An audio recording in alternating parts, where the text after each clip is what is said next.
time, don't block.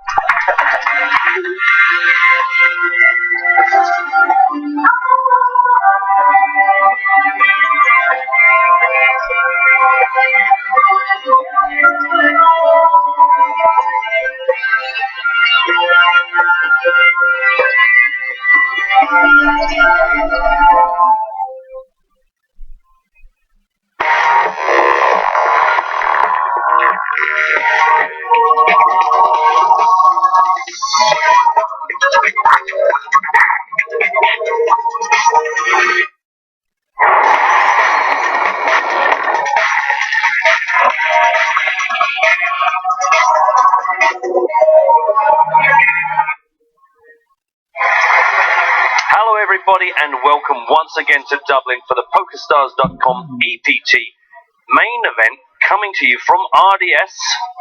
It's a beautiful crisp day out there. Hope we're going to get some crisp poker on the inside too. This is our penultimate day of the penultimate stop of season 12, the 5th stop of this season. We have got 2 tables of humans left battling it out. Today we want to get down to the last 6. And then tomorrow, our final day of broadcast, Saturday the 20th of February, cards up coverage on the delay from 2 p.m. Greenwich Mean Time. Remember, take us with you if you are out and about and have a life. PokerStars TV mobile app available App Store, Google Play, and the Amazon App Store. Remember also, if you're already absolutely bored of me, then why not try being bored by a different language? All of these available. I'm Matt Brown, alongside me, of course, Uncle Daddy Joe Stapleton. Hello, my babies. Matt, my Irish eyes are smiling. Are they? That sounds like a good thing. Yeah, buddy. And he is twinkling, and he's not distracted today. Get in touch with us. Chat with me and Joe on Twitter. Check us out Facebook, Instagram, YouTube, and, of course, Twitch. Meanwhile, here's something else. Enjoy. So if you weren't with us, you missed an incredible day. Day 4 of the main event will forever be known as Devastation in Dublin. 45 players came back, but Twitch sensation Jamie Staples was crippled early doors and hit the rail shortly after. Nick Petranzo, out. Artem Litvinov, out. James Aikenhead, out. Pianoville, confused, but out. And former EPT champs Anton Wick and Dominic Panker, out. Oh, I thought they were going to be in. No. 28th spot was Ireland's Stephen Malone, meaning just 18 players were eliminated in just the first level of play. Carnage continued. All of the players out, and then Luca Pagano, Team Pro, got him way ahead with the ace-queen, but the luck of the Irish deserted him. And finally, after a level with no eliminations, the remaining Irish player in the field, Patrick Clark, ended the day as chip leader with a stack of 2.95 million. So we had a record pace yesterday. Oh, it was crazy. It was just unbelievable. I mean, we ended the broadcast an hour early. I mean, we typically play 5 full levels, and we only did 4. So some deep stacks today we're going to deal with. This is how our top 8 out of the last 16 look. So as mentioned, the last Irish player, Patrick Clark, top of this with 2.95 million.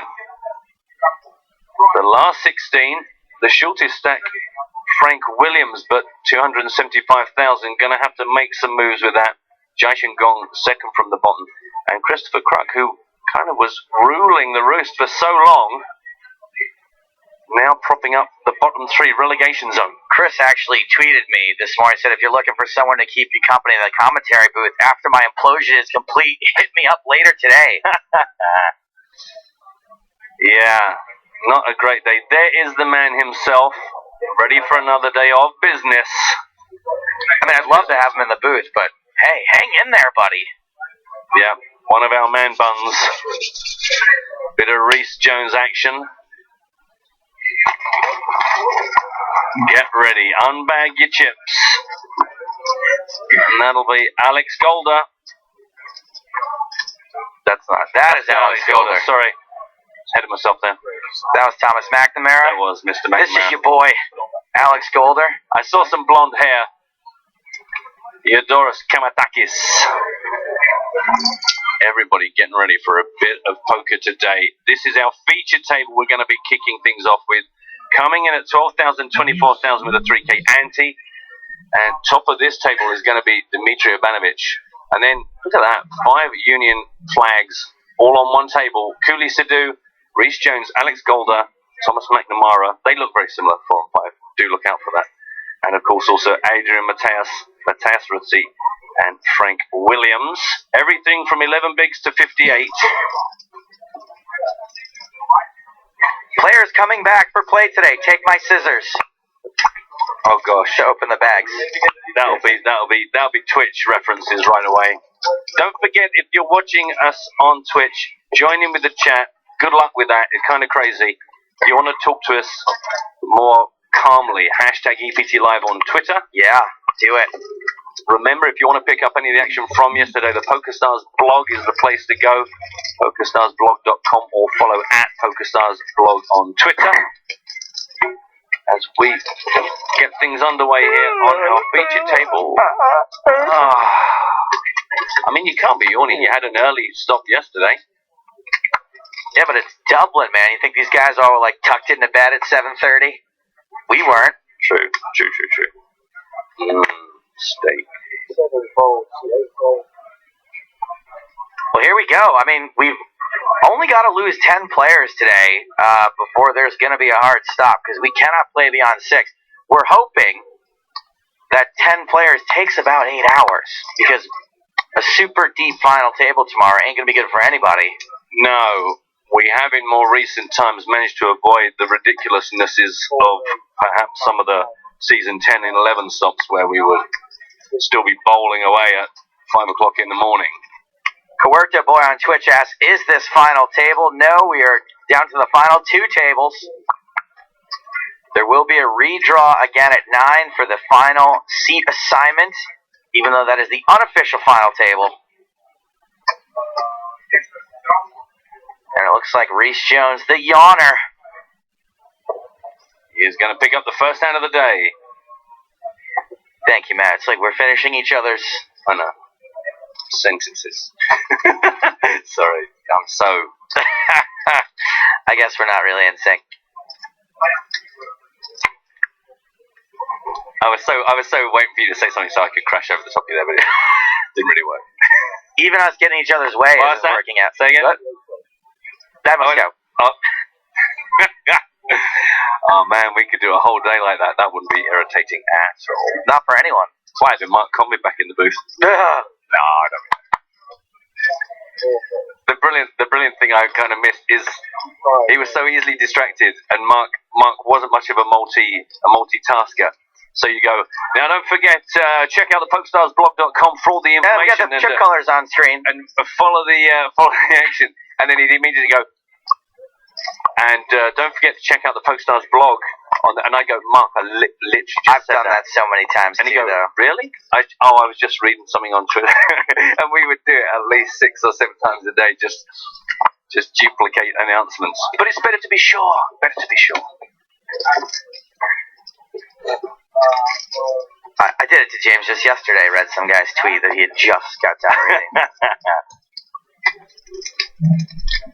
So yeah, I will be less distracted today. I'm done with the milestone challenges. It was kind of fun, but I was way too into it. It kind of felt like you weren't really here. There was like a guy just sat on the end of the table, like multi-tabling. Well, yesterday I was trying to finish the second challenge, which was to win 3 no-limit hold'em cash pots with a full house, and I bluffed on a double-paired board, and a guy called me with king high, like just because he thought it would be funny if he was right, and he was. And I was so tilted, I didn't say a word for like 8 minutes on the stream. And I realized that's probably not what I'm supposed to do. So, no more milestone challenges today. I did finish 84th out of like 1,500 people in one of the tournaments I played yesterday, which was cool. Don't forget, more opportunities to be distracted later on. $1 Bounty Bonanza.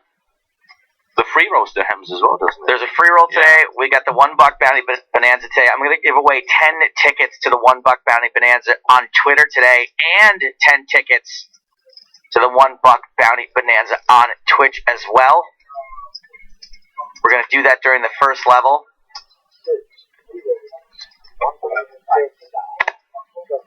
And if you happen to win one of the competitions and if you're in America or Portugal or somewhere where you can't win a ticket, we'll send you a PokerStars t-shirt instead. That's nice. Something for everybody. This is a cheeky little 3-bit here, raised up by Reese Jones, been re-raised 130,000 by Thomas McNamara, who looks an awful lot like, I don't know, I've already forgotten Alex Golder. I think he looked like when you just look at the very top of his head bent over. Got a funny tweet here about Thomas McNamara.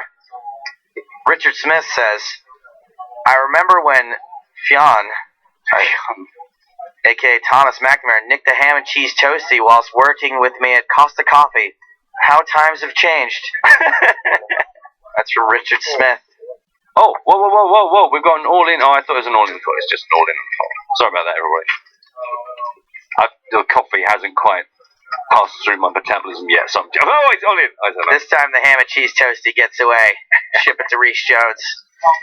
We've got more action occurring elsewhere. It is our boy Christopher Kruk, all in and at risk with ace-7 against Swiss. Alexandra Malin wakes up with the ace-queen. Not a great spot, let's be honest. However, this is poker. No help. Maybe a bit of backdoor help for the 7, but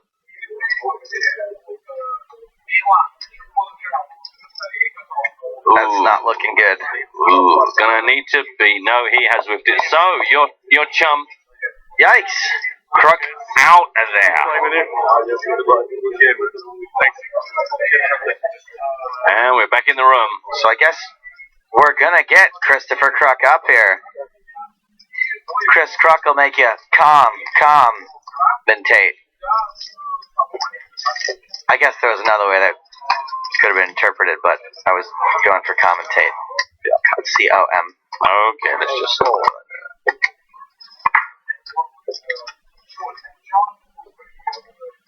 Oh, Mike Tainton's in with a suggestion for what Reese Jones' first name should be. Yeah, I forgot about this one. The Taint that says it should be Gwendolyn Reese Jones.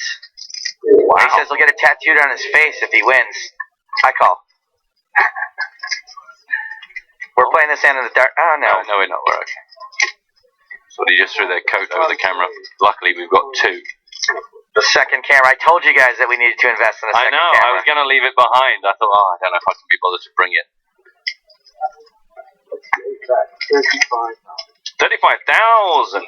No cash value. How long are we going to have Chris Kruk in for? Because I want to know if I should start giving away $1 Bounty Bonanza tickets now, or wait until Chris Kruk comes and goes. Well, why don't you do the Twitch one? Because those ones tend to be like pretty fast to get concluded. Sure. The Twitter ones need a bit more kind of observation. So Matt, you know Guinness is like a big deal here in Ireland and in Dublin specifically, right? I've heard that. Really, yeah, it's kind of a thing. It's kind of like the thing to do here is have a Guinness. Do you remember the old advert time for a Guinness? I do. Well, there turns out there's actually a specific time for a Guinness. Right. And you can figure out what it is based on some Guinness history. Mm-hmm. Now, what I'm going to do is, for everyone on Twitch, I want you to type in the chat what the time for a Guinness is, and I'm going to do it. You're going to do it using the 24-hour format. So like right now, it's 12:15, so it would be 12:15. Correct. If right now were the time for a Guinness, it would be just like Matt said, 12:15. Colon. And so, I'm looking for folks on Twitch, and everyone who gets the right answer, in the next 2 minutes, I'm going to spin 10 times to see who wins tickets to the $1 Bounty Bonanza. And if you do not live in a spot where you can play the $1 Bounty Bonanza, I'll give you something else. Probably a PokerStars t-shirt, but so a lot of people are not using the right format, Matt. Already? You got people leaving out the colon. We got people getting the right answer now, finally. People are starting to understand. So again, well, it's going to be 5-digit answer, 4 numbers, 1 colon, separating 2. Frank Williams all in. Yeah. 10 big blinds. He's under the gun, though, so... He's just got 10 big blinds and a bun. Under the gun, everyone's doing it. Try it at home.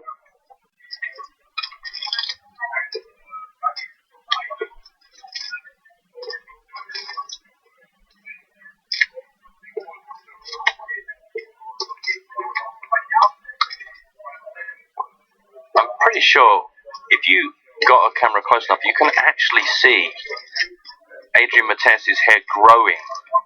Along with bamboo, it's like one of the cress. You know, like you can put cress and bamboo and watch it, and actually it grows at such a rate you can see it with the human eye. You don't even need slow motion photography. He was a skinhead this morning. I saw him outside, Like a chia pet. I don't know what that is, but probably. Or one of those Play-Doh machines where you smash the Play-Doh into it and all of a sudden it's got a head of hair. Yeah, and that's exactly what I thought was the case. It looks like this is going to get through.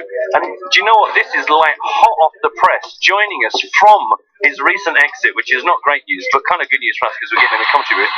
We would like to welcome Chris Clark. Hello. How's it going? Nice to meet you. That was really loud, Jeff. It's hugely loud. Was it? Massively loud. Chris, put that microphone right up against your face, my friend. Yeah, Alright, like it's been disinfected. Yeah. Perfect. No, you gotta actually touch it. There you go. Okay. That's why we hear you the best. Chris, thanks for offering to come in. How did you know? Like, why did you call it an implosion? Well, I was, after I busted Pagano to get us to 16, I think I was either chip leader or tied for chip leader. And, I thought we were done for the day, and then we played the last 20 minutes and another level. And, You were like, I won the blinds once. my work here is done. Yeah, I think I think I won the blinds once, went about like 0 for 7 in the rest, and finished with 450. And then got a hand in today, so I can say I've played a day 5, but that's about it.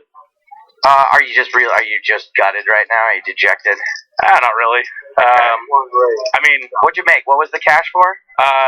25,820, something like that. So could be worse. Now you do have like a profile. We found a profile for you on Phil Ivy's site. And does that mean that you're like kind of a thing? Are you like a dude? Are you a guy? Well, I actually used to work there. Now I work on Phil Galfon's site on Run It Once. Oh, okay. But yeah, I've coached for both sites in the Well, past. so you're a coach. You're a poker coach. What would you have said to yourself during this You just called it an implosion. Would you, if you were coaching someone, would you have also used the word implosion? No, it was really just run bad. Nothing you can do. Sometimes you just lose a couple in a row, and it happened to be late in the EPT main. It sounds like a lot, 1.4 million chips, but then you realize you're playing 10K, 20K, which aren't stakes you normally play, and all of a sudden you realize, hey, it's not actually that many big blinds. Got it. And in your profile, it said that you have dreams of becoming an anesthesiologist. Where are we at on that? Well, that took a backseat to poker. Yeah, well. But at some point in the future, maybe we'll go back after that. Maybe I'll come here and do medical school. I quit Dublin, so. And you're Canadian, right? So yeah. you have access to study in other parts of the world, unlike Americans where no one wants us. Exactly. We're generally loved. Yeah, you are loved. Chris, I have to give you the backseat for a second because I promised my babies on Twitch I was going to give away 10 tickets to today's $1 bounty bonanza. Have you had more than 10 correct entries? We've had 115 correct answers to what is the official time for a Guinness. Okay. So I'm going to spin the wheel 10 times now. Matt, as I do it, do you think you could write down the names for me? Do you know what? It's hard to do it all at once. Or you can type them right into Skype if you want, and to the person who gives the tickets away. Maybe that's easier. Do you know what? We are a team, and I like what you've suggested there. Let me just get up my correct thing. Right, okay. Hit me up. Here we go. Winner number 1. Yes.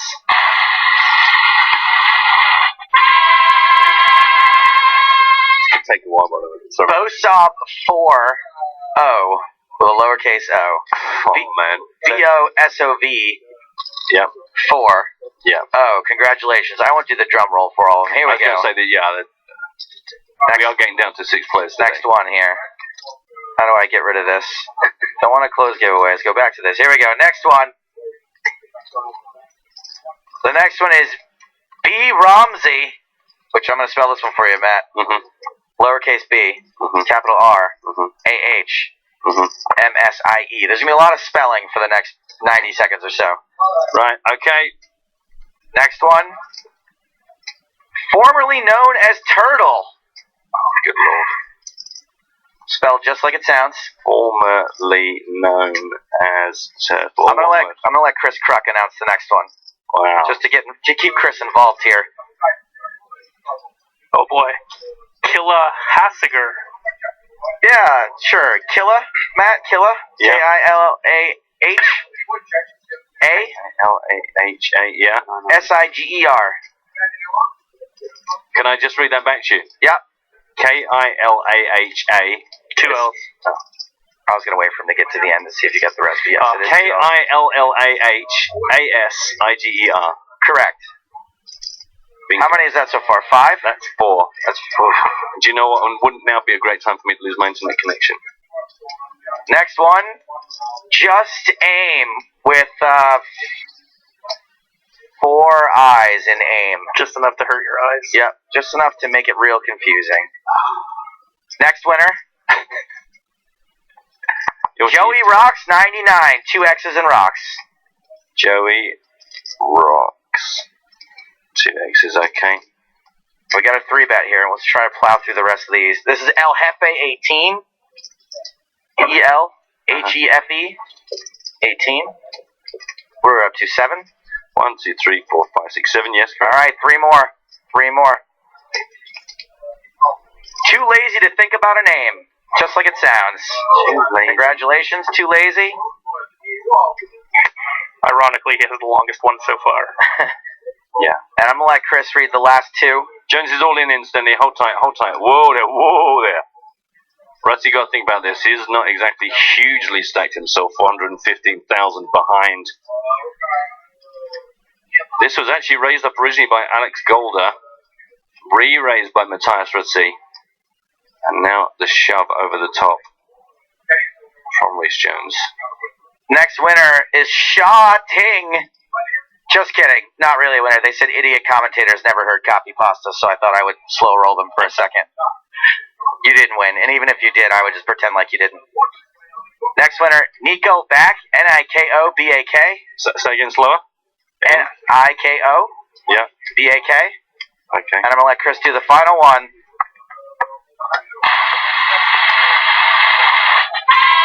No worse. K-N-A-L. Worse. Right. Congratulations, my babies, on Twitch. You've all won a ticket to the $1 Bounty Bonanza. If you come from a place where you're not allowed to play the $1 Bounty Bonanza, we'll get you a PokerStars t-shirt. Both to me. Have you got internet, Joe? I do have internet. I'm going to unplug the Ethernet and go Wi-Fi. It's bold. It's bold. That hasn't worked either. Man, look, all these winners. Only one winner got through. The other 9 Oh, are just no. in limbo. I took a screenshot. Good job, Matty. Just in case. If anything really important comes up, like from our overlords, let me know. So we look forward to seeing you guys in the $1 Bounty Bonanza later today. So you're a coach, Chris Kruck. Mm-hmm. And do you take individuals, or you just do videos? What's your deal, and what's your specialty? I used to do individuals. Now I mostly just do videos for run-at-ones. I play mostly cash, and then I play some tournaments on Sundays, but I coach tournaments. I coach the Essential. So, and when you're coaching someone, is it just after the fact you go over hand history, or you like sit with them on a Sunday and guide them along? yeah, it's mostly theory stuff, so it's like outside of them playing, teaching concepts, learning how to sort of spot them and apply them. Well, this has got to help your credibility a little bit, huh? Deep run in EPT Dublin? Yeah. Not sure how I got here was maybe the most promising. Pretty much just won everything with King Queen all in pre. Oh, well, that's good. I mean, that's valuable. If you could teach that skill, you might be the most successful coach of all time.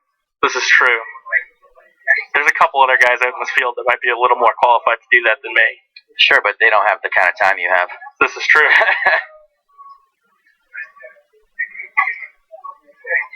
So this time it's Cully Sadu.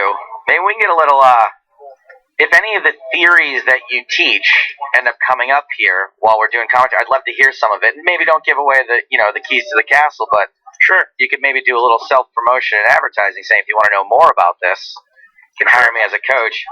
I think we do have some outer table action happening, though.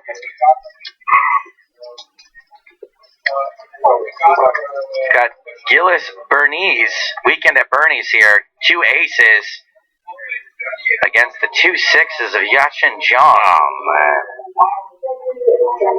You're thinking, that's pretty good. I'll get all in with that. I'm going to, maybe it's a race. Aces. Lucky you. Yeah, no help so far for sixes. Running clubs could be a thing. Okay, well, we got clubs. One club out there. There is hope, but that is, not a club, not a six. Gong is gone. We are down to 15. We are running out of humors. We are running out of humors at an alarming rate. It's just the way it's been here in Dublin. It's going to be down to 14, I think, actually, because Chris here. Chris was... Yeah. Wow. Oh, and they took one of our star players away from us. But this table's got to be pretty happy. Dmitry Urbanovich now at the outer table. There he is. In my former seat. Oh, no. Is that hurt? Is it like seeing somebody with an X? It's worse. Is it worse? I'm mostly happy to be rid of my X's. I'm not happy to be rid of my EPT. There's a lot of crying girls out there right now. Do you recognize your chips? Like, can you see which ones were yours? No. Okay, well, they're gone. Yeah, they've just been mixed in, spread around. Everybody's got some. It's one of the shortest types of ownership you can have in life. And here are all your chips, thank you. Oh, but that man's got some of them now. Oh, they're gone. Exactly. They're not yours anymore. They never really were. But I'm going home now. Can I take them? No? You said they were mine. I paid for these. It's just a dreadful form of commerce. Well, I guess they do give you quite a lot of euros. So. This is true. Easy come, easy go. Moderate trade-off.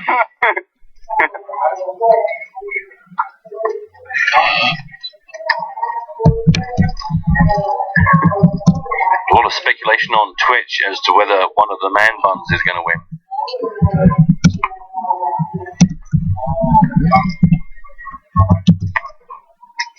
Also confirmation for Joe Glenn on hashtag EPT Live. Thanks for joining us. Did Taylor Swift retweet the other day? No.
nice people. Somebody might actually grab it and hunt you down. Right, give you're it like, to you you left while it. you're like, no, I'm just getting more syrup. You forgot this. Is this yours, buddy? I just put a new case on it for you too.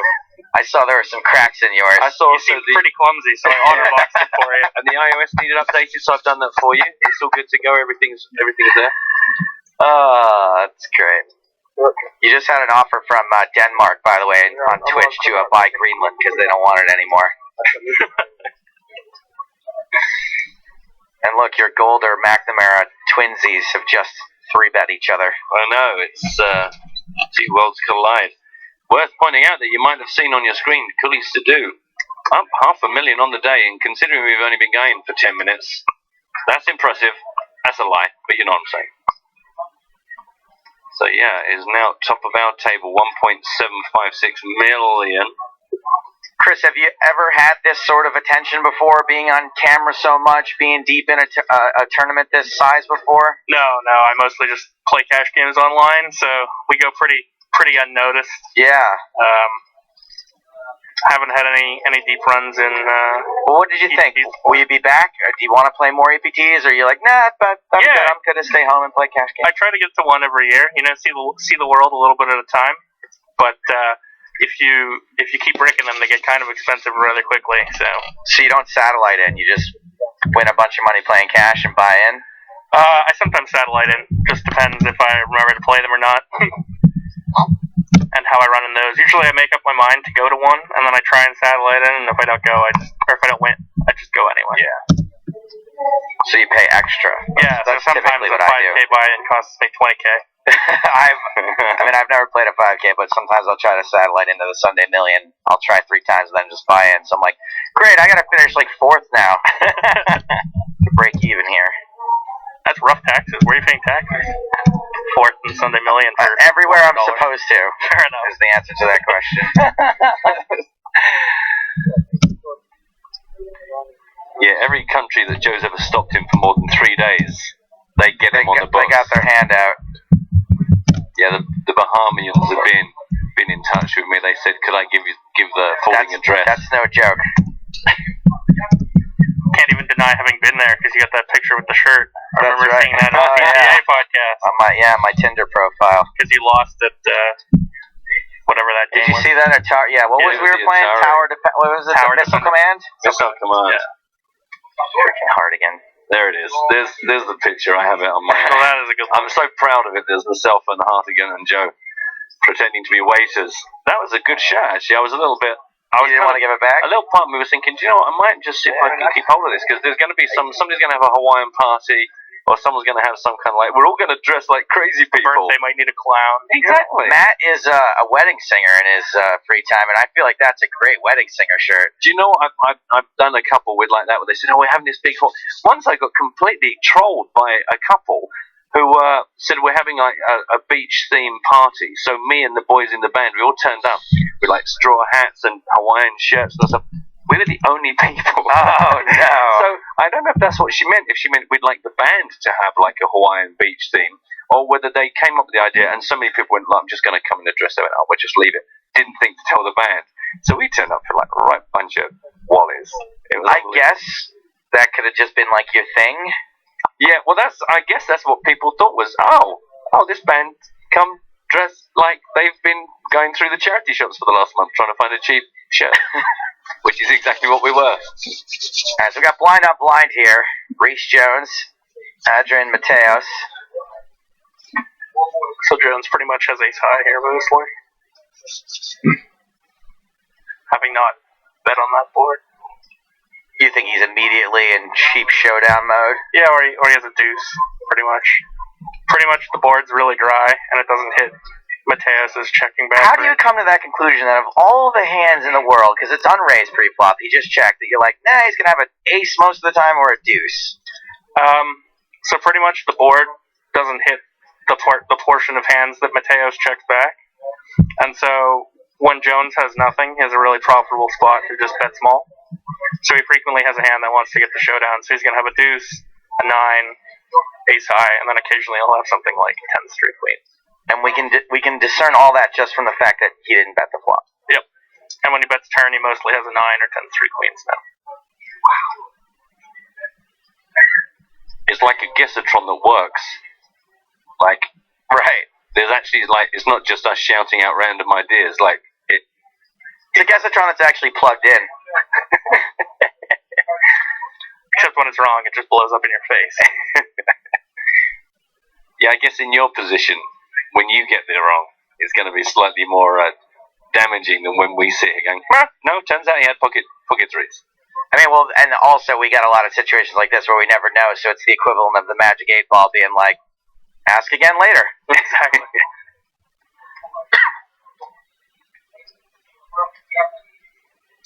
Third of our way through this level already, down to 13 players.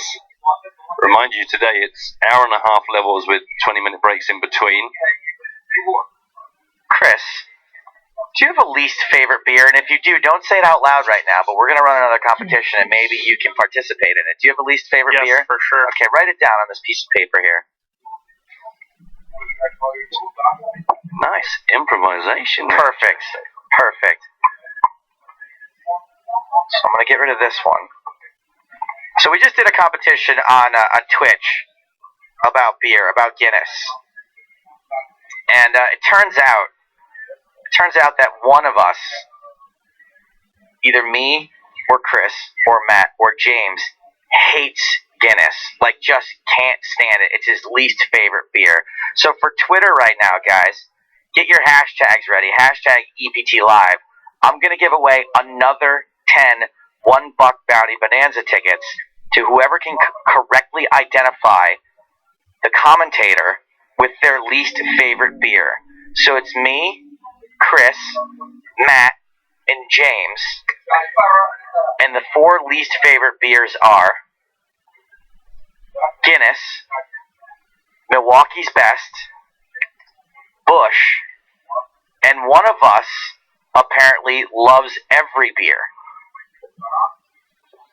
So, correctly identify who doesn't have a least favorite beer, who hates Busch, who hates Guinness, and who hates Milwaukee's Best. And I'll tell you this, growing up, I don't know if you guys had this, but growing up, we used to call Milwaukee's Best Beast. I've never heard of it. Do you have to spell Milwaukee correctly to win? Nah, just as long as I know what it is. So, and talk to me about the format. What would be your preferred format? How should this appear in a tweet? As long as you say something like Matt Busch, James Miller Lite. I'm saying different ones now, so I don't give away the answers. Stapes, Budweiser. You know, just match the commentator to their least favorite beer. The first 10 people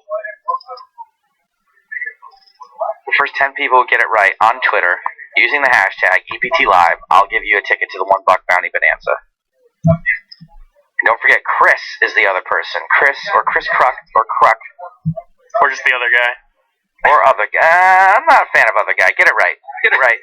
First of all, Matt's other guy. Well, I'm the other commentator. AMG, Andrea gets in touch and says, can't believe Chris Kruk hung out with us degenerates at university. He's one clever poker star. Hello, Andrea. Another message we have from Chun Van Dijk said, hey guys, today we will see the EPT not live at EPT, right? Looking forward to the shows. Yes, we will premiere them today. And in fact, we've got a little bit of a sneaky peek to give you. Check this out.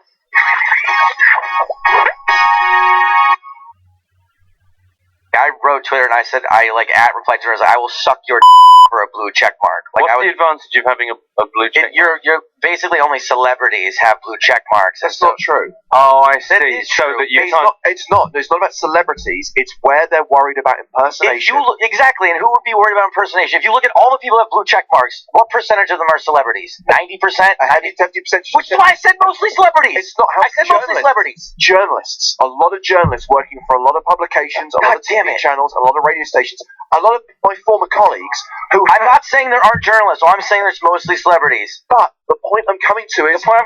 that I misspoke. What do they have in... Joe, what do they have in common? Celebrities, journalists. People try to impersonate them. They need to have official verification. No one cares about impersonating you. And now for the main attack. Bring them all to the beat side. High if you fall on the wrong side. It's not not the least awkward situation I've found myself in with Joan Jones. But Not it's at all. Pretty close. It's great when we get it on camera, though, because it's usually just really awkward in front of a huge group of people and no one's filming it. Or the one time it was being filmed and we decided that it needed to be destroyed immediately. That's why I say that wasn't the most awkward position I've been in. The brilliant thing is, once James gets opinions on it, I'm pretty sure I was halfway through a sentence there, but James wasn't too concerned about that. He just had to shout at Joe immediately. Anyway, so later on today, we are going to bring you the first part of EPT Not Live at EPT Live from Dublin. Some good stuff in there. Make sure you don't miss out on it. So we got some answers coming in on the least favorite commentator beer trivia question. Vlad says, Matt hates Guinness, Joe hates Milwaukee's Best, Chris hates Bush, James loves all beer. That is incorrect. Sean, incorrect. Barris, who just writes James, incorrect. Good try, though. The Taint, incorrect. Ethan Foreman, incorrect. Ashley, incorrect, but you need to list out everyone, so you didn't even get the format right. Addison, incorrect. Ed, incorrect. Hype, incorrect. Dan, incorrect. We should be running out of combinations pretty soon, right? Pretty soon. I usually throw a fake season there too, but I thought this was hard enough as it is. Connor, incorrect. I can't even say who's correct, actually, because then everyone will just copy and paste that. I did say I would give away 10 for the 10 right answers, so I gotta stop saying who's incorrect.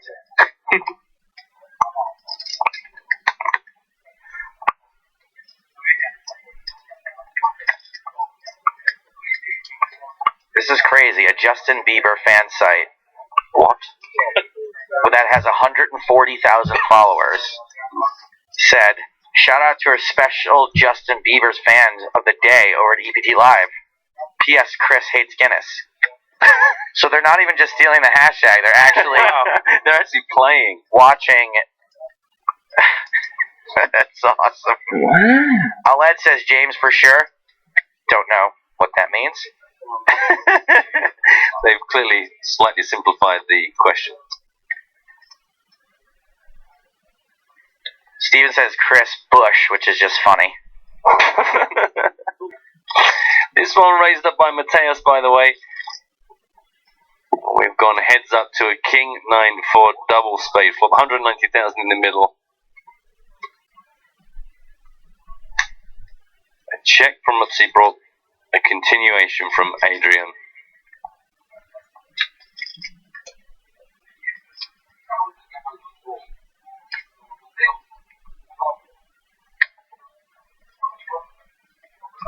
A turn for the first time in a while. Yeah, that's nice. That's a treat for everybody at home.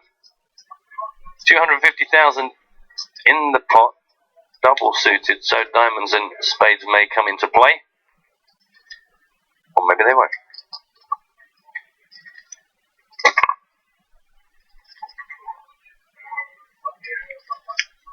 If I favorite your tweet. Uh-oh. Emmeline. Adrian Mateus has decided to simplify matters by shoving on the short stack. Buenos dias, Mateo. Hola, el comentador. Sí, es mi, el comentador. ¿Qué tal? Mucho bueno. Yo soy un big fan de Adrian Mateo. Sí, es grande. So this shouldn't actually be that hard of a decision. Thanks for bringing it back. Es muy fácil. Sorry to bring it back. No. to poker. No, do, please. God help us. He pretty much has to call with a king here, always, and he can't really call a 9. So, pretty much just comes down to whether he has a king or not. You saying this call is a hook? Oh, what? A hook. I'm not sure what that is. It's easy, a hook. It's not funny. A hook. It's a joke. Sí, a hook. Oh, Right. Well, no, I don't think either of us are saying that. I don't think I've ever said that. With a king, you make the call very fast. You hump out of your chair. I'm probably crying, but I am calling, and I'm just gonna get it over with since I know I'm never folding. there's too many draws, and when he has a draw, you just have way too much equity. Whereas if you have a 9, he's more likely to have a king. And when he has a draw, you're in way worse shape. Claro.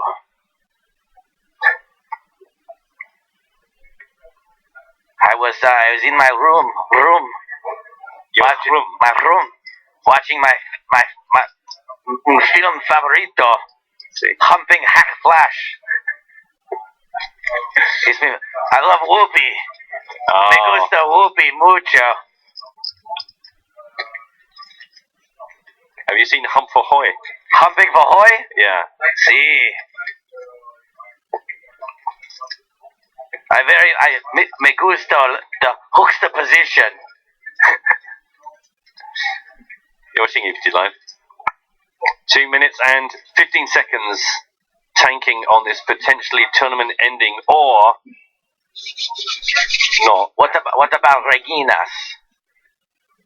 Reginas? Reginas. Queen, I think means queen. En la mano. Oh, queen. Regina, sí. But he can't really have... Who, for Mateos or for Ruzzi? Ruzzi. Ruzzi can't have queens here. Well, He just defended the big ¿Por qué blind. no? He just defended the big blind pre-flop, right? Yeah. Yeah. He's going to 3-bet that virtually always. He shouldn't really have any 9s. Or, I mean, he should have some, but he shouldn't have that. No más nueves. This one. El fold, Mateo. See? I must go. Excellent. Adios. And here is some details. Adios. 21 years old. God. Feels like he's been around for a long time. We've spoken about him so many times in recent seasons. Second right now on the Spanish League. Nearly 4 million in total live earnings. Yikes. Also want to point out that Dullard of the Day Award has been awarded to John Gilmore. You are Dullard of the Day. Guinness is not a beer, it's a stout. You get a signed picture of James Hartigan and entry into the Dullards Club. Remember, tomorrow we'll be looking for a new Dullard of the Day with some pointless, argumentative, petty point. Play the game, yeah, win a ticket, just enjoy, just revel in us. How are you getting on, by the way? Have you got a... We've got one correct answer so far. A lot of people, I can't even say what a lot of people are saying, and it's wrong because it'll give away too much. Well, after this amount of time and only one entry, maybe you do need to give away a little bit more. A hint? Well, I mean, it's been a good 5 minutes, and if you've Well, only I haven't. won...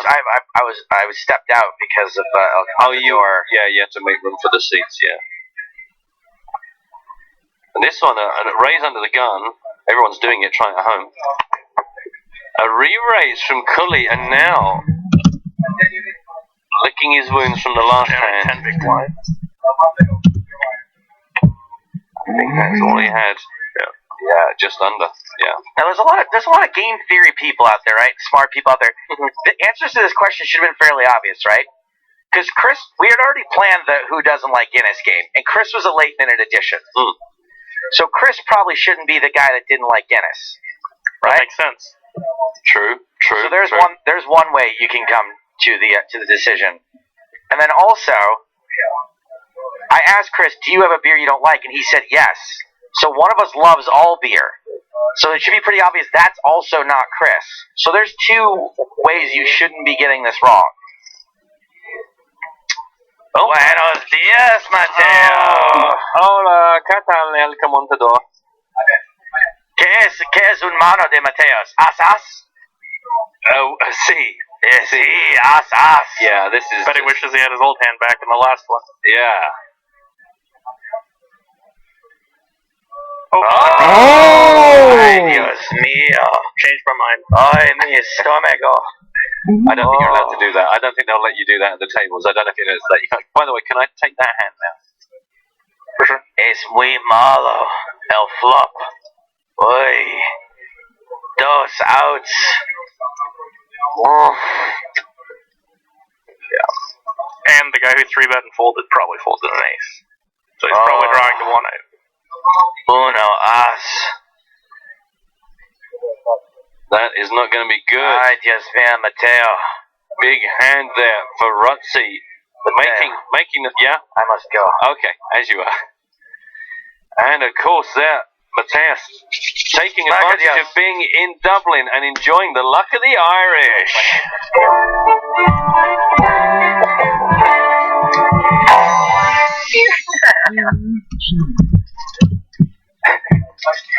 Still enjoying that. It's got to be my 20th time and still as good as the first. As I've been playing all week. Yep. It's fantastic. All week long. Pretty much any excuse. So just a quick reply to our competition. Still waiting for 9 more winners. Addison says, you should all like all beer. You have testicles, don't you?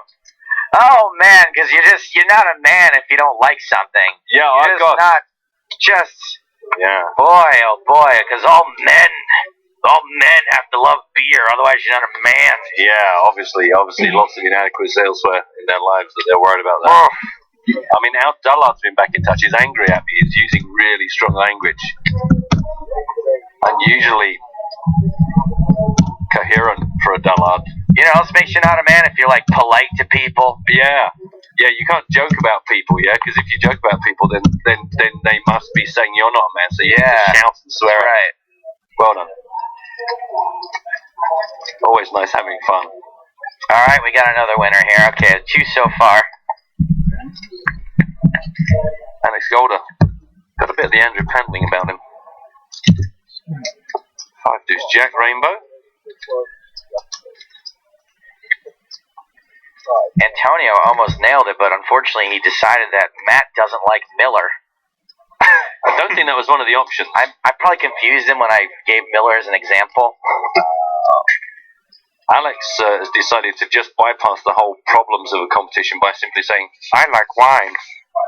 Good. Thanks for getting in touch. Hashtag EPT Live. Always good to hear from you.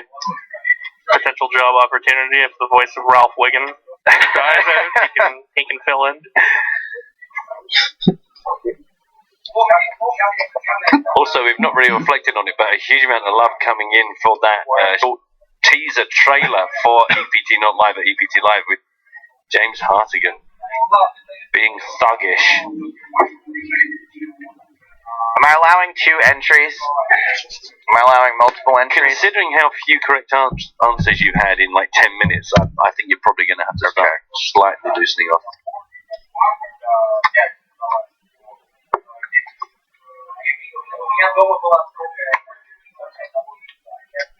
Quick recap of where we are right now, bottom of your screen in case you tuned in late.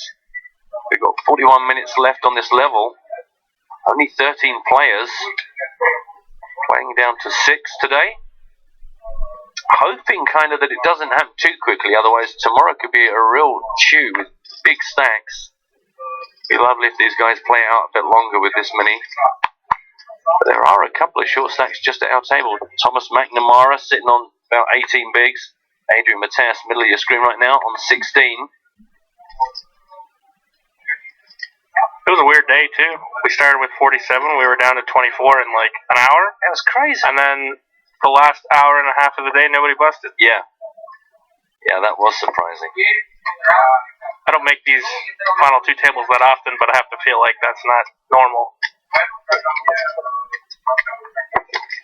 Well, only 13 players.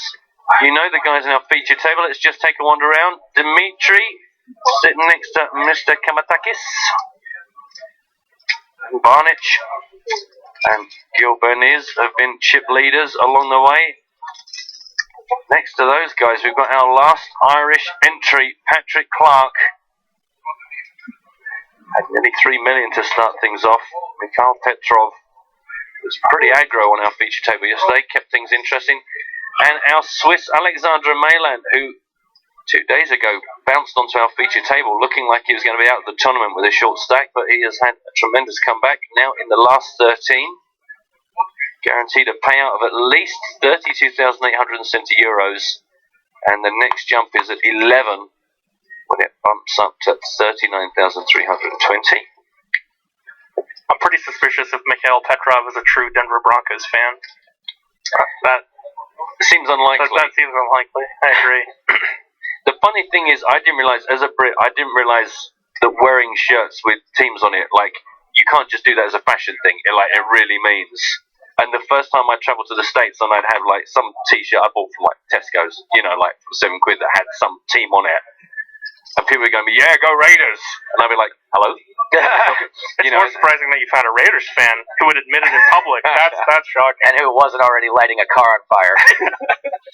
With a Viking helmet, yeah. But yeah, I had to be very careful if I travelled and had any kind of mention of anything, because people just come up, start fist pumping and high fiving me, and I'll be thinking, "Oh God, don't make me speak," because then they'll know I'm a complete fraud. All right, we're up to 8 winners. Oh, that's good.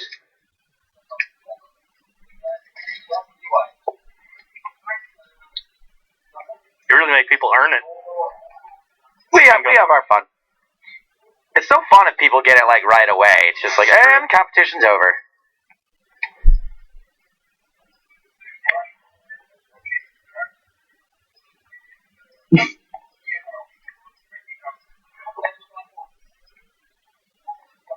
We're up to 9 winners. One more. The next one I get, and the competition's closed.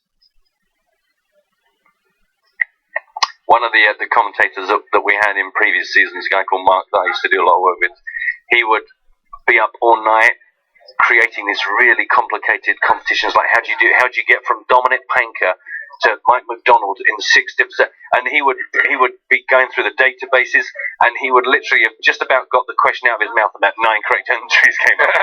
Right, we need to kind of make these simpler but take much longer, because he'd been like, I didn't go to sleep till 6 o'clock because I'm pretty happy with the competition. It was just like bang, right answer immediately.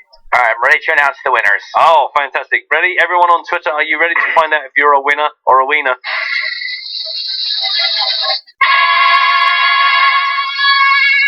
David Mott 9487831, Cryptarch News, Don Radone, Alan Burton,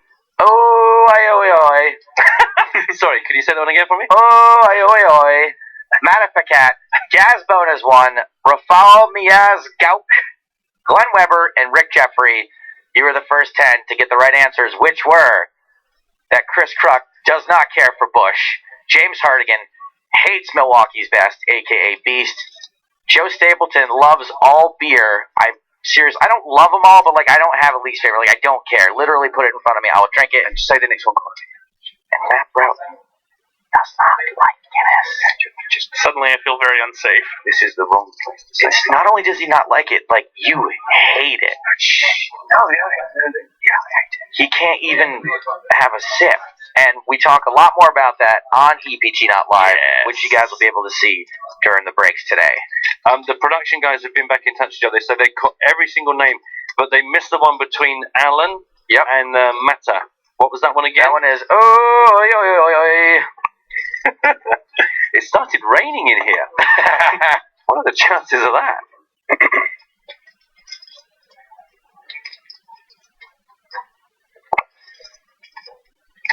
So when do you fly out of here, Chris? Wednesday. Plan to go. Oh, right. Okay. See the country a little. Oh, good. Come around.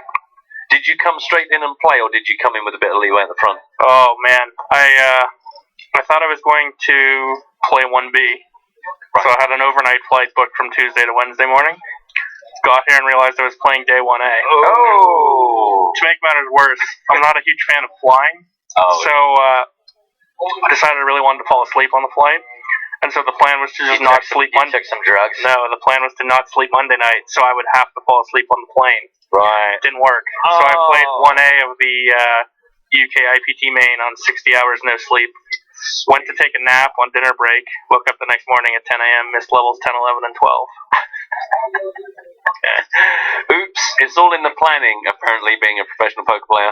Sometimes that happens. Sometimes, yeah. Apparently. Mr. Thomas McNamara is all in, and right now it is Kuli Sidhu thinking about this. Everybody else out of this. Here we go. Oop. He's got the chips. Kuli Sidhu starts the hand with 1.47 million, so he can call this off and still have $1 million. And is he in the small blind or the big blind? I think he's in the big. The small's folded. Alex Golder was in the small, folded. And Sidhu makes the call on your backs. Did he just Can't call his jack. Yeah, well, yeah, a little bit. If he saw the ace first, that would have been enough. I think. You think so? You think he was short? Yeah, he only shoved 15 big blinds on the button. Yeah, I guess. Oh, That's terrible news for McNamara. He's going to need running straight handsome for a man. or running queens. Game over. That is it. Drawing dead on the turn. The good news for Matt is now there's only one Alex Golder left. That always helps. So McNamara out in 13th.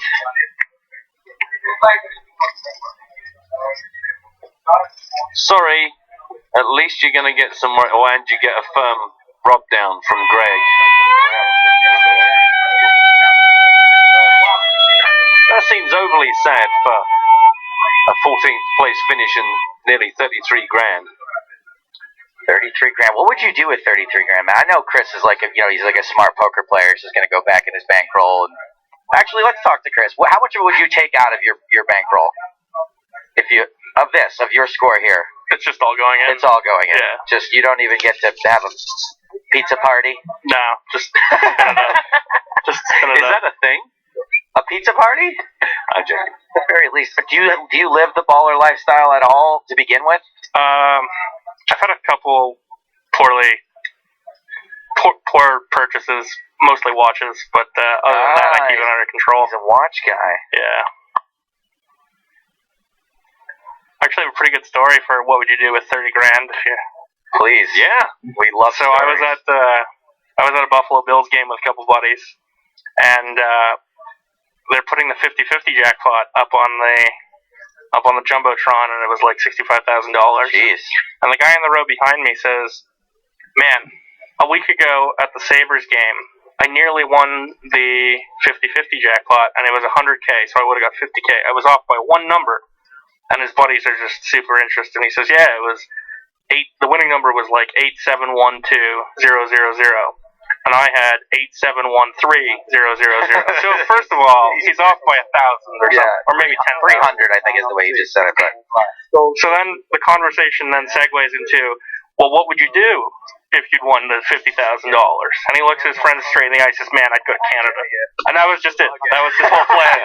like he thinks he's going to come to Niagara Falls north of the border, and that's just going to be how his 50,000 US goes. it's not very creative, but maybe it's just that the rest of it's not appropriate. Especially since he's got like $90,000 Canadian, really. So Right. But also, I mean, it's perfectly believable considering, I mean, aren't we all one number off by his logic? yeah, potentially. That was my immediate question when he goes, "I almost won the 50-50. Like, how do you almost win it? Yeah. I think almost winning is they call your exact number, you get down there and they're like, "Oh, we made a mistake." That's almost winning it. Or if he had it on the wrong weekend or something. Yeah.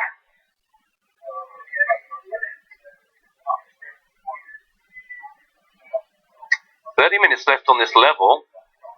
Flying by. Hey, look, for once, Greg looks tiny.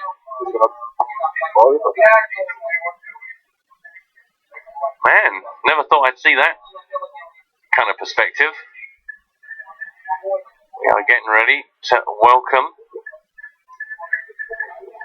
a new player. Patrio3 on Twitch has a question for Chris. How much do you tip the dealer when you bust? In the tournaments, they recommend 1 to 3%. I actually asked them to cash in, so I think I left 2.5 or something. That's nice of you. Oh my God, Bonich is a giant. He's a large man. He is.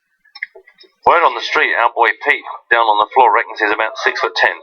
Are you sure that's not a guy on another guy's shoulders? It might be. It might be. Maybe we should investigate, because that would be cheating, right? I would allow it. If he's Live multi. If he's pulled it off up to this point, I think you gotta let it fly. I assume at that point he's earned, especially the guy underneath has earned it. Absolutely. For 5 days of that, I mean, I reckon if you undid like the bottom of his jumper, there's like Freddie Deeb going fold. There's like a nose under there. Yeah. Just they won't let me in, but Ray's here.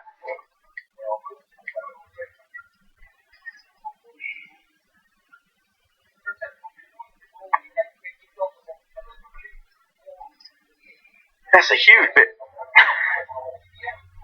We'll do Bigelow for you guys. Probably too old for most of the audience, but.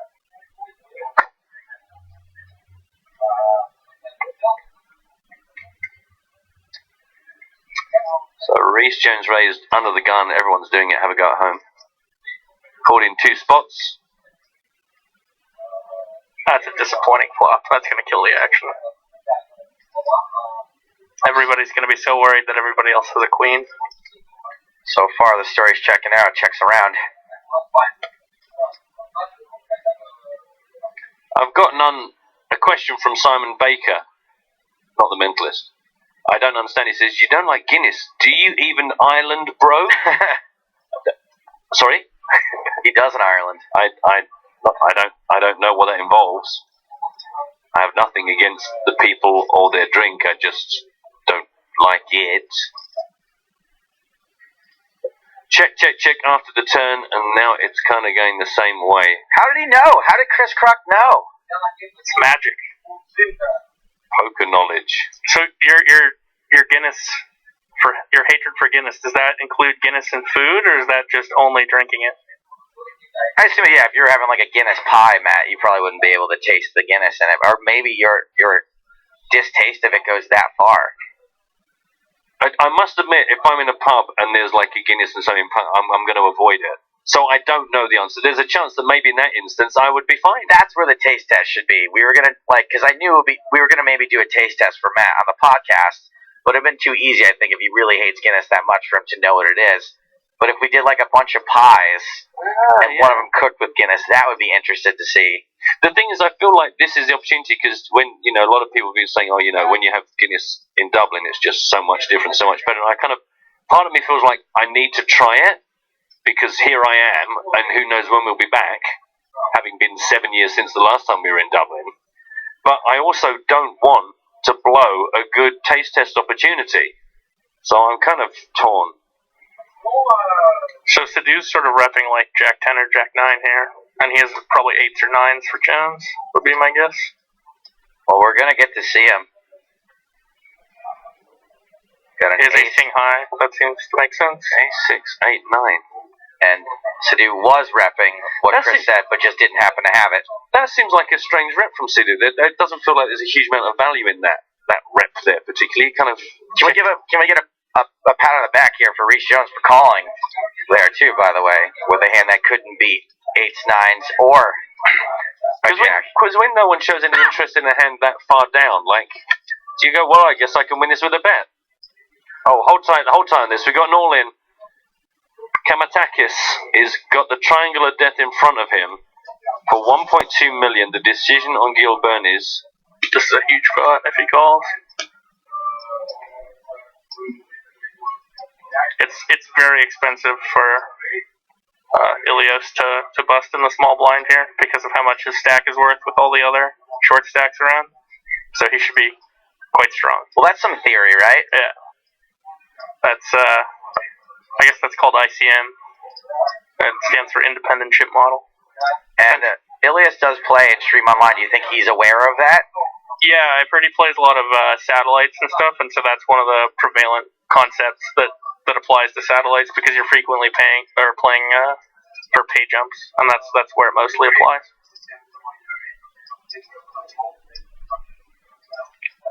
So what kind of hands right now are you painfully considering if you're Bernies?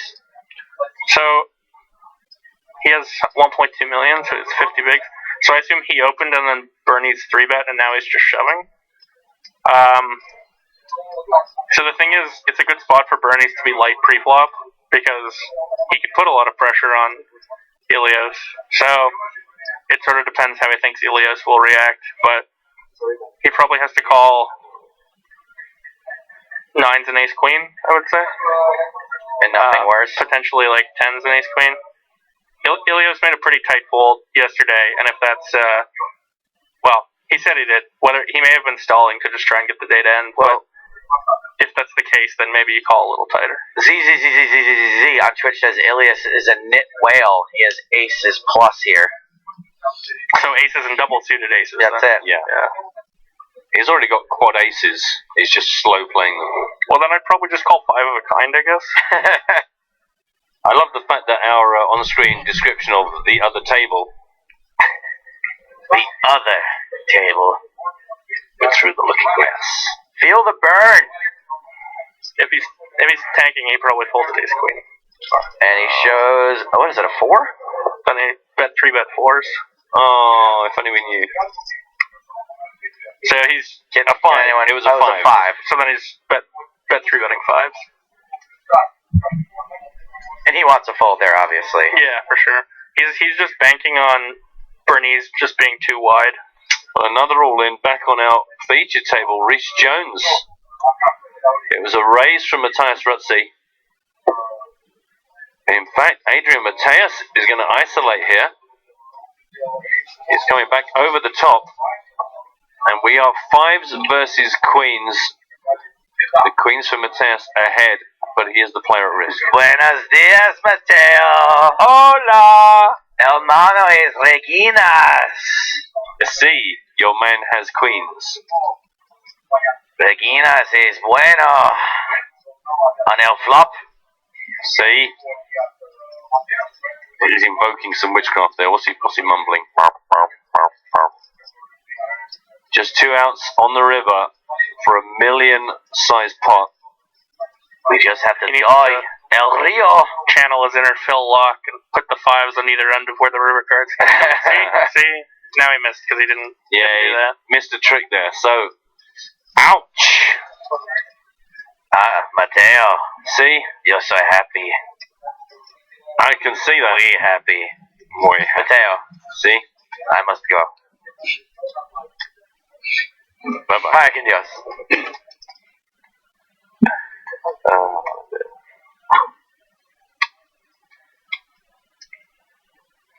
Really? I forgot my sombrero. Oh, okay. I wondered about that. Right, okay. You're happy now you got that? You got your Ay, que maracas? Dios. He's left his maracas behind.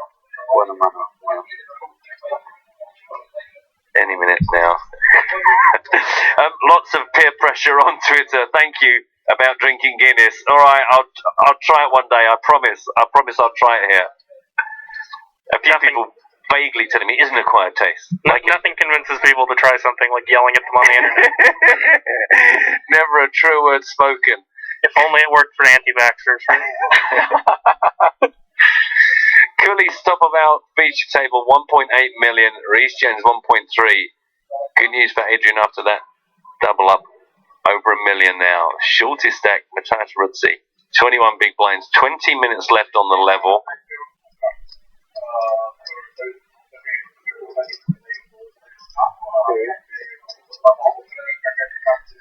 Al says, what up? Just penultimate day, the main event, Al. Just, watching some guys playing poker, 12 of them left. Other than that, not a lot. You? Hashtag EPT Live.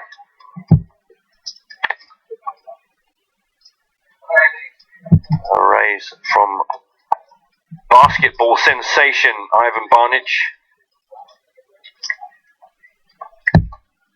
I bet he got bullied into everything at school. I bet they went, would you mind being on our gymnastics and rugby and athletics and football and everything team? Would you mind could you just step over this? You've just broken the high jump world record. From standing? From standing. Standing high jump sounds like it'd be a terrible event. But hugely amusing to watch. Would you mind just being the bar that people have to jump over? Just hold your arms out. Yeah. That's the thing, it's easy to throw a javelin the furthest when you start off effectively standing on the top of a step ladder. Would you just throw this stick? Oh, you've won. Also, would you mind if every time we passed you this basketball, if you could just drop it into the hoop for us? The hoop just there, down by your knees. Yeah. 5, 6, 7, 7. Barnich continued after the flop got called. Now Barnich slowing down. Thoughts? See what I've done there? See, I've just thrown this right at you. So Banich is going to c-bet here because the board's so dry, and he likely over c-bets here. The button calling range should should be relatively strong compared to his opening range. So I'm not surprised to see Jones peeling. He's going to call ace high, any pair, and some floats. When he bets the turn, he's got probably a 6 or better. He's going to have some straights here, and Vanish is going to be check folding like Jack 10 and Queen Jack and stuff like that. Ace 3 of hearts, that's in turn much. Ace deuce of hearts. When you're playing, do you hear all that, or do you just feel all that? Do you know what I mean by that stupid question?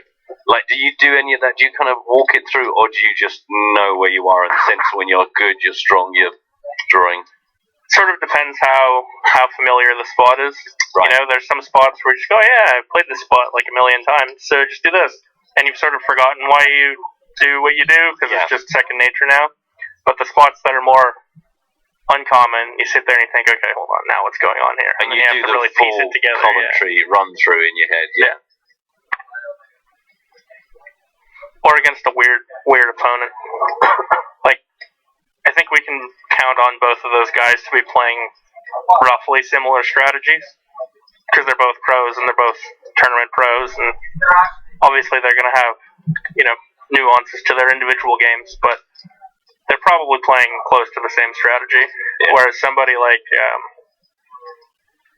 you know, somebody who plays recreationally is probably going to be playing a different strategy. Yeah. And so you have to consider, hold on, you know, this guy might have just called the flop with King 4 because he doesn't like me, because I called the clock on him last time or whatever, right? Yeah.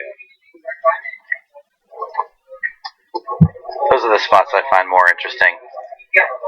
I know that it's less pure. There's less, you know, actual strat in that, but that's why.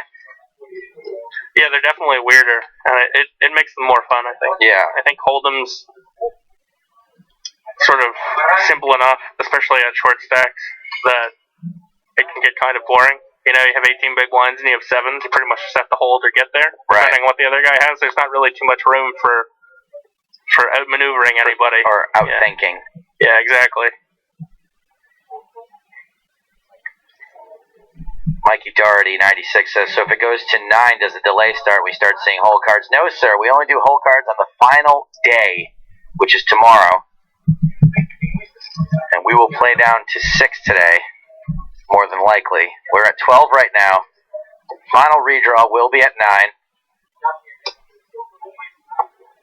Sam wants to know how long before the break, because he has to go to the post office. Thug life. You've got approximately 17 minutes, so we're going to let Chris go in a little while, because also coming up in the first break, we're going to... girl, by the way. Oh, sorry.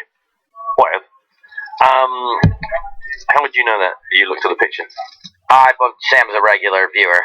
Well, I know that. I just didn't realize it was a lady. Mm-hmm. Anyway, I digress. In the first break of the day, James is going to be dialing in to the man, the legend, the dome, Lee Jones, from his long-distance lowdown. James and Lee have been having a long-distance relationship for some time now, and now they're bringing it to the airwaves. You're going to see their second Skype date. Yeah. I think those guys are going to do just fine together. God, now I'm being pressured to take my first drink of Guinness on air, on the cameras. I have no problem springing for that. That might be unpleasant for everybody. Unless it could be a huge anticlimax. I might go, oh, she's quite nice. Fine. That would be the most unsatisfying end to something we've actually been talking about on the air and just between us personally for about 3 days. Wait, so you haven't actually tried it yet? I have drunk it, but not for like 15 years. I just had such a horrible experience that I was like, I'm done with it. And now if someone has it and I kind of smell it, I'm like, oh, I just kind of recoil a bit. But was that because of quality or quantity? No, not at all. It's not like I had a really bad, we did 20 pints and it came out my nose and, Yeah. No, somebody went, oh, goodness, let me try that. My ex-brother-in-law used to drink a lot of it, and I once had a sip of it. And I was like, at the wedding, I think, perhaps even. But so, maybe my taste buds have changed. There was a day I didn't like eggs. Love them. Now, Joe, love them. Tomatoes, wasn't keen. Love them. I think you should give it another shot. I think we should do it the next level you and I are on together. Because I would love an excuse to drink a Guinness on the air. I don't think are we allowed to for legal reasons? I probably not. You don't care. Don't really care. No. Chris, listen, we're going to release you back into the ocean. Thank you so much for coming in. It's been very nice to have you here, It was great, man. Thank you for the offer. Thanks for having me. Yeah. And let's hope the next time you go even further. Sounds good to me. But keep us posted, keep in touch with us, and we'll hopefully see you another time. Okay, take it easy, guys. Okay, thank you. Bye. Good stuff. Hope you enjoyed that. Really good stuff. Yeah. Yeah, nice. See you, Chris. Wow! Good God! Watch out for the glass. Oh no, there's a clock on the steps. Watch out for the sound effect that comes next. Oh, he's gone through the pre-glass window. Unbelievable! Because they just keep. I mean, that clock there. Oh, now he's reversing. I don't know what to make of that. I think we're done. Sorry, if only you can see Joe. Oh God! There's a fox, and now there's tons of people on horses. No, I'm just giving up on that. Very good. I enjoyed Chris a lot. That was good. That was a bonus guest commentator with us. Hope you enjoyed his analysis. Beats us guessing or talking about pizzas.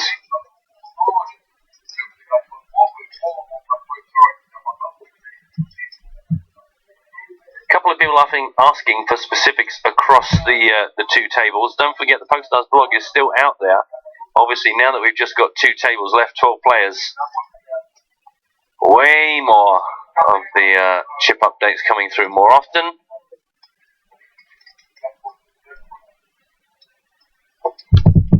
And again, a reminder that in 30 minutes' time, James will be dialing up Mr. Lee Jones for the lowdown if you've got any questions. I would imagine Mr. Hartigan is somewhere in the building monitoring your...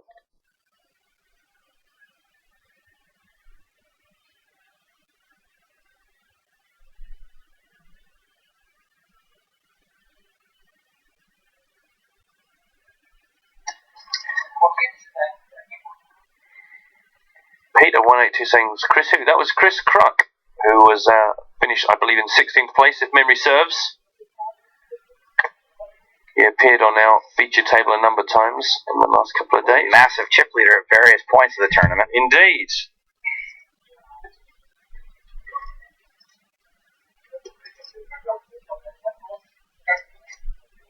And quite rightly, a lot of love for Chris coming through from our viewers. So, good stuff. Let's drag him in here again sometime. Doesn't always make it out on the EPT, but when he does, happy to have him in. Adrian Matthias raised under the gun. Everyone's doing it. Try it home. Hair is considerably longer than it was at the start of the day. Scott on Twitch asks, did Jake Cody enjoy the darts? Yes, thanks for your question. Wow, we're going four-way. Good Lord. Graphics meltdown. We've nearly used up all of our Union flags.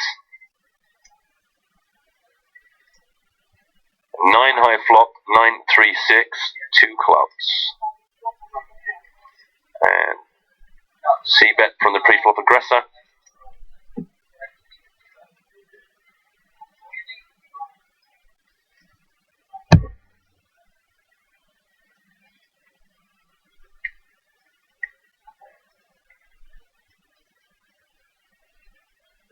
One fold. Is that another one of Matez's friends? One fold. One fold. Is it true Alcamantador has been skulking around? He's been in a couple of times. You've not seen him? I know you had to nip out. You got stomach trouble, so you've been out a few times. But yeah, he keeps popping by. He left his he left his sombrero here. I looked at a word and my mouth decided to say it out loud for no good reason. Is that what these maracas are for? Yeah, he left them behind. I called after him, but he was like on a donkey heading out of the room.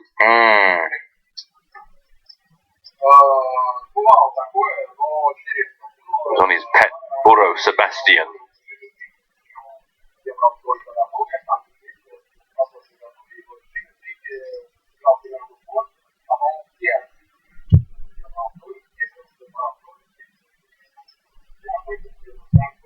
Sadu to make a decision here, still with Rhys Jones in the hand.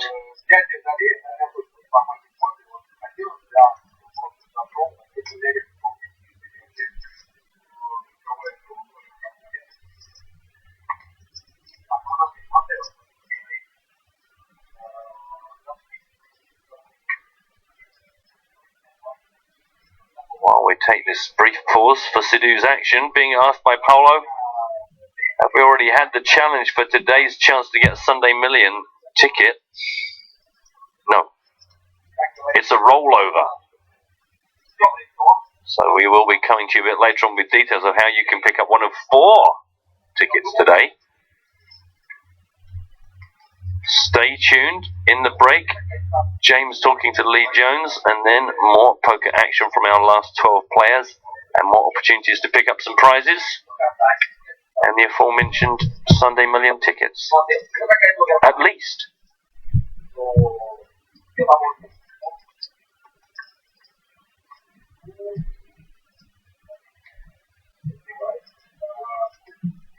And after a bit of deliberation, our chip leader on the feature table comes out fighting. A raise to 310,000 from Adrian Mateus is 125k.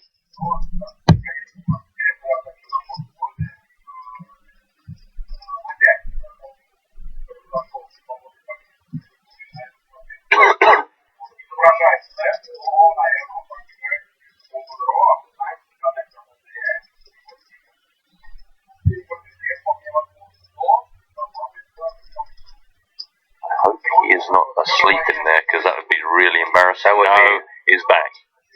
Yeah, that would be just horrible, isn't it, if he tanked for 7 minutes and then suddenly went, huh, oh, just been tucked up in that hoodie with his dark glasses on, having a kip.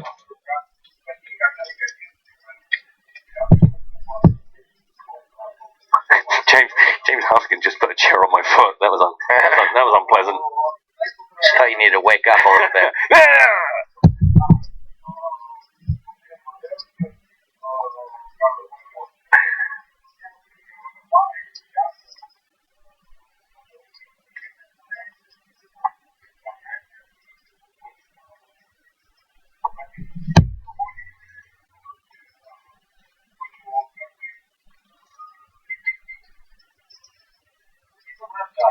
Looks like we could use up the remaining 7.5 minutes of the level on this one hand.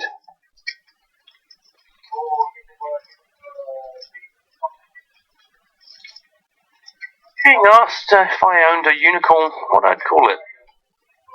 I'll get back to you on that one, Mike. He's saying that his would be Colin. I like that, a person's name for a unicorn. You win. I was just about to do some analysis. Like, I was so close. Man, you were like leaning. Oh wow, show's top player with the 9s, but Liddy did not believe that was going to be good enough. Cooley still on the up. Over 2 million now. 2.18 million. And Adrian Mateus still just over 1 million himself. The only short stack now, really, Mateus Rutzi.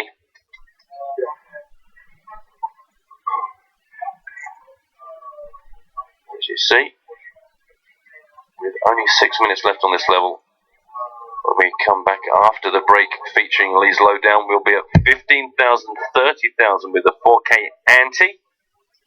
So going to be considerably more pressure on Mateus, unless he makes something happen in the last 5 minutes here.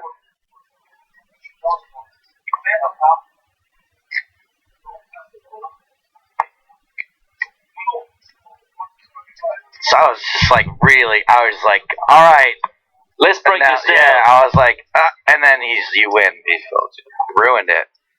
And I bet you were probably going to be really close. Oh my god, I was going to crush it. Now that you see he showed the 9, that was kind of probably where you were going.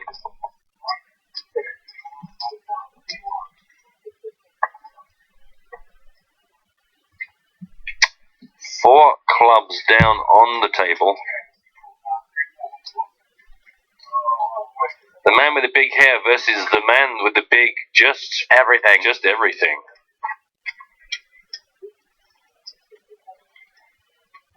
Big hair wins.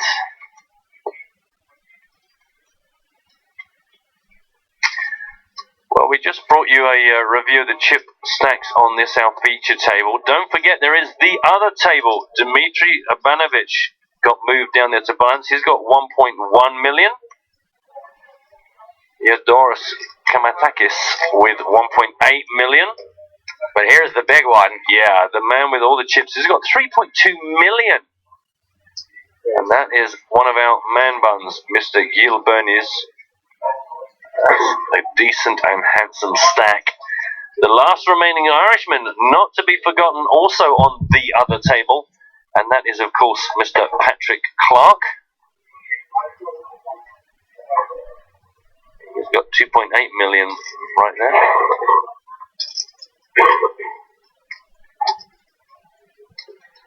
Our aggro friend from yesterday's feature table, Mikhail Petrov.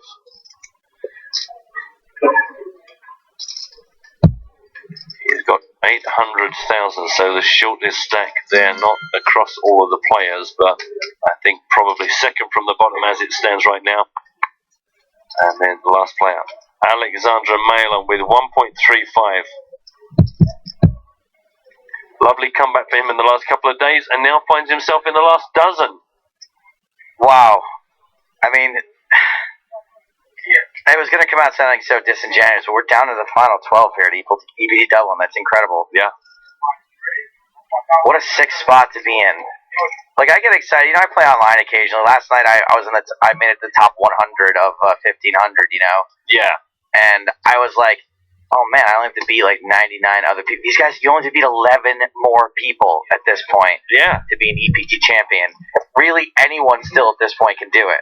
Because we used to say, to the pros, you know, like, at what point do you go, do you know what, I might win this thing? Oh, I never think that until the very end. You go, really? Because I know if I, like, get into the top 20, I'm thinking, wow, I can actually see right now all of the people I need to beat to win this. I think they're not actually being honest. I think they think from the very first card being dealt that they could win it, and that's why they're there. I think most pros think they can win it before they even book their ticket.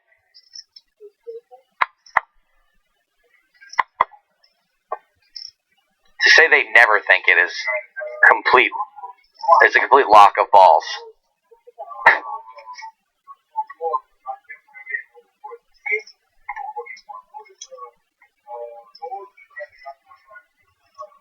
Reece Jones makes it 55,000. Probably only going to get in one or two more hands at this level. Yep, just a couple of minutes left here before James and Lee take over.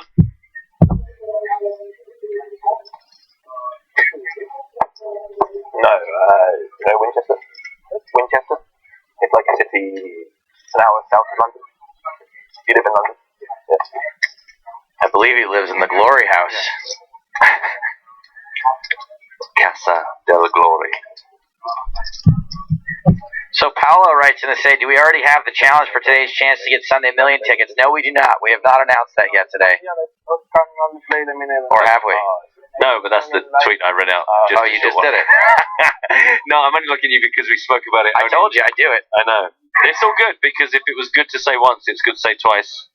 That'll be coming up later on in the broadcast today. Joe was very generous with his $1 Bounty Bonanza entries earlier on. As always, we'll give away some more goodies for you guys later on.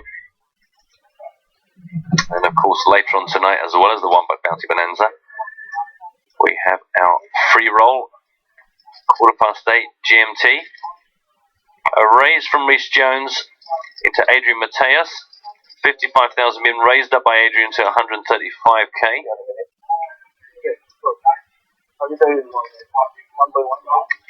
Alabasi asks, I'm playing a 50-cent spin and go hoping to get that million, but has anyone actually won $1 million with this buy-in before? Yes, I believe they have. Many people. As many as 10, maybe not quite 10, I can't remember. I think there's been $10 million spin and go winners. They're just not all at that buy-in. No.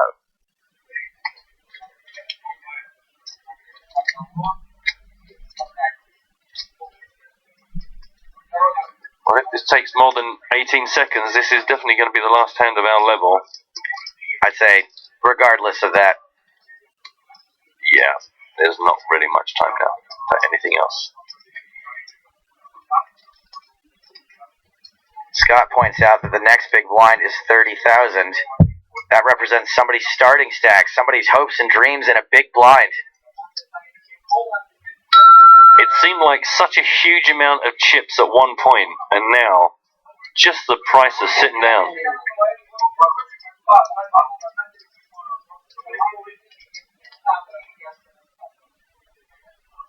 As always, I've no idea what's happened in Russia, but clearly more than Adrian Mateos staring at a table.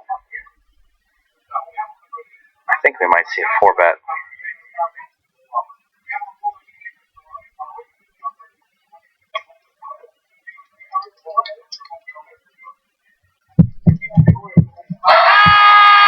Yep, 4-bet alert. It's now going to be 365,000 out of Jones, so 230,000 for Mateos to call,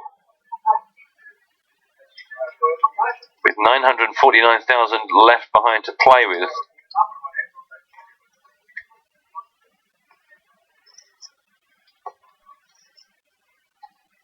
Having already invested 135,000 in that re-raise.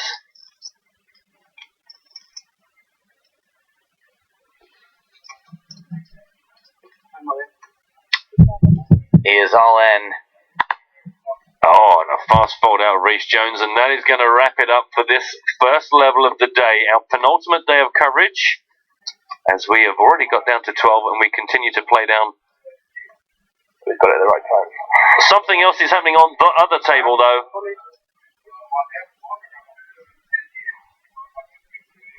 When I use the word action, I probably spoke out of turn. Well, there's chips in the middle.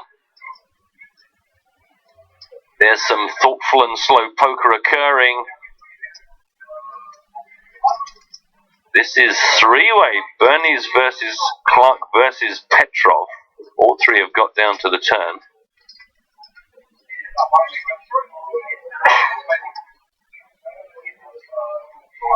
And if this goes the way I expect, then we can expect a 1.5 minute addition of Leeslow down in the break.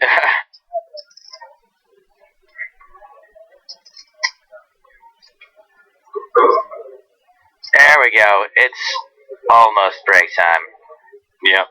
Bernies gets rid of Patrick Clark. But he still has Petrov, not Clark, to deal with. And he's coming along for the ride. Let's see a river and do some more tanking. So we have a 3 of spades on the end. Back on man bun watch.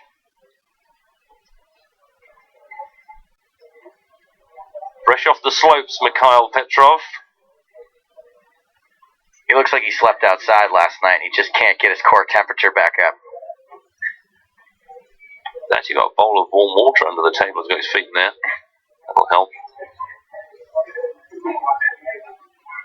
Can we get a look at that board again? No. There's a delay. It takes a second or two to get the message down there. There were 2 aces There and we 3 of go. spades on the end. Just wonder if any draws hit the river. Nope. So the river's unlikely to have affected anything.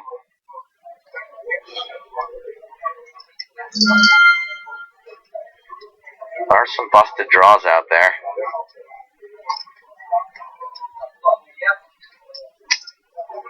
That looks like a pretty small bet relative to the size of this pot.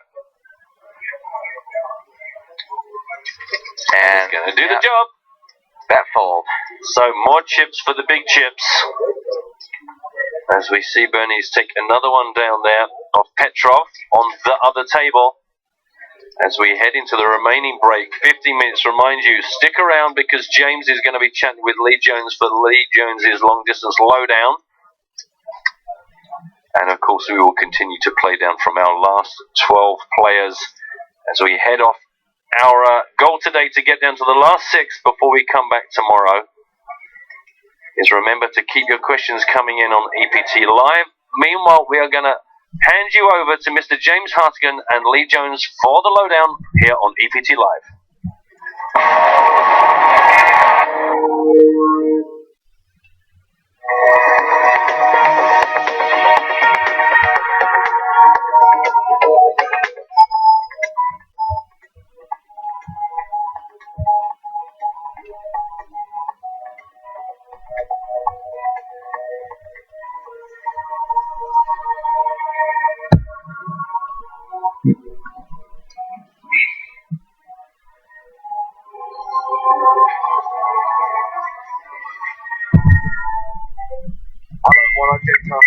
watching EPT Live on PokerStars.tv, and it's that time when we go across the sea and say hello to the PokerStars Director of Poker Communications, Lee Jones, in his secret underground lair for a special long-distance edition of Lee's Lowdown. How are you faring on this Friday, Mr. Jones? I'm doing great. I feel this head city.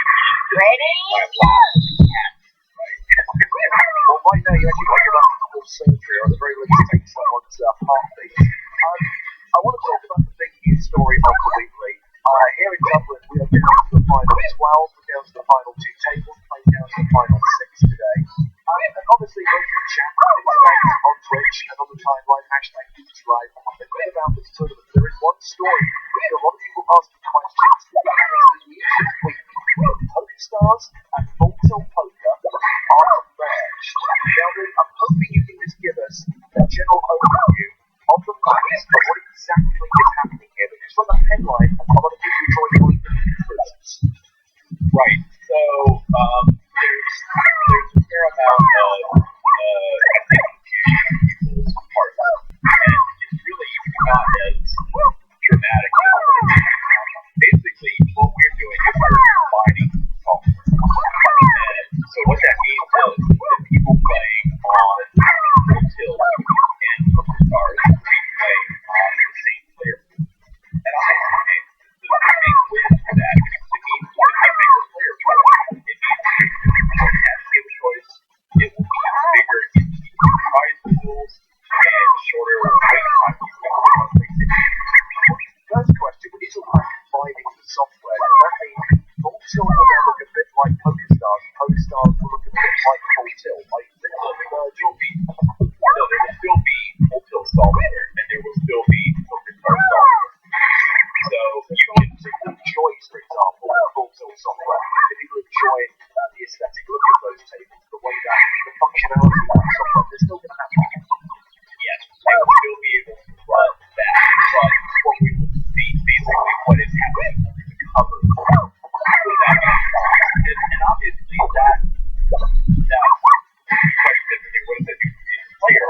Well, you benefit from reducing development costs because, I mean, for instance, before this happened, PokerStars developed Pinnacle and Full Tilt developed Jackpot. They are essentially the same function, but it requires two different development software to, create different types of software and to maintain those two sets of software. So now we can do something like that once. Again, looking at the quality of the players, you save on development costs, you save on overheads. How does that actually benefit the players? Well, I mean, that means that we have more money to put into other things, right? Like promotions and, essentially, if the company runs more efficiently, then hopefully everybody benefits from that. That can go back to marketing, which is things like promotions and bonuses and all the stuff that players do today. And it just benefits everybody more. This has always been the plan, Lee. I think it's now, what, 3.5 years since PokerStars relaunched Full Tilt?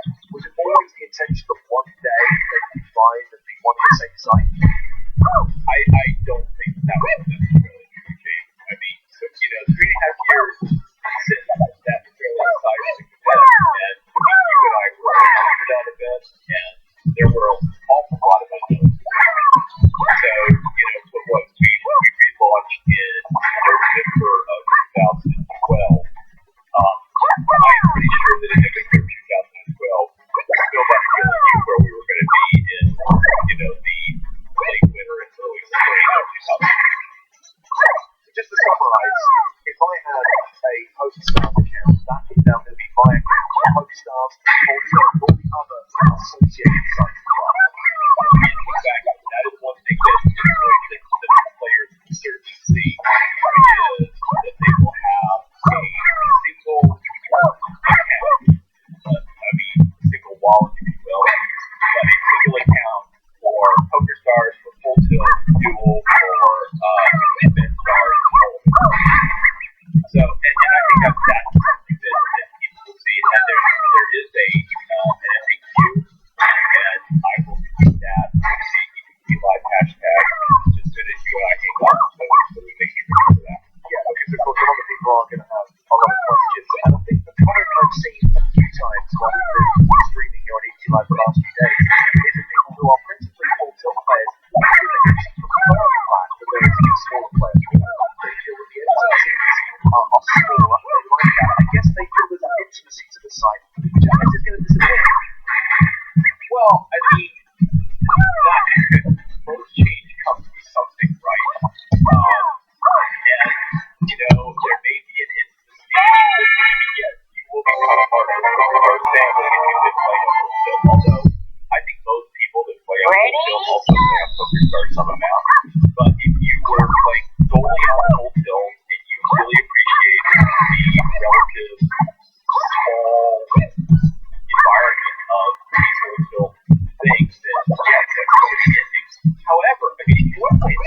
bogged down in industry jargon, but is it actually also becoming a PokerStars skin?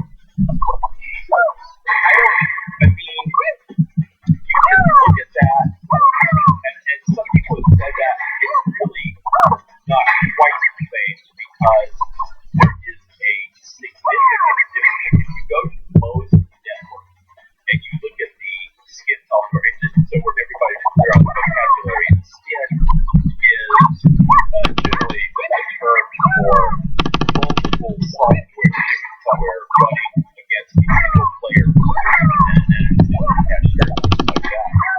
But typically with those situations, the skin software is very, very similar. It's very cosmetic in the difference that you see. Maybe there would be colors that maybe a font. It's not even a font. It's very, very simple. In this case, you are still going to see how the full tilt play software experience. Replace the full tilt software, giving you access to PokerStars. That's exactly. Okay, then let's move on and talk about some of the promotions that are running on PokerStars right now. And something that's been very popular, it's very big. It's the 100 million promo and the daily challenges that are being set. Brendan Collins is John Stapleton, and John Stapleton is distracted by some of those challenges over the last few days. They are clearly very addicted and very, very popular. Well, I mean, because you can win 10,000 or 100,000 cash in, as discussed yesterday by you. I mean, people that aren't but yeah, there's always two different challenges, and if you win the first one, if you get the prize the first one, you can get up to 10,000 cash, and if you get the prize the second one, you can get up to 100,000 cash.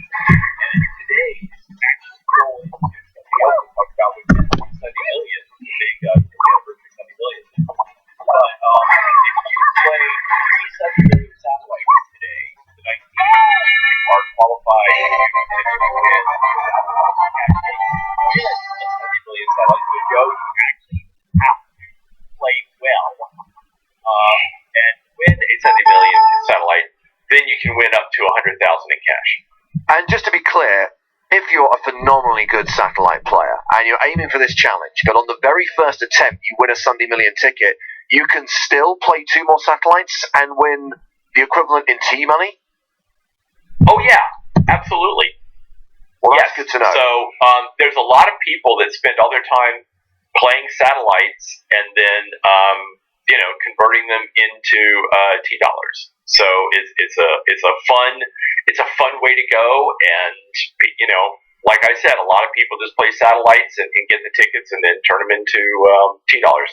Now, sadly, Joe has abandoned the challenges today. He has come to the realisation that we are at the business end of the EPT Dublin main event, and his primary focus has to be the final 2 tables of this 5K tournament. But that's not stopping anyone at home. It's very easy to watch our coverage and also play on PokerStars. Let's talk about the multiple. That's why you could have multiple windows on your screen, right? Absolutely. Let's talk about the Sunday Million 10th anniversary itself. Because obviously here on EPT Live, we're giving people the chance to win tickets to this event. Yesterday, Lee, there were 2 tickets up for grabs. We didn't get any entries, therefore it's a rollover today. And very soon we'll be letting everyone know how they can win one of 4 Sunday Million tickets here on EPT Live. And this is a chance to play in what is going to be one of the biggest tournaments in PokerStars history.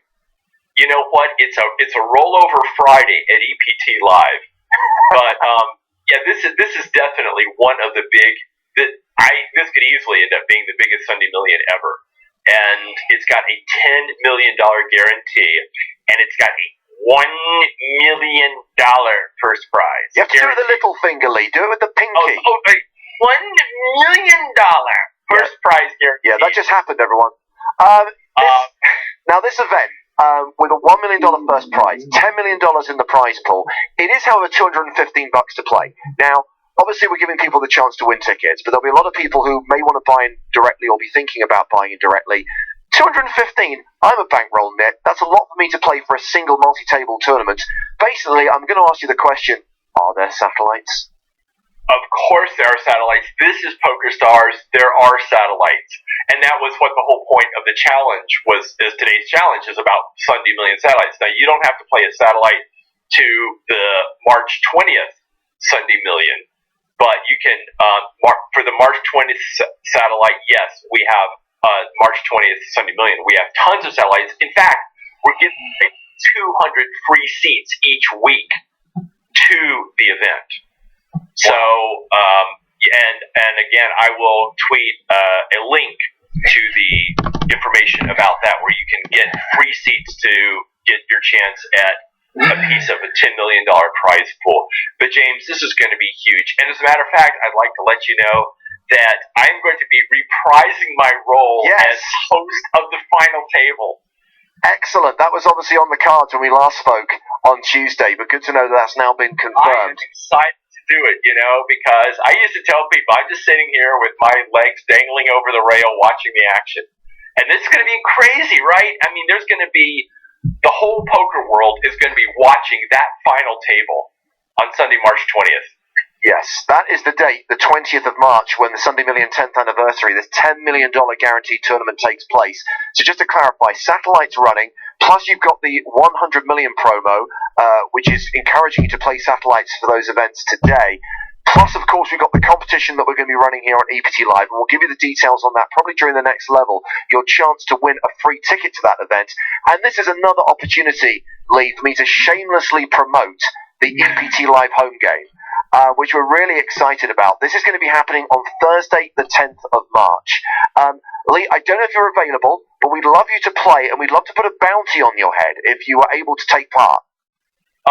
That was a week from yesterday. Is that right? Unfortunately, if you're in the United States of America, yes. it might not be a possibility. I'll tell you what, James. Let's plan for me to do it. I mean, it's not real money, right? It's real money prizes, so I'm afraid you can't be in the United States of America. We'd have to ship you back to Europe. I won't be able to play. I'm sorry. Very by the way, before we go off there, I want to mention that the Big Sunday Million, the 10th anniversary, has up to 3 re-entries. In case, so just so people are aware of that. Thank you very much, Lee, for this long-distance lowdown. That is Lee Jones, Director of Poker Communications for PokerStars. And a reminder on the EPT Live home game, by the way, which sadly Lee won't be able to play. That's taking place on Thursday, the 10th of March. Full details in episode 37 of the EPT Not Live podcast. Make sure you download that for the club ID and the invitational code. Back to the action in the next few minutes, right here on EPT Live.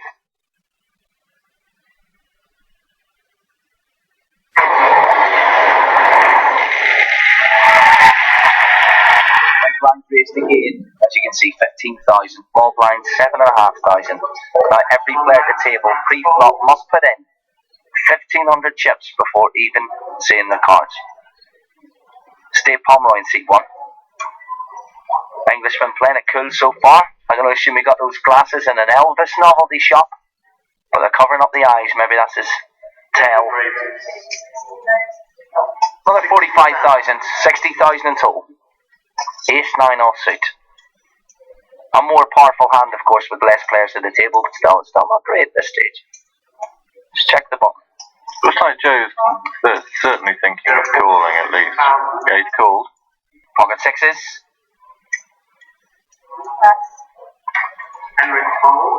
Olander folds.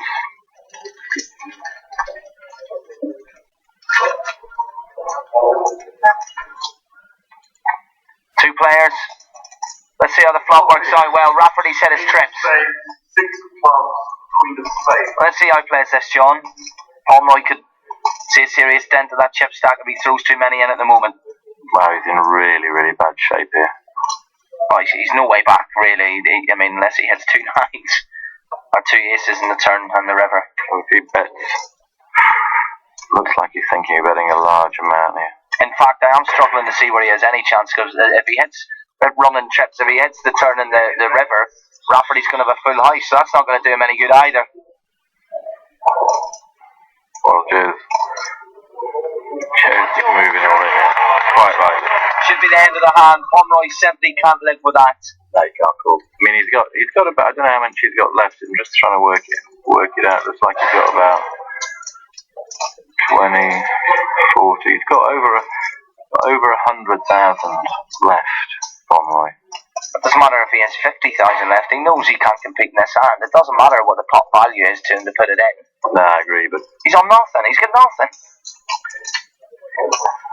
he can't call him. He's done his chips, surely. He can't put them in.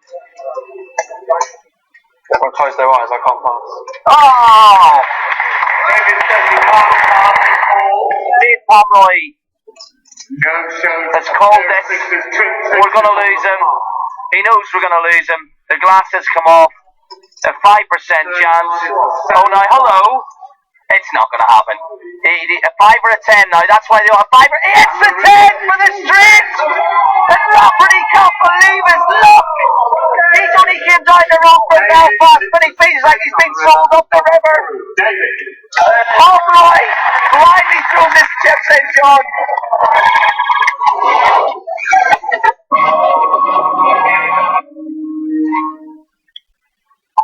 Welcome back to Dublin and the PokerStars.com European Poker Tour. Day 5 of the main event, the penultimate day of the tournament, and we're down to the final 12 players, 2 tables of 6.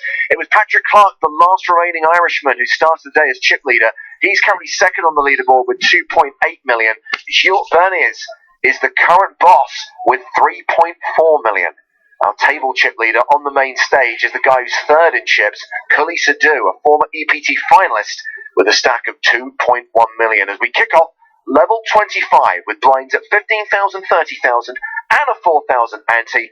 It's James Hartigan alongside Joe Stapleton. Hello, my babies, my Irish lads and lasses, Aaron Gobra. So Matthias Rutzi, the current short stack with 11 big blinds. He is the shortest stack in the tournament. Second shortest stack also at the feature table, Ivan Banic with 27 big blinds. So the next break at the end of this level, Joe, I think we're finally going to be able to premiere EPT Not Live at EPT Live Dublin edition. Hooray! That's good news for Ronadip, who says, hey guys, anyone knows where to watch EPT Not Live show and download? Please tell. We're telling you right now, Ronadip, stay tuned. 90 minutes. Hopefully 90 minutes of strong poker as we go out to what we're calling the other table. Only 2 tables left in action. When we're down to 9, we'll have the final redraw of the tournament, and every player remaining in the EPT Dublin main event will be up on the main stage. We'll play down to 6 today, and the final 6 return tomorrow, and we'll have cards up coverage of the action starting at 2 p.m. GMT.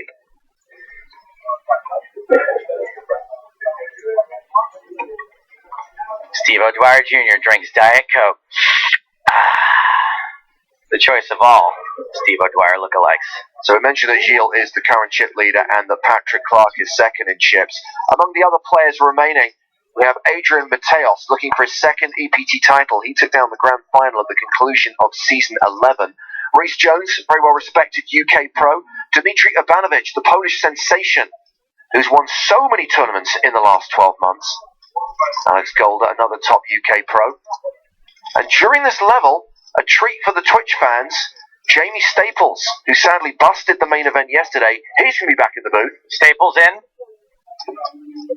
Staples out. Where is Staples? He's going to be in the booth soon. Right now, Staples is out of the booth. Staples will be in the booth very soon. But he's out of the tournament. I can confirm that, yes.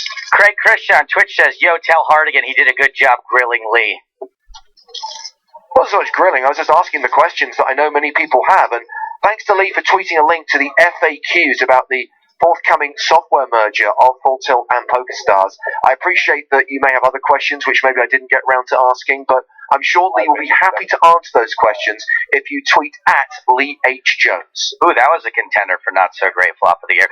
Master of Disaster on Twitch says, when is that episode of the podcast when you give info about the home game? I'll tell you what, listen to this podcast because there is info about the home game. We do talk about the home game in this week's podcast in EPT.live at EPT Live.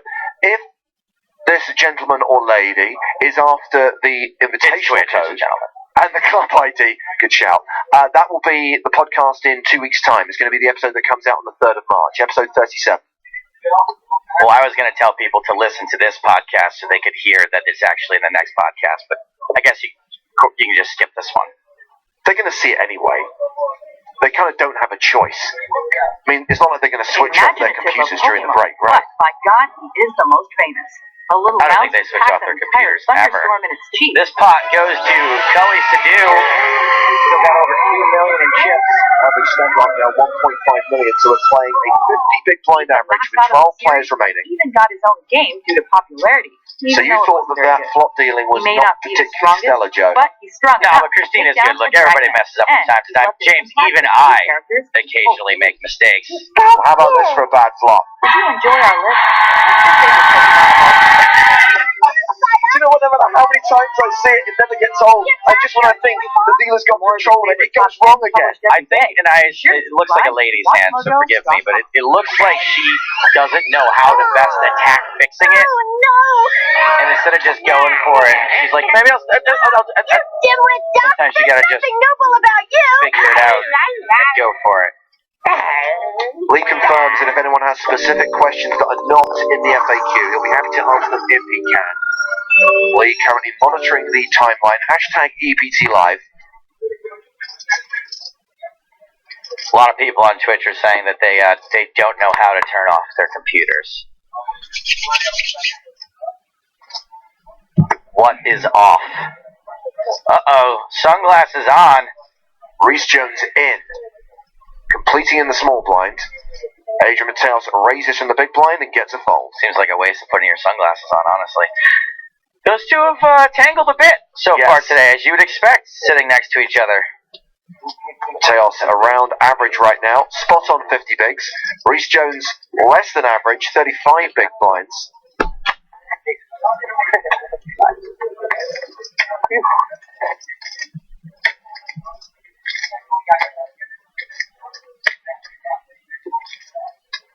So we've got two guys in the final 12 who are two of the stars of season 11, really. If you think about Monaco last year, Joe, we had Adrian Mateos lift the trophy on the final day, winning the main event, and Dmitry Ivanovic receiving EPT 11 Player of the Year. Dmitry still looking for his first main event title, though, and Adrian Mateos looking for his second. How's he doing for season 12 Player of the Year? That's a good question. Are we even running Player of the Year this season? Well, there's got to be something, right?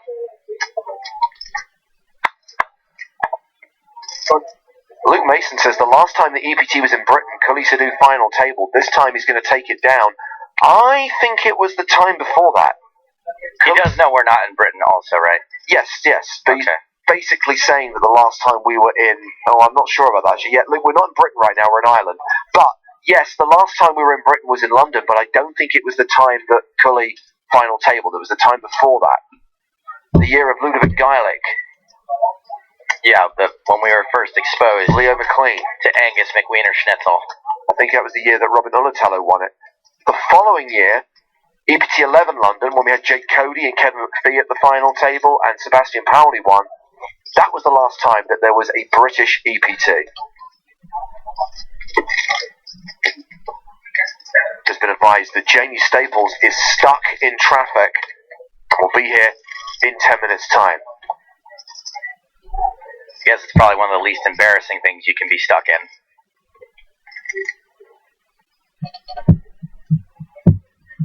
I got stuck in a winter coat once. Horrible.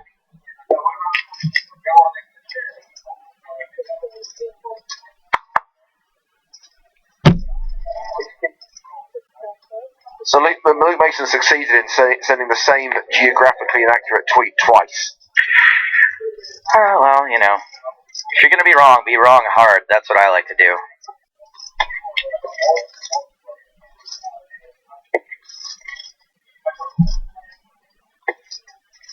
So this has been a button raise from Mateos. Alex Golder in the small blind. Buenos dias, Ham's heart again. Oh, come on, Tador. Are you feeling better? Sí, mi estómago es bueno ahora. While your boy Adrian Mateos is facing an all-in from Alex Golder. What a herc! What a herc that man is. That is the right thing. And Mateos has folded. 400,000. James. I must go. Cool.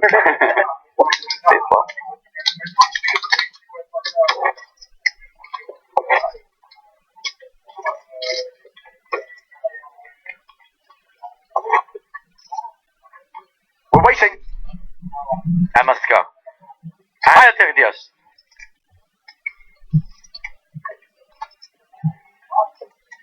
Oh, James, I forgot my maracas. Rick, haven't you got work to do? What's Rick up to now? Ireland is part of the British Isles, so he wasn't far off. It's not in Britain, Rick. Yikes. Go and communicate something. Okay, so Lord Robes on Twitch asks, how do you apply to be a poker commentator? I'll tell you how I did it. First thing you have to do is you have to fail miserably at everything you can possibly try to do in Hollywood, okay? Then when you get spit out the bottom of the adult industry, you witness a guy who creates a very popular poker website commit a murder, and then you have something on him forever, and he gives you a job as a poker commentator. I'm not saying it's the guy that created this site specifically. All I know is I have information that I'm protected for life. So unless you can do that, you don't really apply to be a poker commentator. You just see something really grisly happen in the Las Vegas desert one night. Blimey, I wasn't expecting that.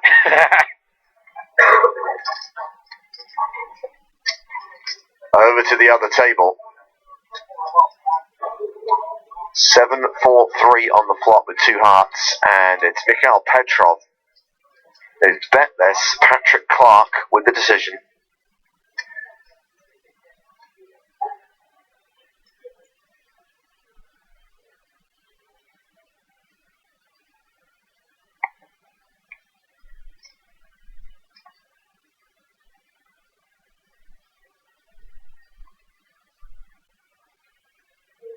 That's an all-in. Petrov double checks and folds. So you're asking about EPT 12 Player of the Year, Joe. There's basically 3 tiers this year, Platinum, Gold, and Silver. Who's crying? Well, let's talk about Platinum, shall we? Because that's kind of the top tier. And let's not do that. Yeah, we've got an all-in and a call on the feature table. Matthias Rutzi has shoved from the small blind and been called by Ivan Banic in the big blind. Queen 7, the hand for Rutzi, the at-risk player. Ace 8 of spades, the hand for Banic. So if you're wondering why the hands are as weak as they are, Rutzi is all in for fewer than 10 big blinds. Man, oh man. Nothing really changes on the flop. Ace high still ahead. Rutzi pretty much a 4-1 underdog, looking for a queen or a 7. And that ace will seal his fate. Over. So, Matthias Rutzi exits in 12th place. He cashes for €32,870. James, I just don't know if there's anyone else here I'm as attracted to as I am Matthias Rutzi. I don't know if my heart can really be in it anymore. Yeah.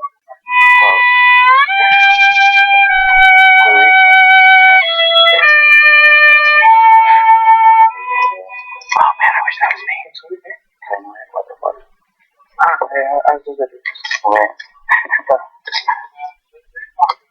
Do you think he said I'm in room number 4? That's what I heard. How jealous of Greg are you right now? Greg's basically undressing him. So we're down to 11 players. 1 table of 6, 1 table of 5. And yes, just recapping on the EPT 12 Player of the Year rankings. In the top tier, the Platinum category, Mike McDonald currently leads the rankings. Steve O'Dwyer is 2nd. And Adrian Mateos is currently 5th. So no Dmitry Urbanovich on the Platinum. That's good. Urbanovich does not feature in the top 30. What a joke. He's 41st in the rankings. That can't be accurate.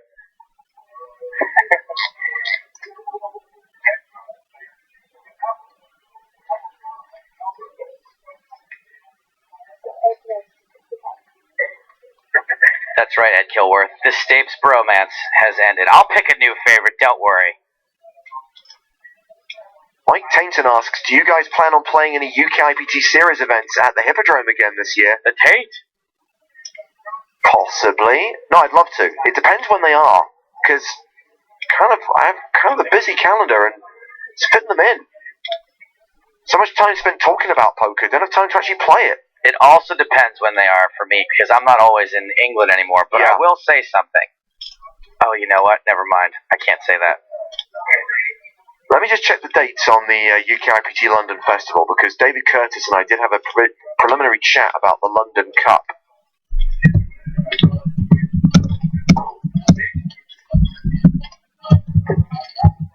What are those dates? I want to put them in my calendar.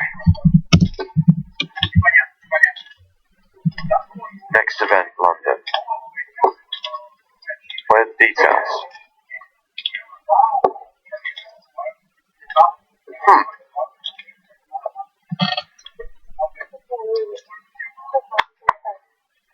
Oh, this website been updated.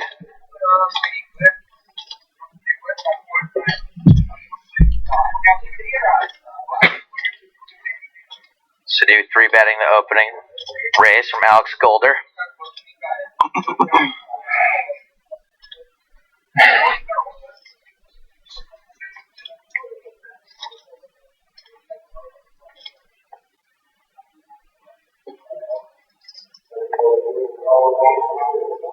And we know Sanu loves 3 betting. He loves 3 betting like a fly loves smashing into a window over and over again. Golder's all in.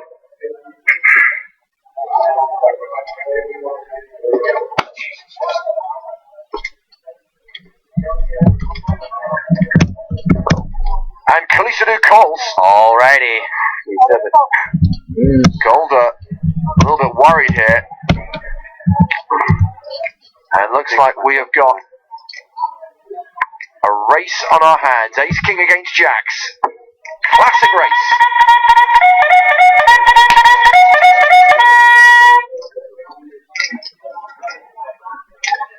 Like Lucky Charms versus corned beef and cabbage, one of these 2 hands has a slight mathematical advantage. Golder needs to hit, and that is not the flop he wants to see. Jack high, a set for Sadu, and Alex Golder now needing running cards.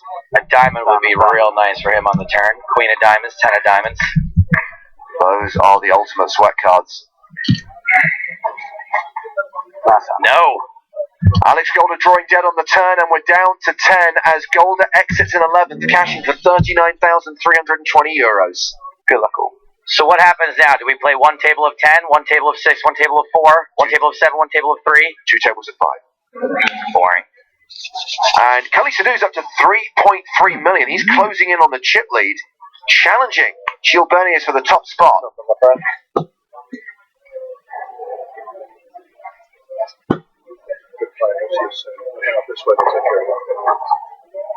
Alex Golder, the over-the-shoulder Golder holder. He came so close in Deauville in season 10, denied an appearance at the final table, and the same fate befalls him here in season 12 in Dublin. It's a good best card, man.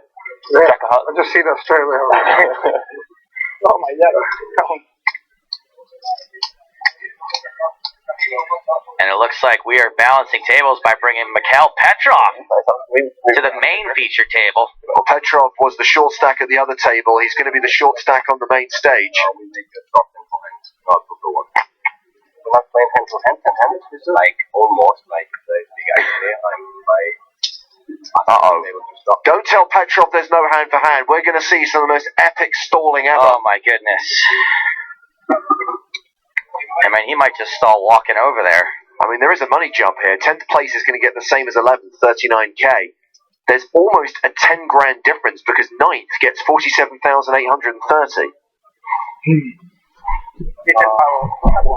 Let's hope everybody here acts like they've been there before and just plays their game. It's a tough thing to enforce, though. You know, you can only do something about it when one table is taking significantly longer than the other. My fear is that they're both just going to slow down. You'll be fine with this if I sit again? Are you fine if I sit just here? Because it will be completely redrawn after this. Okay. Yeah, okay. Thanks. Actually, do they need to change my mic for this? Or not important? Right? Yeah. Seems like we got him. Finnegan calls him Petrov Stolarino.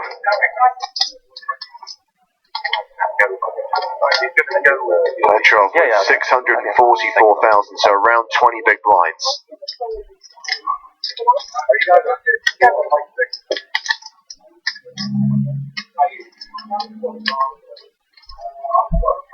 Rocks 99 says, why don't they just go hand for hand? Because it's not really necessary. You'd rather they just play. So we talked about the prize money for 10th and 9th. Make it to the final table. You've locked up nearly 61k. Win it. More than $500,000. 561,900 to the eventual champ. Like 6 on. Yeah, 6 on this. That's exactly 5. 5, 6, 630. Your big blind? Alabasi asks, does the Sunday Million Challenge of playing satellites include sit-and-go tournaments or not? No, I don't think so. I mean, yes, if it's a one-table satellite, but you want to make sure that specifically a satellite to the Sunday Million. So I think, and I'm still, as are the rest of the team, struggling to find the UK IPT London schedule, which I thought would have been uploaded by now. But the festival seems to be running from the 5th to the 10th. So I think the London Cup is going to be the weekend of the 9th and 10th. And if that's the case, I'm going to tap up my man David Curtis and try and get in that game. I am supposed to be in London that week also, James. We're supposed to do some voiceover, and I was supposed to fly out on the 6th. But I could maybe be convinced to stick around a few more days if poker is happening.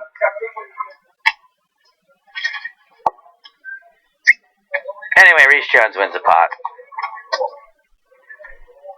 Will you guys come out and play? If me and James are playing at the Hippodrome that weekend, who's going to come out and play with us? And I think I'm right in saying that the London Cup is a £300 buy-in. It's got 3 starting flights all on the same day.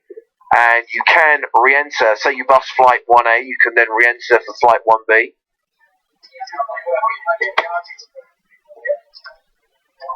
That's kind of like a UK IPT series event, right? Similar buy-in, similar structure? I assume the structure's similar. The buy-in's what, 250 instead of 300, so... And that's going to be a Saturday, Sunday, so you don't have to take any time off work. You can just come to the Hippodrome in Leicester Square for the weekend. I'll happily play one of the... I mean, they're going to run earlier flights on during the week, right? It's one of those. Will those start on, like, Thursday or something? No, it's all on Saturday, Sunday. Oh, it's just Saturday, Sunday? So the 3 flight 1s are all on the Saturday, and then the final day's on the Sunday.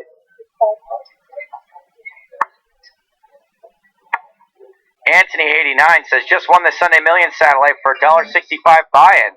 Bought in for 15 times, but still okay. Never won a million ticket. Pretty happy. Yeah, boom. A reminder that we'll set you the challenge later today of how you can win free entry to the Sunday Million as Petrov moves all in here after Jones opens. And that's going to be a quick fold. The other thing I want to tell you about, by the way, is the $1 Bounty Bonanza, which is taking place this evening. Now, we've got our usual free roll at 8:15 local time, and that will be open for registration in a couple of hours, so we'll give you the free roll password then.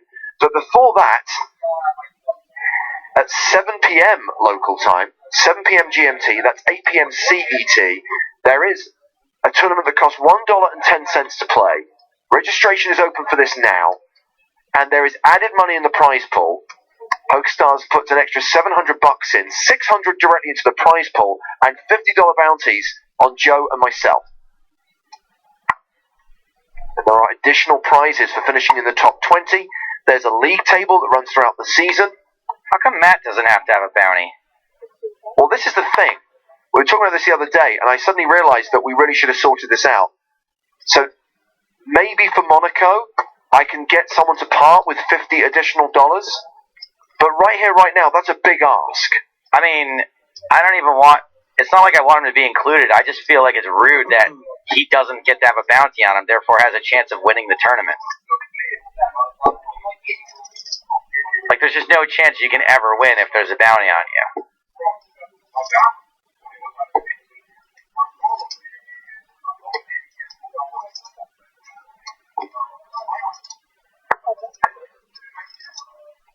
So this is Petrov and Sadu, blind on blind, unraised pre, ace, ace, 10, 2 diamonds. Now Petrov did inquire of the tournament staff whether we're playing hand for hand. We have been advised that they're playing so-called soft hand for hand. Sounds sexy. If one table has an all-in and a call, they won't deal another hand at the other table until The all-in's been dealt out. Joey Rocks 99 is asking roughly how long till the ticket gets credited to my account for the $1 bounty bonanza. I can all but guarantee it will at least be there by the time the tournament starts. So just hang tight, buddy. Yeah, there's no cap, by the way, on the field in the $1 bounty bonanza. It's not like the free roll where only the first 30,000 people to register get to play. We want as many as possible in the $1 bounty bonanza, and with every person who buys in, that's an additional $1 in the prize pool. I can't think of a better bargain though, like value-wise. It's $1.10 to get in, and there's 700 added, plus all the dollars you can win. It's not like one of those free rolls where it's just 700 in the prize pool. There's an additional prize pool from all the $1. Absolutely. Plus, of course, the Sunday Million ticket for the winner, the Sunday Storm tickets for the people who finish 2nd through 20th, and the league table prizes as well, with someone winning a scoop ticket at the end of the season. Let's see how many people are registered right now, actually. I think last time I checked in, it was about 3,500. 3,554. 3,555. So we got 2 flush draws out there now with a heart on the turn. Sadu bet 31,000 on the flop. He's bet 67,000 on the turn. And remember, Petrov is the short stack at the table here. He's got 22 bigs behind.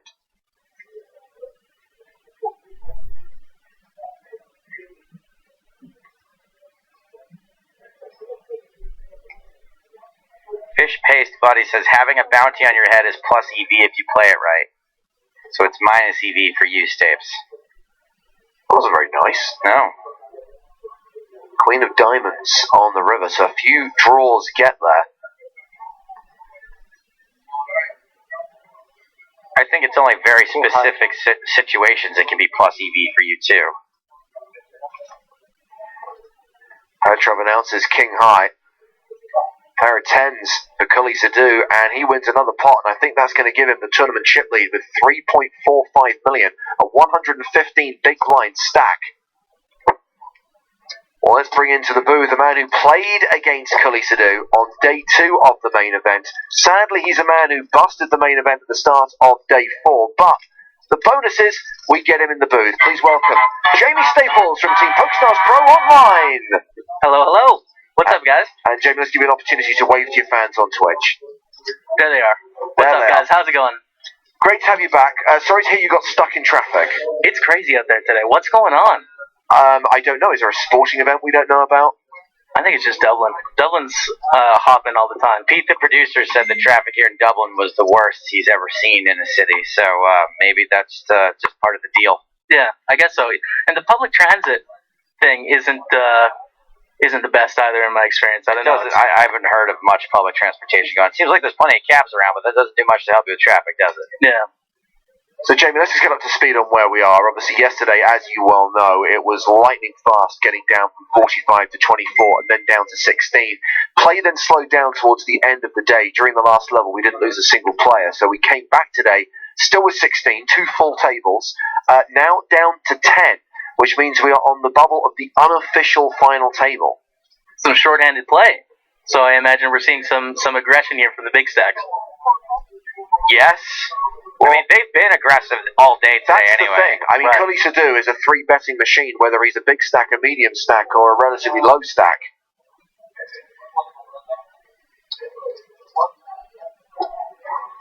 Thanks to Glenn Webber, by the way, pointing out there is a cap of 20,000 players in the $1 bounty bonanza. We're never going to get close to that. I wouldn't worry about it. If we do, James will eat my hat. But luckily, I do have a delicious nacho hat, just for that type of situation, Jamie. This is really confusing. Jamie, Staples. Yeah, I was going to ask you of all the ways people get your name wrong, what is your favorite? Because I just saw Jeremy Stampler, and I kind of like that one. Yeah, Jammy Stampler. Jammy Stampler is your favorite? When I'm shoving a little bit too much, they call me Jammy Stampler. Yeah. You've no idea how counterintuitive it is to write your name, Jamie, because traditionally the I would come between the M and the E, not between the A and the M. Yeah, I don't know what my parents were thinking. It's kind of like a Jaime thing going on. Yeah. Jaime Stampler. So this has gone to the river. The tails raised pre, you bet flop, it went check on the turn. Double paired board. board.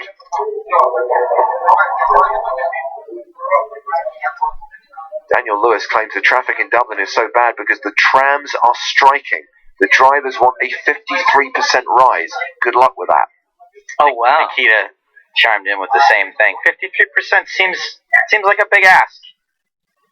Well, you got to start somewhere. You know they're going to try and drive you down, so you don't want to come in with a low ball offer to start off. Yeah, settle at 20, right? They're going to try to tram you down. Choo-choo! Speaking of trams, there's a couple of stacks of blue and some greens in there. I'm not sure what it has to do with trams, but it is a huge bet. A train. Advantage. And it's a call. 275,000. The old 6-5. Wow. The old big blind special. Teos mucks his hand. He's down to 949k. Banich on 1.6 million. Average stack, of course, is now 1.8 million after a couple of eliminations. Got a question for Jamie. Mm-hmm. David E. Moore asks, Jamie, how do you assess your overall play at the EPT main event and the opposition compared to online in terms of skill alone? So go ahead. Right, okay. It's very dependent on your table. So you can have a really good table that's maybe like the Big 11, or you can have a really bad table that's like the Super Tuesday. So it's sort of tough to say because I've only played on 5 or 6 tables. But like I said yesterday, I think it's like a tough Sunday field. But of course, you're playing for an EPT title. You kind of got to give it a shot.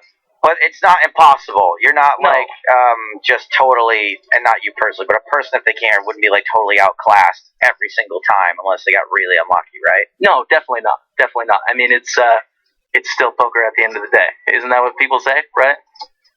Do they say it at the end of the day, or do they say it's poker at the end of the day? Where would the quotation marks go? Both of those things. I don't know. Where's Doyle? We need Doyle. So Cully Sadu raises to 62,000, gets a call from Barnage. Maurice Jones in the big blind.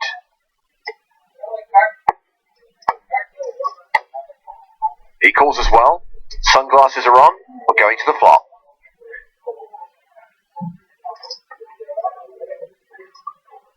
Chinese Frankie was sad to see Golder go. He says, unlucky Alex, now rooting for Cully, the Indian gangster. Go get the beans, mate. Jack 10-8, 2 clubs on the flop.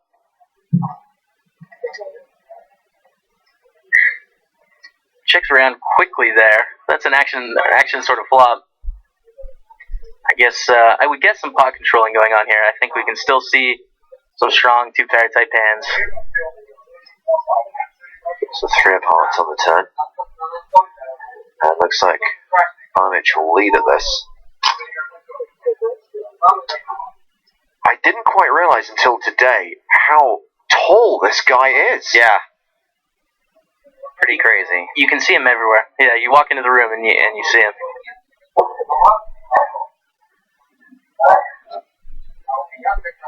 Do we have any pay jump information going on? Absolutely. Here? You go out in 10th, and not only do you miss out on being at one table, but you miss out on the better part of 10k, because it's 39 grand for 10th and 48,000 for 9th. Right, there you go. And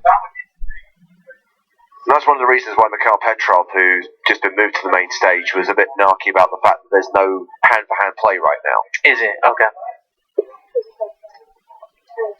But the tournament staff monitor it, and they do feel that if they feel that play is dragging at one table, say for example there's a big hand, they might pause the action at the other table. Okay, I know many of you have been waiting for today's Sunday Million Challenge, i.e. your chance to try and win free entry to the 10th anniversary of the Sunday Million taking place on the 20th of March. Today, we want you to play a real money hand on PokerStars, play real money games, MTTs, sit and goes, Zoom, spin and goes. If you win a real money hand with Ace, 7, Ace on the flop, could be Ace, Ace, 7, could be 7, Ace, Ace, doesn't matter what the suits are, but crucially 2 aces and a 7 on the flop, and then tweet it. EPT win. We need a screenshot, your PokerStars ID, the hand ID, and we'll verify it, and the first 4 will get free entry to the Sunday Million. Now remember, we do verify the entries, so don't mess around. It was a rollover from yesterday. No tickets went, so 4 up for grabs today. The first 4 players to win a real money hand with ace-7 ace on the flop. Take a screenshot, tweet hashtag EPT win. PokerStars ID, hand ID should also be included. That's going to be a little easier than yesterday. There he is. Hey, what a good-looking guy that is. What a picture. What a stud. Guys, I think I'm gonna have to go play that that challenge that you just put up. I think this is gonna be a short visit for me, but I'm gonna go grind. I mean, a free Sunday Million ticket, not bad. I'm really excited for that event. 10 million guaranteed. I'm gonna be streaming it. Are you gonna go off for every? Because you can re-enter up to 3 times. Are you gonna go off for all of them? Oh, definitely. Yeah. I mean, there's not so much that you'll have to, but you would never be like, I think I'm done, guys. I don't think so. Not for that one, no. Alabasi asks on Twitter, do you guys know where the next EPT will be? Absolutely we do, Al. This is the penultimate stop of Season 12. The next EPT is at the end of April when we go to Monaco. PokerStars and Monte Carlo Casino EPT Grand Final. So granted, you've got a bit of a wait, but that means plenty of time to try qualifying for that one on PokerStars. I know, Jamie, last time we spoke you were still undecided about Monaco, but I guess you'll be grinding those sats and hopefully bink a seat. Definitely. That's usually how I start my day online, actually, is I go to the live tab, I check out what, satellites are going on and sub-satellites, and then see if I want to play any of those. Because the rest of the schedule I have memorized by now. Sure. So. Does it really mess with your head when they change it? Oh, yeah. It's like, what's going on? Why did they do that? It's like when you're in the supermarket, right? Suddenly they've reorganised everything and the bread's no longer where it was, and now you've got to walk through the pastoral to get to the yogurt. So it looks like we checked a showdown. Hashtag Waitrose problems. And a deuce is going to be good. Oh no, thought that was King Jack over there. Queen's going to be good. Yeah.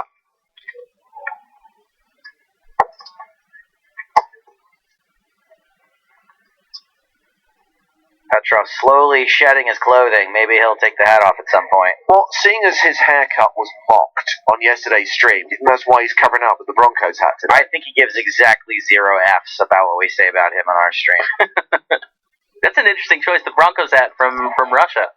Yeah, we think that he's probably not actually a Broncos fan, but who knows? Hey, there's Aunt Zeno. One of the good ones. Really nice boy. Just absolutely crushed the WPT last year, 2 years ago.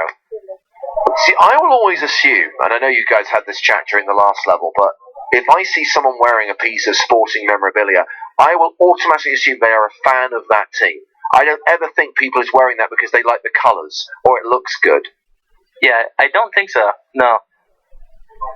Oh, I mean, my really close friend used to always wear a Yankee hat just because he liked the symbol, and then eventually he stopped because that's the exception. That's the exception. The Yankees hat it's has like become iconic, a fashion right? item. Yeah, absolutely. it just looks cool. I think there's a lot of Europeans who are big NFL fans. I don't think it's beyond the realms of possibility that Petrov is a Broncos fan. My buddy stopped wearing the Yankee hat though because he got tired of people asking him about the Yankees. He was like, I don't know, man. I'm sorry, I just like the hat. Because you think about it, if you wear like a Ralph Lauren hat, no one's like, hey man, you love horses? You a polo fan? What do you think of the new fall line? And just to clarify, by the way, on the Sunday Million Challenge that we just set you, it can be any game type as long as you're playing for real money. So that includes tonight's $1 bounty bonanza. It also includes the free roll. It may not cost anything to play, but there are still real money prizes, so it's considered a real money game.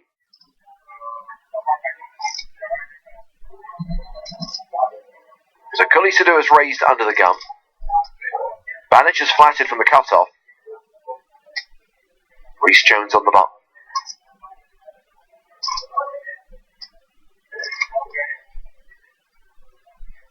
How's the pace spin? Has it been slowing down in terms of the amount of action per hand, or? I think yesterday we saw a sizable shift. When we got down to 24, I would say, we got down to the final 3 tables, that's when I felt that people were starting to really slow down and focus, take time over their decisions. And today, for the most part, has not been an exception to that.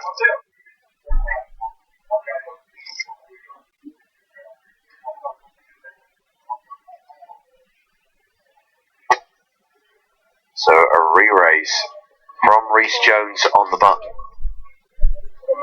Is this a squeeze or a legitimate 3-bet from Mr. Jones? Where are you leaning on that, Jamie? To me, it does not feel like a squeeze. I'm gonna go with you. Out of his stack, just that dynamic there. I think that you're mostly 3-betting with good hands at this point. I think so. I mean, sitting on 700,000, it's just it's a weird spot for him being one of the shorter stacks left. Yeah, I don't think you're 3-betting and really gonna fold. You might get it in, but I don't think you're 3-bet folding here very often. Oh, yeah, snap call. All in and a call. So Reese Jones is at risk here, but he has got aces. He is near the top of his range there. And the hand queens Babanic, who was almost inducing this by just flatting the opening raise from Cully Sadu. It kind of felt like it wasn't just a squeeze. It felt like it.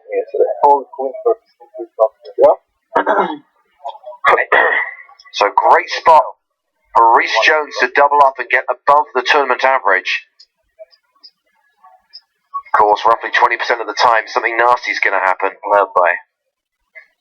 Oh! Ace and a queen on the flop. Chop it up. Wow. Chop it up. Royal flush on the board. Jack of clubs. Oh no. That could possibly be the grossest chop pot of all time. No chop. There's one queen left in the deck, which would be a pretty gross suck out. Jones just has to fade one out. Seems nervous about it. It's never over till it's over. Gets the double up. And that will leave Ivan Banic with 844k. Less than half the average. Exactly what he was looking for, Banic. I mean, calling with the queens, trying to induce the squeeze, which really doesn't come forward that much. Super unlucky. This is the queen left, right? Of course, it's hindsight, right, Jamie? Mm-hmm. But when you flat there and then you induce a squeeze from a guy that doesn't really have a mess around stack, can you ever think about not getting it in? I don't think so, because I think that the 3-bet includes more hands than just aces and kings. It's also queens and jacks and tens and ace-queen suited. All those sort of hands are in there too. Mm-hmm. So even if he's never bluffing, you're still doing well against his good hands. Fair. To answer Sean's question, the $1 bounty bonanza is tonight. It's at 7 p.m. GMT. That's 2 p.m. Eastern time. 3,582 players now registered. $1.10 to play. Now, during the next break, and that could be the end of level break in 48 minutes' time, or it could be the break when they redraw for seats around the last table when they're down to 9. You will get to see episode 1 of EPT Not Live at EPT Live Dublin editions. There are 4 installments to the podcast, and in this segment, a discussion of last week's Superfan fiasco. Images of Sam's Shark Cage home game and the most ridiculously over-the-top, unnecessary spat ever witnessed on EPT Not Live. Hashtag Thug Life. No, not yet. Well, I know. And a friend of mine knows.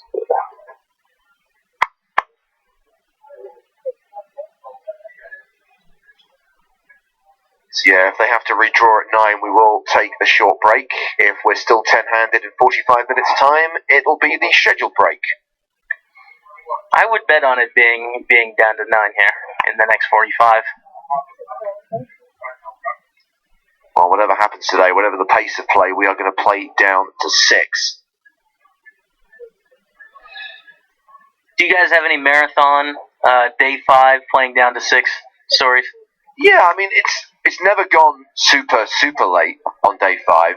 Obviously, we've had some marathon final tables, which we don't necessarily want to relive right now. But no, I mean, it's all dependent on the field, of course, Jamie. I mean, where we've had EPTs with 1,000 plus runners, it takes a bit longer. Obviously, more chips in play.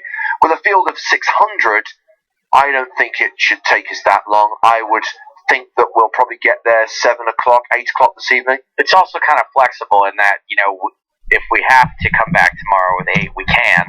We prefer to come back with 6, but if it's 1 in the morning and we're 8-handed, then we just come back tomorrow 8-handed. I think that is highly unlikely.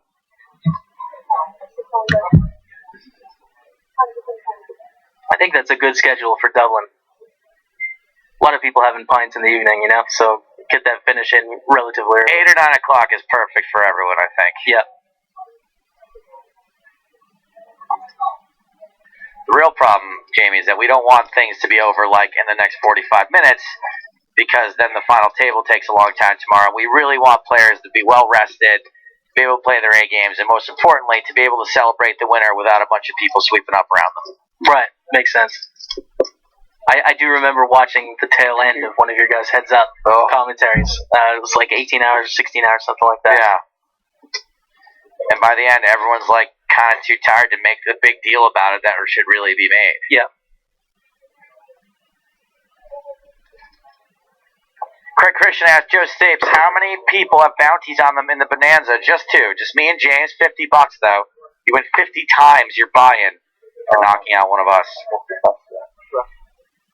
And it's really not hard. All you have to really do is be on our tables. I will tell you that every single time I've gone broke, it's been the most ridiculous hand ever. Someone who's just calling for the bounty. It's like 7-3 offsuit. I watched you play a little bit yesterday, Joe, in the 50-50s, and guys, I think his bounty's up for grabs. It's when I'm doing 2 things at once, I'm not stellar at poker to begin with. But if I'm just clicking buttons and trying to do commentary at the same time, it's even worse. Yeah, and I'm just kidding, of course. I've played with you a little bit. We played in Scoop, Spring Championship of Online Poker, right? That's right. We were at the same table in the Scoop, and you watched me take a really dirty beat that everyone on your stream had a good time laughing about. That was fun to watch. So cruel. So do all in over the top of the opening raise from Mateos. Yeah. And quick fold. Knowing that the 2 players to act behind are both reasonably short. I don't know, maybe I will just stay. Wielding that big stack. We're starting to enter the stage of the tournament as well for some of the people that don't play tournament poker as much, where you have to adjust your strategy a lot to the payouts. So there's sometimes where you may have 55% against someone's shove, right? That's your chance to win. But you still have to fold because you can't put yourself at risk. So it's a really interesting stage of the tournament where everything gets sort of weird. It's crazy land for a while, and you need to be thinking about that money constantly. I mean, let's just look at the situation here. If we just focus on our feature table for a moment, Banic, Mateos, Petrov, all similarly stacked, all around the 20, 25 big blind mark.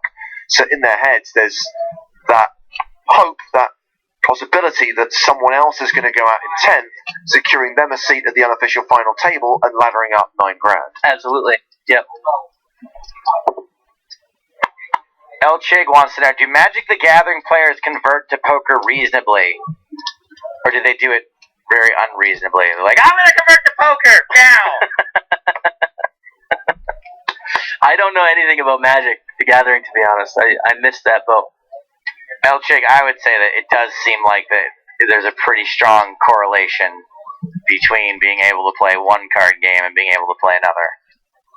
Lots and lots and lots of players have come from Magic the Gathering. Well, now we're hoping that it'll happen a little bit more with Hearthstone. Hearthstone, correct. I'd love if we could have some of the people on Twitch that play Hearthstone check out poker for a while, and vice versa as well. I'm going to play Hearthstone one of these days. Watch out, everybody. As soon as I find out where I can buy one of those decks. Haven't been able to find one in any stores yet, but... What do you need, like a starter pack or something? I don't know. I haven't played. You don't do Hearthstone either? Oh, okay. I watch a little bit. I don't know what's going on, but all my friends like it. So we got Dario Sammartino on the rail for Cully Sadu. Go, bro.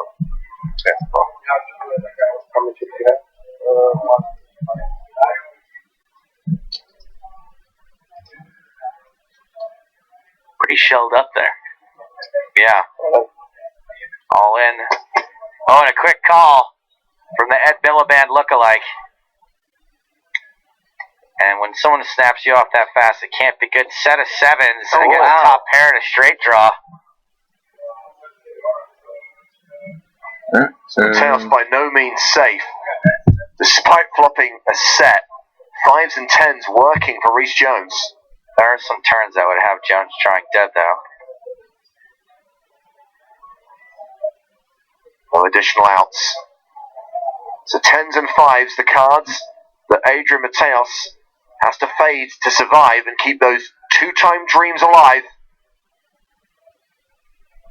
The river card is a 5! Oh, that is gross. Wow. Adrian Mateos gets rivered and busts in 10th place. Why? The last remaining former champion is gone. ¿Por qué cinco? ¿Por qué? He cashes for €39,320. What the heck? We are down to 9, and that means they are going to redraw for seats at the feature table, unofficial final table. They're very close. Expect that one. That's a rough way to go. I mean, that's got to be so painful. So while the redraw is taking place, we are going to take a break. And during the break, you are going to get to see episode 1 of EPT Not Live at EPT Live. When we come back, 9 players on the main stage. The first time every player remaining in the tournament all at one table. This was the moment when it all went wrong for Adrian Mateos. Gets it in good, but straight on the river.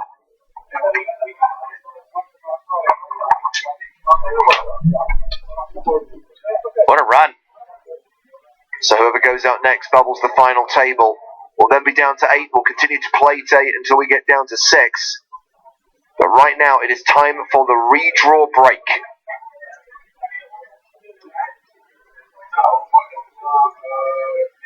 So enjoy part 1 of EPT Not Live at EPT Live with live action resuming shortly.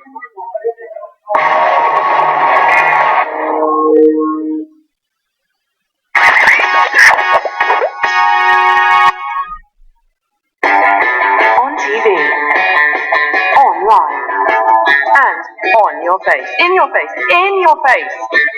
This is EPT Not Live. Hello, my babies, and welcome to EPT Not Live at EPT Live. We are in Dublin. I'm Uncle Daddy Joe Stapleton. He is Matt Broughton. He is James Hardigan. And if I didn't say it already, we are in Dublin. I know you can't really tell from the looks of this room, because indoors looks the same everywhere. Same set, same table, same screens. Yeah, and there's nothing particularly Irish in the background, but maybe some folks will be stumbling home from the bar in a second. Coming up in today's show, we're going to catch you up on what's happened in Dublin so far. I had some fun in town, maybe, or maybe not Tinder related. Do we actually want to know, is the question. Of course you do. Of course you do. Matt and James and I went to see Deadpool last night, and it was maybe Tinder related. Huh? No, it wasn't. I just copy and paste error. Also, we had some adventures in online poker. I attempted one of the milestone challenges going on here. Well, not here, everywhere online this week. We've got a superfan versus Dave's Fergal Moore. He's a Dubliner? He lives in Ireland. I'm not sure whether he's actually from Dublin. He's making the trip to the RDS this morning and is going to be competing against you in a game of Quentin Tarantino trivia. I'm kind of down for this, especially because Matt did the quiz. I like Matt's quiz. Sorry, James. It's kind of like when you have a substitute teacher. I like Matt's quizzes better. Speaking of a substitute teacher, check him out over there. Look, we got a logo. I feel like I've arrived nearly. Matt, you've been acknowledged. I know. Look at my arms. I don't know why my arms have been snapped backwards like that, but I love it. I'm very grateful. Have you seen this yet? Check this out. No. Watch this bad boy. It'd be great if the Oh! I've only just realised I've got legs. Yep, I've only just realised. That's great. That's great. Can you show me that again? You can't see except Matt's his in our ear. Well, that was part of my contractual. See if I can press play again on this. No. Okay. Again. There it is. And bloop. Oh man, I feel properly part. And that is one of the reasons, because people are probably thinking, oh, they're not in fancy dress this time around. They're not wearing any wacky outfits. Budget blown on the new animation. Yeah, right. Animation worries. Okay. We all wearing dumb shirts, though. Actually, Matt's isn't that dumb. His is cool. Thanks very much. I'm advertising the fact that the future has a silver lining. Yeah. From the original, not the unnecessary remakes / reboots. Except nobody in that photo has lead poisoning. Probably not a very good joke. Okay, James, what's going on in the world of social media? Reaction to last week's show. We have had a campaign running on EPT Not Live for the last few weeks about the city of Hull and whether Hull deserves an EPT or UK IPT event. Did you have anything contribute to EPT Hull? What we could hope to expect? No, do you know Stars what? Fun would be bar fighting, probably. I kind of wanted Hashtag Stars Fun. I wanted to stay out of it because I thought there's a chance I might be there one day, and I just don't need like a target on my forehead. Oi! Is that bloke who said something? No, I just don't need that. Not that they sound like that in Hull. Well, Matt Richardson. Yeah, he's going to weigh on this. Is it just me, or am I the only one kind of tired of hearing about Hull? Hashtag just saying. Does Northampton have a rivalry with Hull for being town in the UK? Is that why he's sick of hearing about Hull? Northampton, New Brunswick. Isn't that? Oh, that's Canada, isn't it? Yeah, that's probably why he's sick of hearing about Hull, because he's probably barely heard of London. Yeah, and I don't even think Canada's worst city could compare to like the nicest part of Hull, probably. So. We also have heard some middle urinal reactions. Aidan Dunn says, so funny that you touched on this in the latest podcast. I had 2 middle urinal situations in the same night last weekend. Come on! That's a problem with you, I think. I think you're bringing this upon yourself. I had a very weird one. How do you guys handle this? I was on a date in London last week, and the urinals were raised up, right? About 6 inches off the ground. And I didn't know but the ledge of the urinals was only about 4 inches wide, and so I didn't know if you're supposed to stand on it and like yourself in, and then you're up and hanging into it, or then you're back. And some of us, when not excited, I couldn't clear the distance between. Couldn't generate enough pressure. Yeah, and so it just was. I was like, I don't know if I want to stand up on a stage or. I'm coming to the conclusion as time goes on that maybe it's time to just use the cubicles, like not even bother with the trench or with the urinals, just go straight to James, not only does he use his cubicle, he just sits down. But there's a lot of touching. There's a lot of touching involved in using a cubicle. Right. And I'm going for like minimum contact through the door. I'll even wait till someone else opens it and get my hands in but don't want to use the handles. Use the at foot. all. Yeah. Exactly. So that's the problem with your cubicle. There's more touching of things than having contact. I also don't know what to do if you're like in a public place, like kind of where there's families, and you get into the bathroom. There's like urinal, kids urinal, and if all the adult urinals, is it like? Do I just wait, or no? Is it okay? Can I kind of go and squat? We call it taking it down a notch.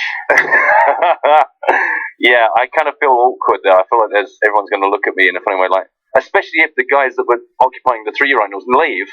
Right. Now, and you like guys total weirdo. There's a complete empty wall, and there's just this guy at the end using the kids one, like looking like all a bit awkward. But it's better to be using the kids one than like expecting a child to show up, like left it open for you. Standing behind. Go ahead, son.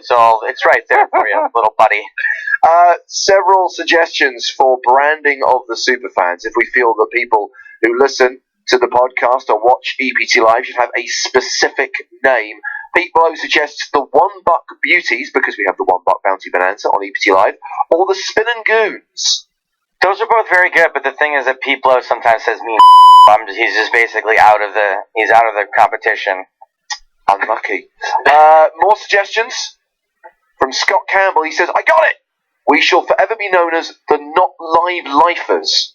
I like it, but it's long. Oh man, am I gonna have to go with a Pete Blow suggestion? What was your suggestion, Matt? Because you contributed. That's gotta be good. The European poker tourists.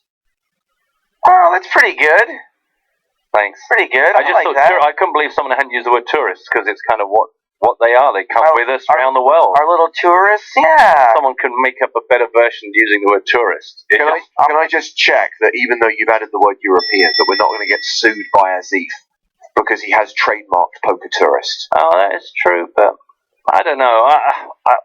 Hey, look, it was just an idea that came to my mind. I was listening to your podcast. It's my favorite so far. It's my favorite not Pete Blow suggestion. Now, on last week's show, we had what some people are calling the superfan letdown. This was a chap called James Jenkinson, by the way. Made up. Totally fake guy.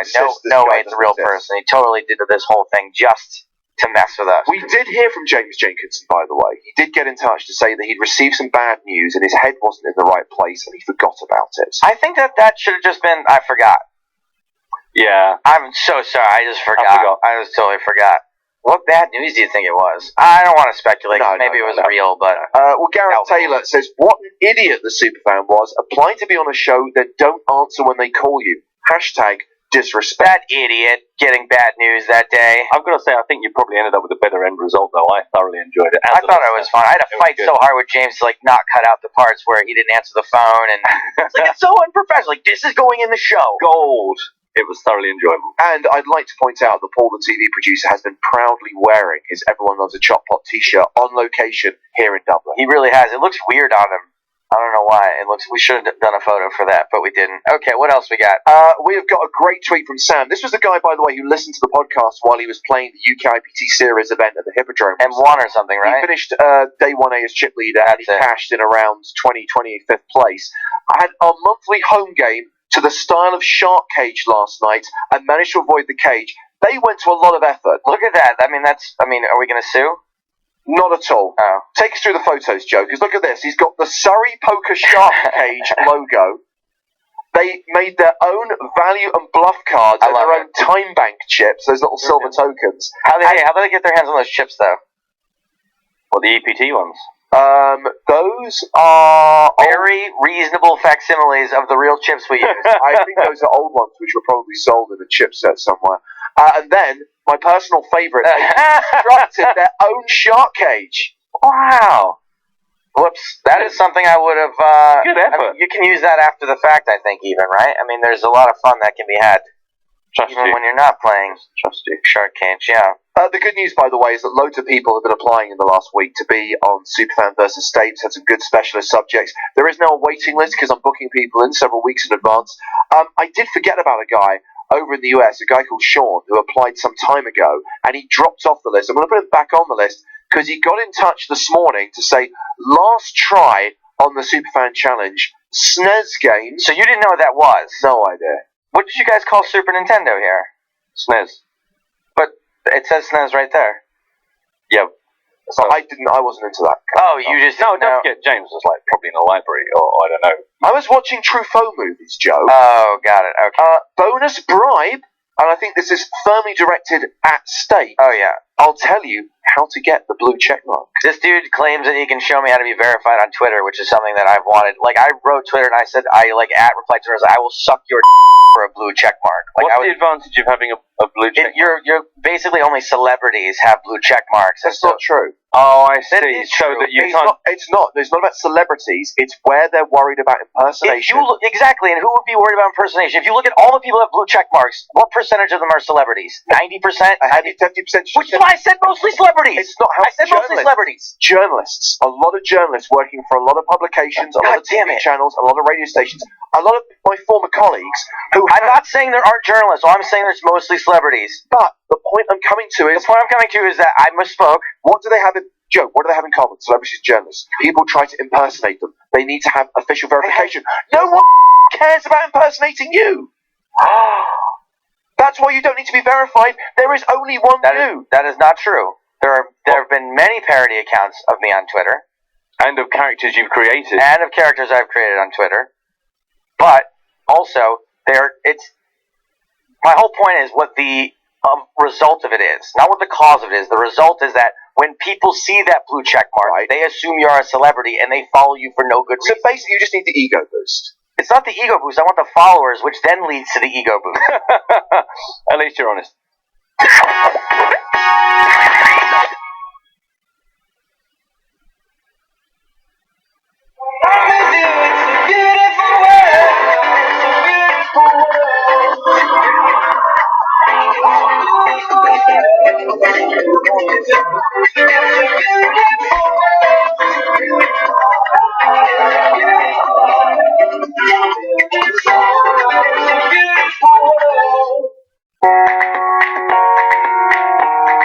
We're here in Sao Paulo.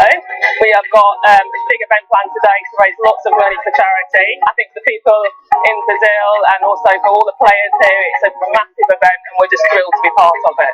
There's people at the front of the hotel, like girls like cheering because they're like expecting Neymar to come in. He was on TV, said that he was going to play this event, and it's nice that he's doing it too.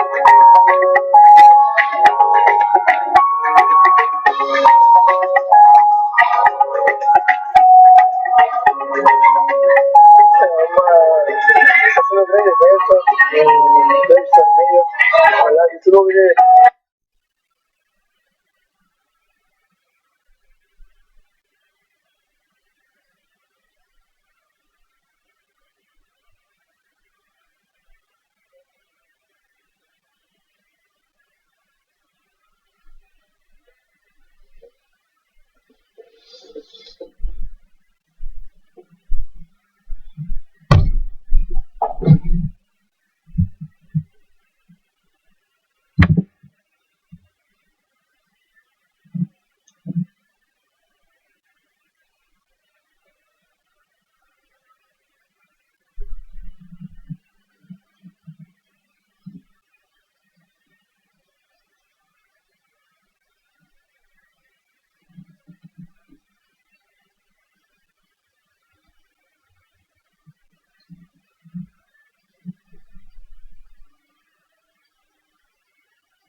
Attackers has just tweeted, "Final table EPT, all live action. Come join us for the thrill." He's not actually at the final table. He's at the last table of the tournament. Yeah. But if we're going to use final table with a capital F, capital T, one more elimination to go for that to happen. Not quite. Okay. It's always been 8-handed on the EPT. That is true. And then on the final day, we come back with 6 players. I appreciate it gets a little bit confusing. But I think I'm right in saying the same thing happens in the World Series main event +1. They go 10-handed, but of course the final table is officially the final 9, the so-called November 9. Right, yep. That is a very stressful play down, that 10 to 9. I mean, I guess we're going to have a similar thing here. Sometimes it's really stressful, sometimes it goes kind of quick. Obviously, it tends to be quicker when there's a cooler, although sometimes it's quick and there's not. Sometimes someone just takes a punt. One more time. Sorry. Reece Jones representing the UK there in the black hoodie. He's having a pretty good day. More than doubled up today.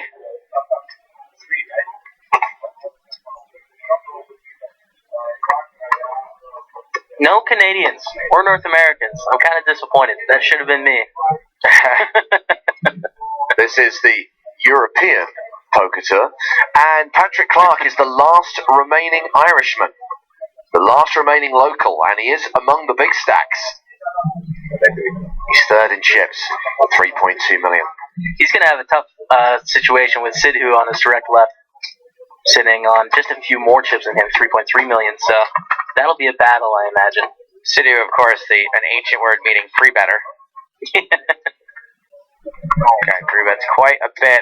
Bernays only up $1 million from the start of the day, but that's because he started with almost $3 million to begin with. The once and still chip leader. Wanda says, really enjoyed EPT Not Live. I've subscribed. Thank you, Wanda. May I suggest you call your followers dead subs? Ooh, I don't know about that. Kind of on board with EPT tourists. European poker tourists, that's it. Yeah. Martin Hansen says, that Shark Cage home game was freaking great. Remember, part 2 will be aired during the next schedule break, which is in 40 minutes' time. Approximately 40 minutes. They still haven't unpaused the clock as they get play restarted here at the RDS. Eliodorus Kamatag is up just a little itty bit from the start of the day today. Beats being out. And this guy, Mikhail Petrov, is the shortest stack at our unofficial 9-handed final table. He's finally shipped the hat. He's down to just the long sleeves. He's heating up, everybody. So just before we took that break, just before we got down to 9, we lost Adrian Mateos, the EPT 11 Grand Final champion, the last person who could potentially win a second EPT title here in Dublin. We do still have Dmitry Ivanovic, EPT 11 Player of the Year. We have Cully Sidhu, who is a former finalist on the EPT. Made the final 8 in London back in season 10. And we've seen a lot of Cully on the main stage over the last few days. Our very first feature table, which was your table, Jamie. Right. Cully had a seat there. So is Urbanovic maybe the most experienced player at this final table? Is that fair to say? After being on the live circuit for less than a year, he certainly had more results than anyone else. Right, okay. James Han Solo tweets in to say, I submitted my EPT win hand. Did I do the Sunday Million Challenge right, or was it 7-7 ace? It's ace, 7, ace, ace, ace, 7. Oh, ace, ace, 7. It's 2 aces and a 7, basically, in any order. Now, let me just have a look here. So far, it looks okay. They're checking it right now, my friend. Okay, so it's been received, and is currently being verified. Until we have confirmation that you're not a damned dirty cheat. I like how clean he keeps his desktop. Look at that. He's just got 2 screenshots and Firefox. That's it. I'm the same. I have everything. I have everything on the dock and everything in folders. I hate having stuff on the desktop. That would just tilt me so much, Joe. This is relatively clean for me. Oh. The weird thing is, and me and my buddy Huff used to talk about this all the time, is that we were in college and you would just want to give something a title real quick, so you call it like Penis Balls 12. And then you have like 47 different penis balls on your desktop, and you're like, oh, which penis balls is it?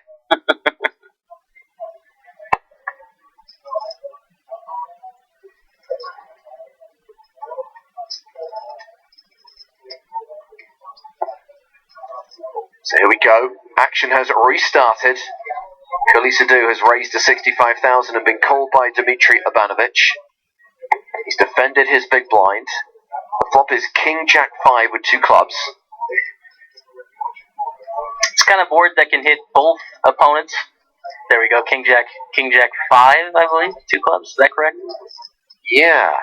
There it is. 10 of clubs on the turn with the action going check on the flop. Who is usually going to bet most of his kings here on the flop. So we see a lot of jacks, a lot of tens, some ace highs. Ace of spades on the river and no betting so far. Banovich seems like he is maybe contemplating a bet here.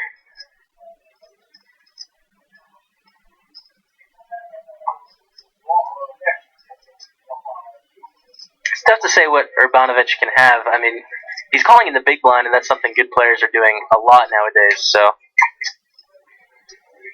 he can have all sorts of stuff here.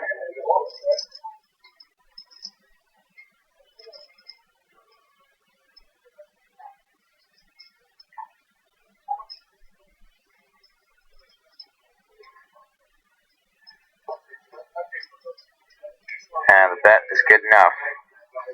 So first blood of the unofficial final table goes to Dmitry Urbanovich. Adam F. probably missed our coverage for the last few days. Jamie, what happened? How did you bust? Did you make the money?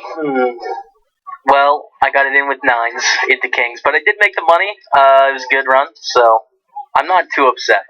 I'm a little bitter watching right now, realizing I could have been there. But, I think that's understandable. Yeah.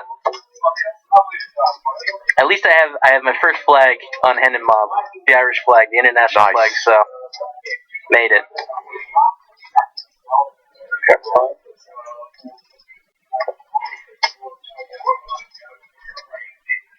Dana Craven, superfan nickname EPT Babies because of the whole pregnancy test and Stapes greeting thing.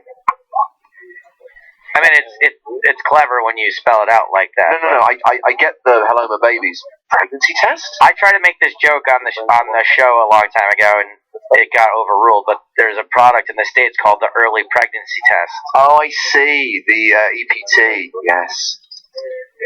And I'm pretty sure that if you're pregnant, you get a blue check mark.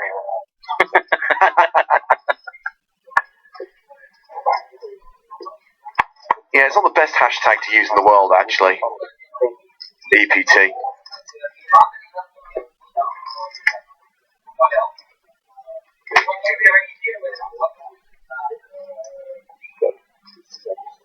The bystander on Twitter says, first time watching the EPT, learning to play in the last week. Free roll tonight? Excited. Yes, there is a free roll. Oh, sorry, exited in top 10% last night. Well, yes, there's another free roll. Every time there is a live stream on PokerStars.tv, there's always a free roll. That will be at 8:15 GMT. An hour and 15 before that, $1 bounty bonanza, $1.10 to play. So much added value. Well, you know you want it. That's a good way to start a roll. That's how I started back in the day, was playing free rolls and small deposits, playing the 50 cent, the $1 tournaments. That can really kick you off if you have a cash for like $150 or something. I love your response to Rob King. It does amuse me, Joe, when people don't realise that half of what goes on in here is just for the purposes of entertainment and not genuine inverted commas. If I really cared that much about getting the blue check mark on Twitter, I could have Googled it at some point about like how or why it's done. It's not that important to me. I've Googled it. I'm not gonna lie. I want the blue check mark. I mean, I definitely do want it, but like not enough to actually try. Yeah. Fair point. Johnny Dunn says, good morning from Canada. It sucks that Jamie is out, but good to see him commentating. Cheers. Thanks, man. From Canada. There we go. Canada, one of the good ones. Did you ever hear the story about how Canada was named? No. So they're the two guys that discovered Canada. They were already. This is so good. They were like, so what should we call our new country, eh? And the guy was like, well, I think it should start with a C, eh? And then maybe it should have like an N, eh? And then maybe then how about a D, eh? And that's how they came up with Canada. Sorry.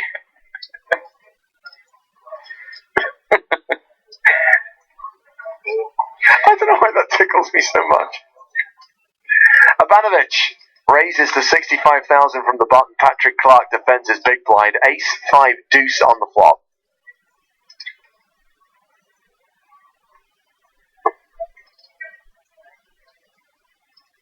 Kind of pulling for the Irishman here. I think, yeah, you want a local to go heads up, right? Yeah, I mean, not even just make the final tables nice. A winner would be fantastic, but just in every individual pot, I'm probably gonna pull a little extra hard for the Irishman. Find out where the after party is, and you'll have a free pint or something. Yeah, absolutely.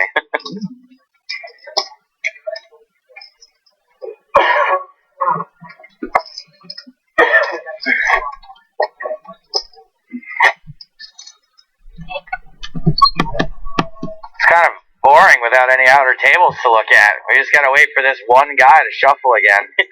Well, talking about the tables, let's not forget that the 10K High Roller is also running today. It's day 2 of that event, and if you want live updates on the High Roller, you can follow the guys on the PokerStarsBlog.com. You can follow them literally on Twitter at PokerStarsBlog. They do great stuff at PokerStars Blog. I always check it out when there's an event going on. I like the stories they write about, the subtext stories and the stories about the city and what folks are getting up to off the tables. The lifestyle stuff, because we don't see very much of that. I've been starting to do a little bit of that myself, releasing some vlogs on YouTube. Just put out day 3 today. Yeah, I saw that somebody tweeted, where is it? We got it here. Staples, sorry. There it is. Poker Staples does EPT Dublin, part 3. Yeah. So I've been hauling around this big, ridiculous-looking camera and feeling goofy all the time, but trying to display a little bit about what it's like to play EPTs and travel and stuff like that. So it's fun. Yeah, I want to see more of that. Like I can't watch my own, obviously, so I like that sort of stuff. I do a blog, but it gets buried on, what is it called? Poker School Online? Is that what it's still called? Yeah. You have a blog there? Yeah, I do a video blog. No idea, dude, how many times I've tried to find your blog on that website and failed. Yeah, it's not super easy to find. I'd say it's impossible to find. Unless you send me direct links to the videos, I never get to see them. Joe Stapleton blog, Poker School. I'm just going to Google that phrase, school online, and see what comes up. Just very quickly, going to pick up the action in this hand in just a moment, but I just want to clarify it. You're trying to win one of those Sunday Million tickets, by the way. The hand has to involve 2 aces and a 7 on the flop. So, for example, this hand, where the guy's got aces in the hole and there's a 7 on the board, no, that's not enough. The flop has to be 2 aces and a 7. Or is it ace 7-7? Oh, God, I've forgotten. Yeah, I'm like 3 clicks away from that Google link, and I'm still not there. 2 aces and a 7. It's up there on the... Phew, I was right. On the stream. I have 44 posts, but I don't know how to access them.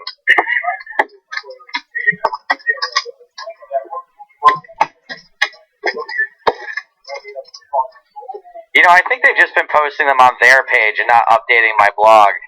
Because the last post here is like from when I played Santa. That was over a year ago, and I've definitely done a lot more blogs. So I think you gotta follow Poker School Online on YouTube, and every once in a while, like basically I upload like 8 or 9 blogs at a time, and then they release them every couple weeks. Right, yeah. So Reece Jones won the last hand.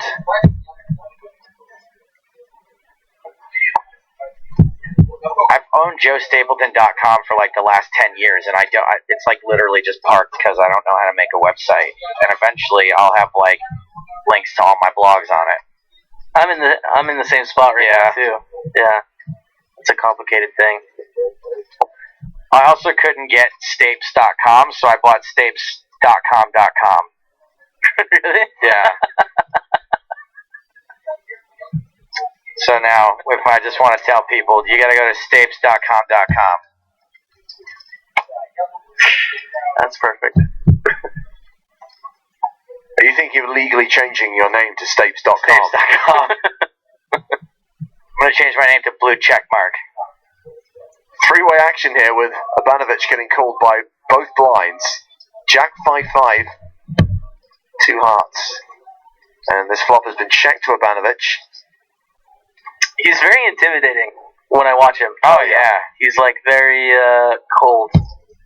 He seems cold. I'm sure he's a great guy. But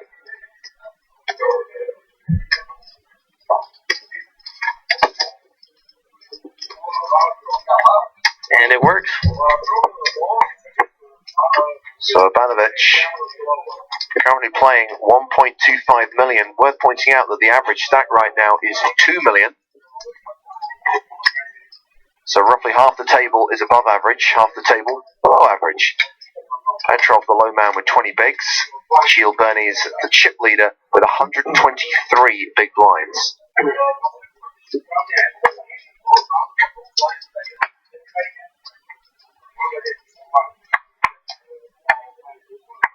Look at that stat.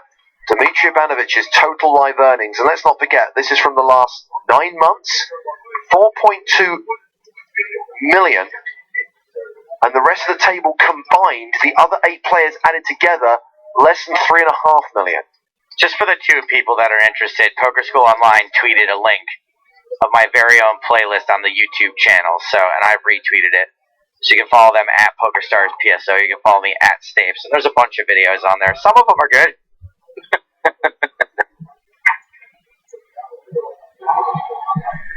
Can you help out this know-it-all, James? This know-it-all, Varun? Varun says, spoiler alert, Stapes doesn't own either joestapleton.com or stapes.com.com. Both redirect to random pages. Okay, well, let's see what it redirects to, shall we? Pretty sure that's how it works, isn't it? Stapes.com.com. Just give me a sec, because for some you have to spell out .com. Oh, it's like D-O-T. Yeah. That's almost better.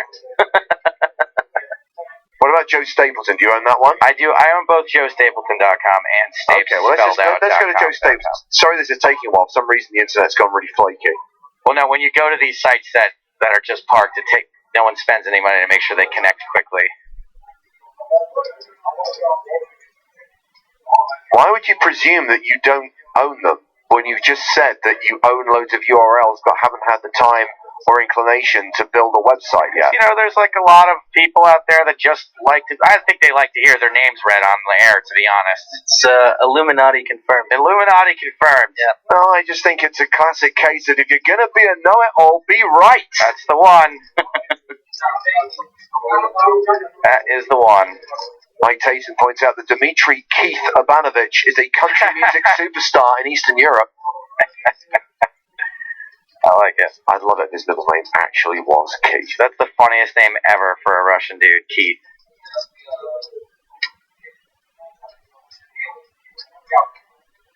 So this is a classic, patented Cully Sadu 3-bet. He loves it.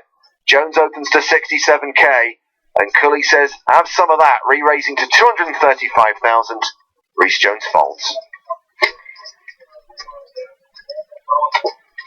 Just a quick update from the High Roller, by the way. As I said, the guys on the blog are following it. Head to PokerStarsBlog.com for live updates. But right now, Jason Mercier appears to be the chip leader with 365,000. Dominic Nietzsche, who started the day as the big stack, is still in the top 5, as is Sam Greenwood. Davide Katai also in the top 10.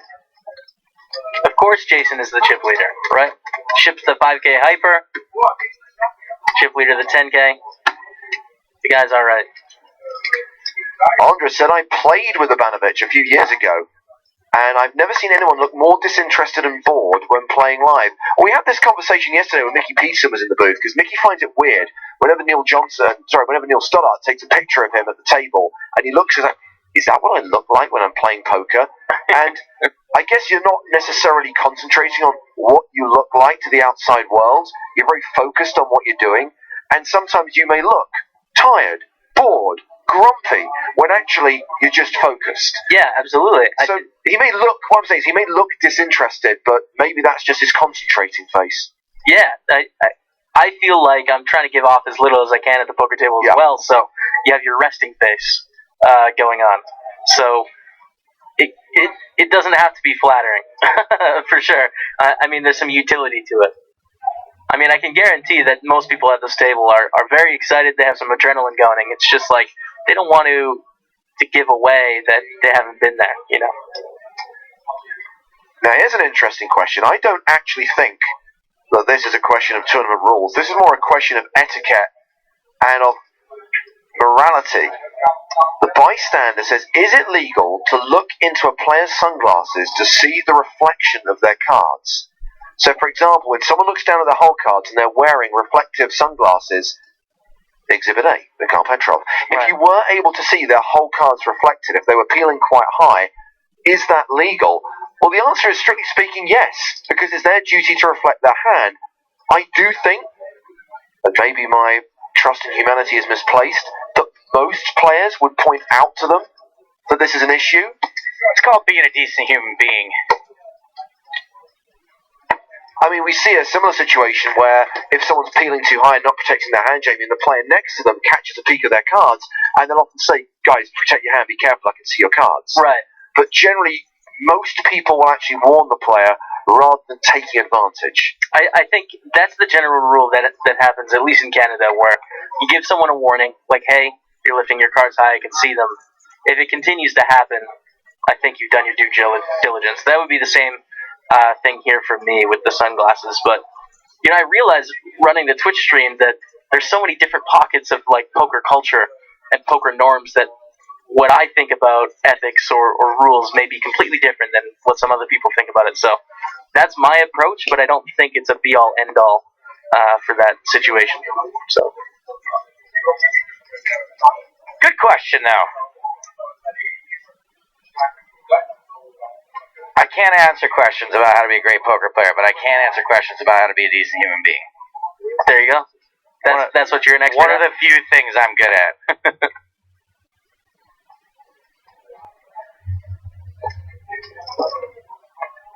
Dana says, I always look like I'm about to punch someone in the face. Hashtag resting face.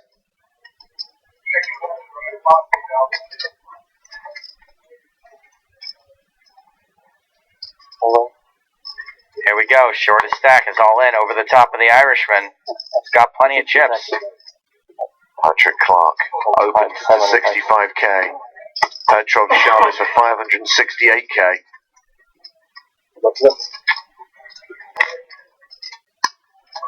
Patty O. Clark. 568.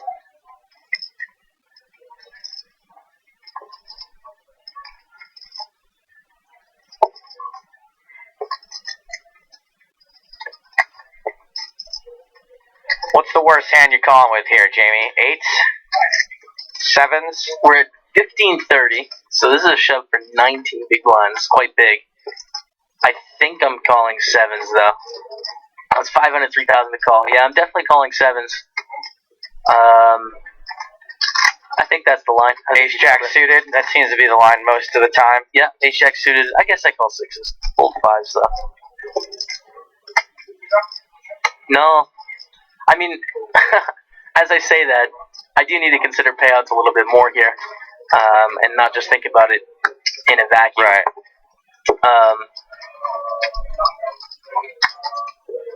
Yeah, I'd go with sevens.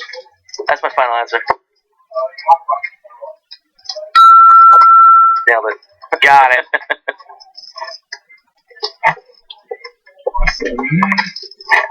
Petrov chips up a little bit there. Up to almost 700k now. I like how his eyebrow sometimes like pokes up through the glasses.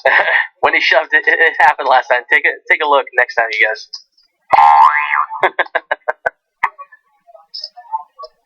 He's got a good arch going there. He's got some good shaping. Yeah. I'm gonna get a screenshot of that and take it to my threading place. That's sculpted. You ever had your eyebrows threaded, Jamie? No. Painful.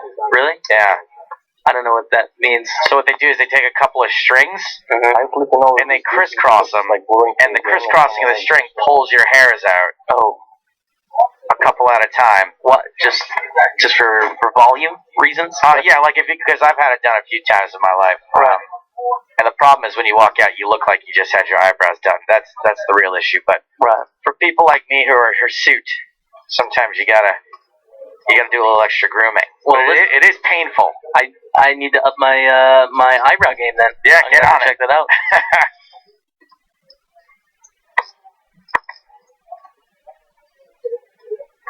There's not much that can be done about the actual ugliness of my face, so I need to take care of things where and when I can.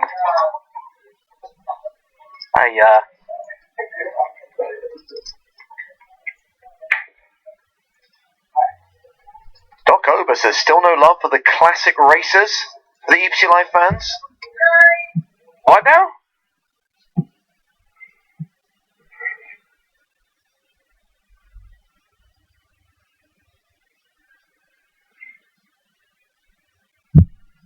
With your suggestion, Doc Ober.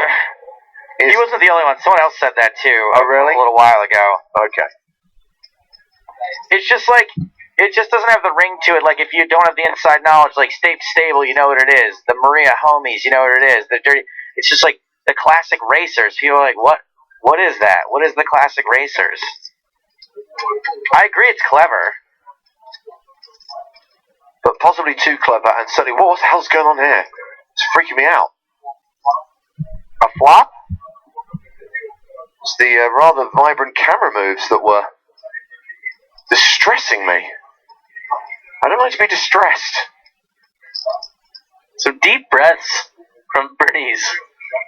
Pretty interesting. I don't think I've seen that before. Yeah. I like to call him Steve No Dwyer. Full man bun. To be fair, he's not been the same since his twin Frank Williams busted earlier. He feels like a part of him has gone. Part of his soul has died. Shark Snake Jackass, is he okay? Yeah. He's really having a go. Action goes check, check. Did he just flatten the big blind? Yeah, Sadu was a pre-flop aggressor, did not continue the flop. We get the deuce of hearts on the turn. What's the biggest hand he could really have? Queen Jack?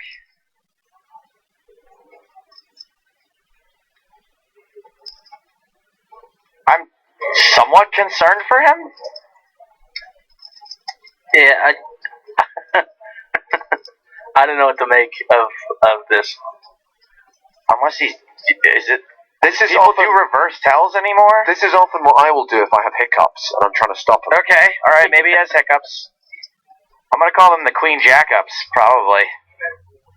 I've thought about that quite a bit. Like, what would be the best, if you're totally relaxed, what would be the best demeanor at the table? Should point out this is not a new thing. Matt Broughton, the other commentator, informs us that he was breathing like that all day yesterday. Alright.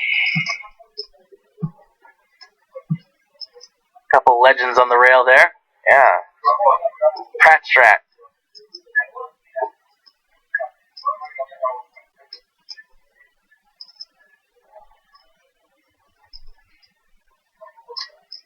Fern Cully seems to be not too concerned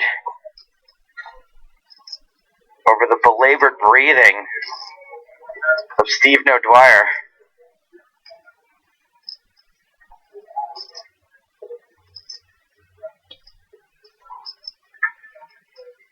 Richard Thompson says, why can't we see the players' cards? Well, Richard, because when we started the day, we had 2 tables, and we only do whole cards up for the final table. Now, granted, they're down to 1 table now, but to implement the technology, the change in the graphic system, the delay, plus bring in additional security, it all takes time. We can't just do it within 5 minutes. Just say the final day. Snooker player Ken Doxey's on the rail. Ken's going to be joining us on EPT Live a bit later on today. But yeah, final day. Tomorrow, Richard, you'll get whole cards up. 2 p.m. GMT will be on a delay. Every hand live with whole cards as we play down to a winner. He looks like a character from a David Lynch movie. Where's his oxygen tank? It's like they're fighting people So, single glasses.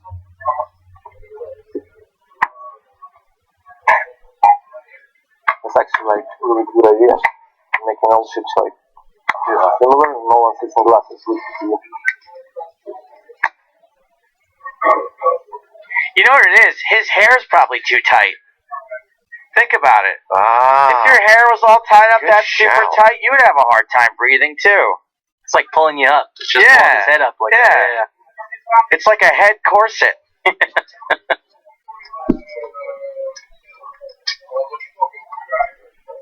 I think Sadu's my favorite right now to win this whole thing. He's action, right? I mean, he's playing very aggressively. He has 3.5 million chips right now, second place in chips at the final table. And I think he's a guy that's going to take advantage of these pay jumps throughout.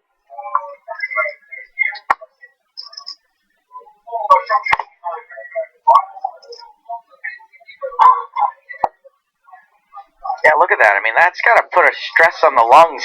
I mean, he's probably got like an extra 20, 30 pounds of skin just pulled up in there, you know? If he let that thing out, he'd probably look like a totally different person. That's tight. Yeah.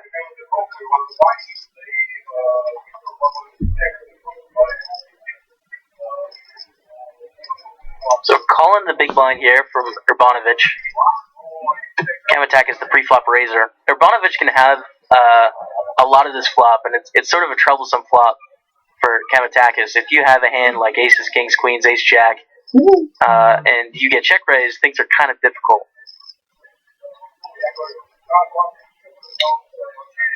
Especially with the stacks and a bunch of short stacks at the table. Queen on the turn. Another sort of interesting card.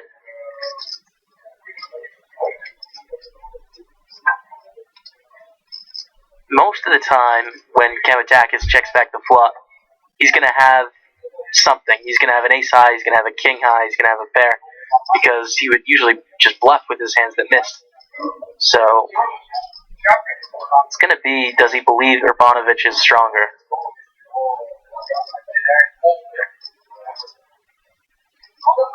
I mean, what hands would Urbanovic have that aren't stronger than that? Like 6, 7, 9, 10? Yeah, I mean, he's calling almost all of his aces in the big blind. A lot of his kings. The 9-7 suited. Right. Yeah.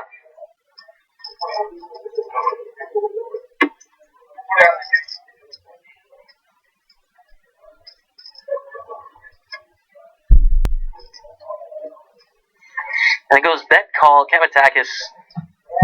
I mean, you can look at his face here. He's got the look of like concern, like something's up, you know.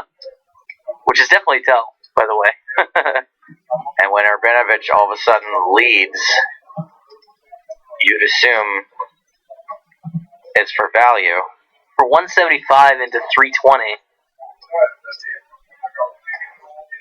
It's not a huge bet if he's bluffing. I think the most likely hand Urbanovic has here is like Jack 10, Jack 9. I think don't you think hands like 8-10 are possible too, or no? Oh, I meant Kamatakis. Urbanovic, you're correct. Yeah. Definitely, he can have all the things there. So Urbanovic does win that. Urbanovic is currently 5th in chips with around 48 big blinds. Gilles still the chip leader with 120 bigs. Urbanovic quickly picking up, though. I mean, he came into this final table with less than $1 million. He's climbing his way up the leaderboard. Not really concerned about being in the bottom half of the field here. Looks like he's going for the win. Urbanovic is currently the low man at the table with 22 big blinds. No one at immediate risk. And we've still got 10 minutes left on this level. When we come back, blinds will be up to 20,000, 40,000 with a 5,000 ante. A reminder that even though we had the unscheduled break for the final 9 redraw, we are going to take the scheduled break between levels 25 and 26. And during that break, segment 2 of EPT Not Live at EPT Live. I've known you how long, James? 5 years? 4 years? Just trying to remember. 6. Every time you say scheduled, I still think you're goofing. I can't even tell. Do all English people say scheduled or just some? Some have adopted the American pronunciation because we're exposed to so much American culture now that we've kind of taken over that way of saying it. The other difference is, I find it weird when you introduce the winner at the end of an EPT and refer to a presentation. Presentation, yeah. Well, that's an either-or thing where we're from. You can say presentation or presentation. I'm a presentation kind of guy. And also, sadly, we spend far too much time on EPT Not Live talking about toilets. And again, it's the urinal versus urinal. Tomato, tomato, potato, potato. Let's call the whole thing off. Well, the thing is, you don't say, like, I drank a cupful of urine. No, I don't. Funny enough. See? You would drink a cupful of tea. Urine.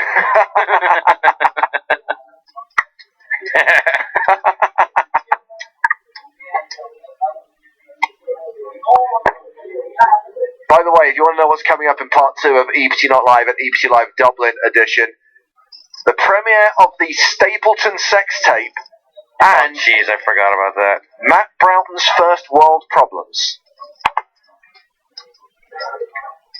It's a heavily edited.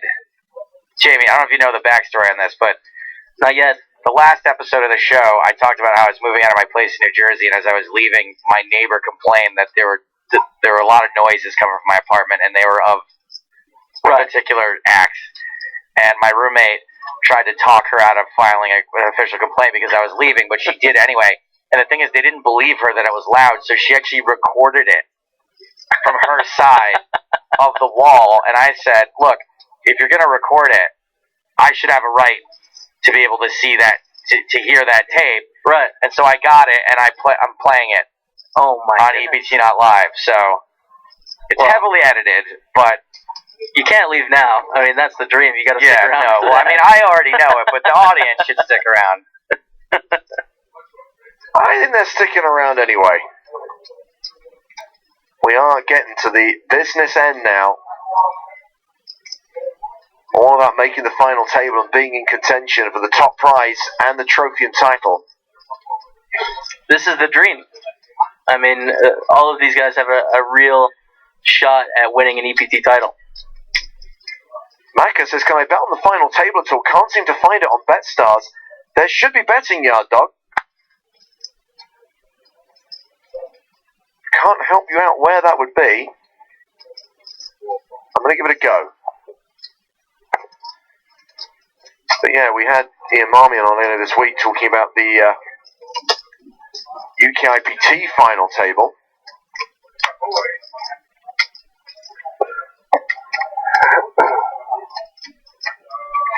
So that one goes to Steve No Dwyer.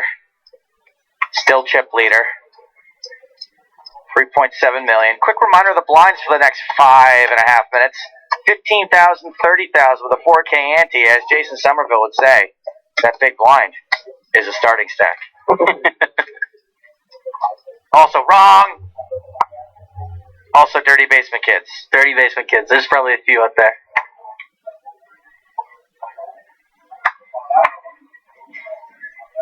I'm not going to lie, I can't find it either. I actually went to the poker section of the website. Maybe someone can help us out here. Maybe they don't start it till the official final table. I thought they normally started it a couple of days beforehand, but maybe the market's closed for today and it reopens tomorrow in advance of the final 6.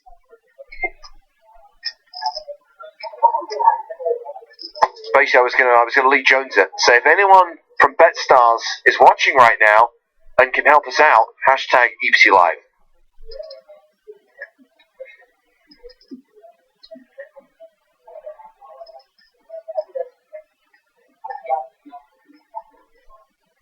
Who's that? Alexander Mainland. When did he get here?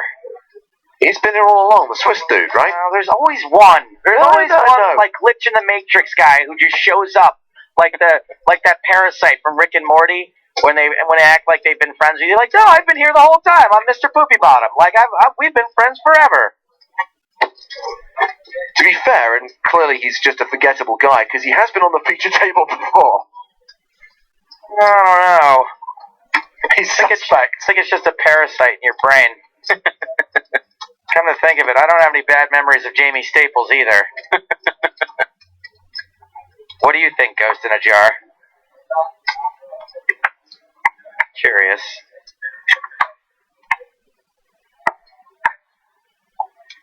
So last couple of hands at this blind level. Last couple of hands before the break.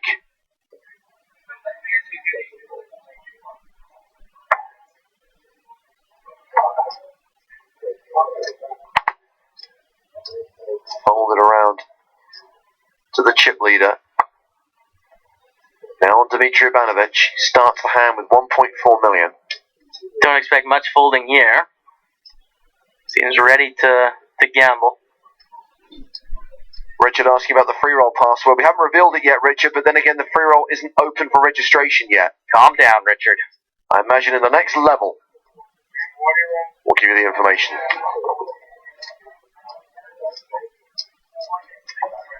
So Banovich makes it 65,000 from the hijack. Ivan Banic has defended his big blind.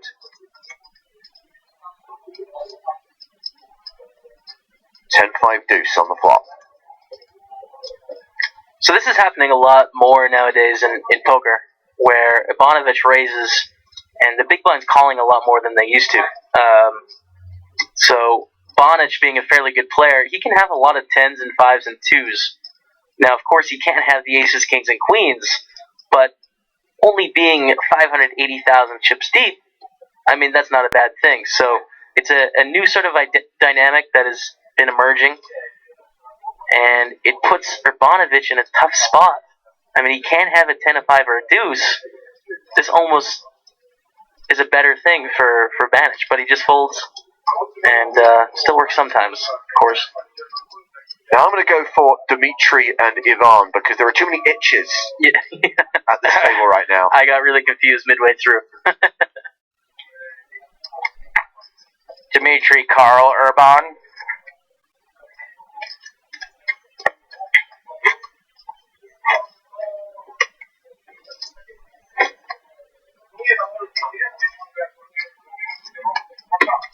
Quick, someone cut the red wire. No, the blue wire! You want to cut the wire with the letter M on it, James. M as in Mancy. Best episode of Really Archer good. ever.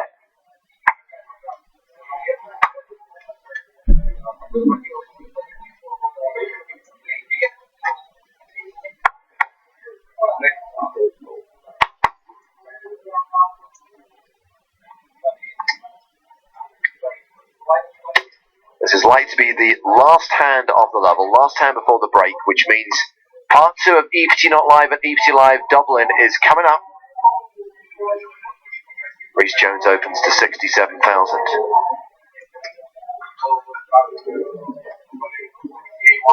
Hold it around to the blinds. Oh, my bad.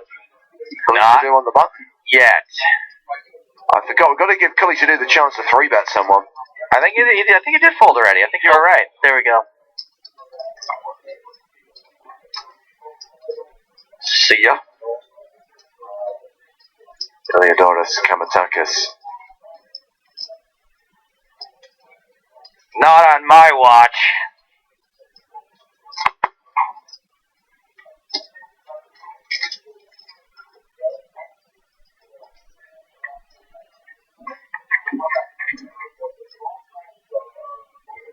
Now this guy's a Twitch streamer, so he's probably had this idea already. Right. But in the same way that people do rack attacks, people need to do cam attack kiss. Cam attack tax. Cam attack. That's the one. Sometimes you gotta work it out, James. You gotta just sound it out. Cam attack. Gotta workshop it. Just check. See if Cam Attackis decides to lead out now.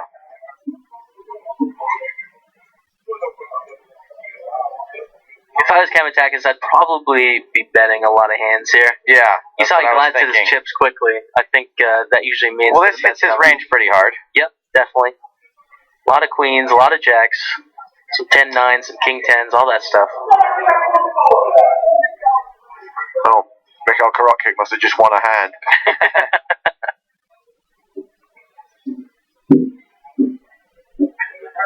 Outburst from the 10k high roller in the background.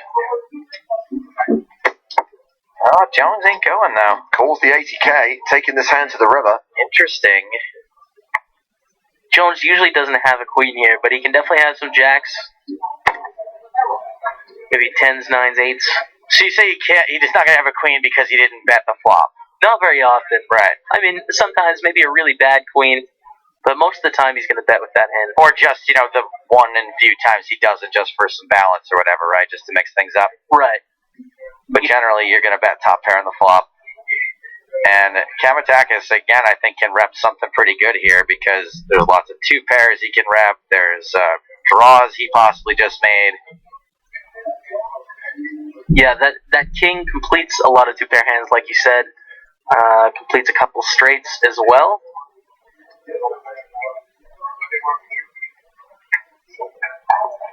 And if he comes to the same determination that you did, he can also get a lot of hands to fold there.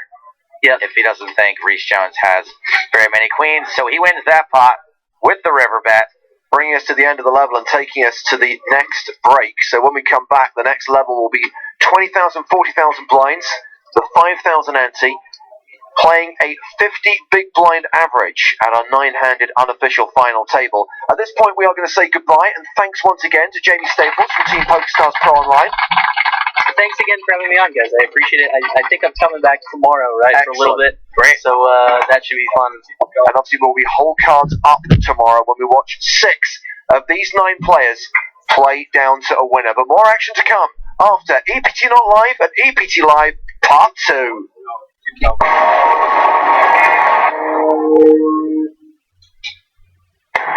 Everyone loves a game changer. Let's start in 1948 with a Rabona. Next up, total football. That turn. That penalty. Get it. That moment we really started to celebrate. Gamesmanship and win at all costs. A Frenchman transforms an entire league. And then, everyone started playing mind games. 2000 brought money, glamour, and the Galacticos. The sweeper keeper. Tiki-taka. Martial arts in the penalty area. And now, sports betting has its own game changer. Spin and bet. A chance to increase the odds times 10. So your bet at 2 to 1 could go to 20 to 1. Spin and bet. From the newest name in sports betting, BetStars.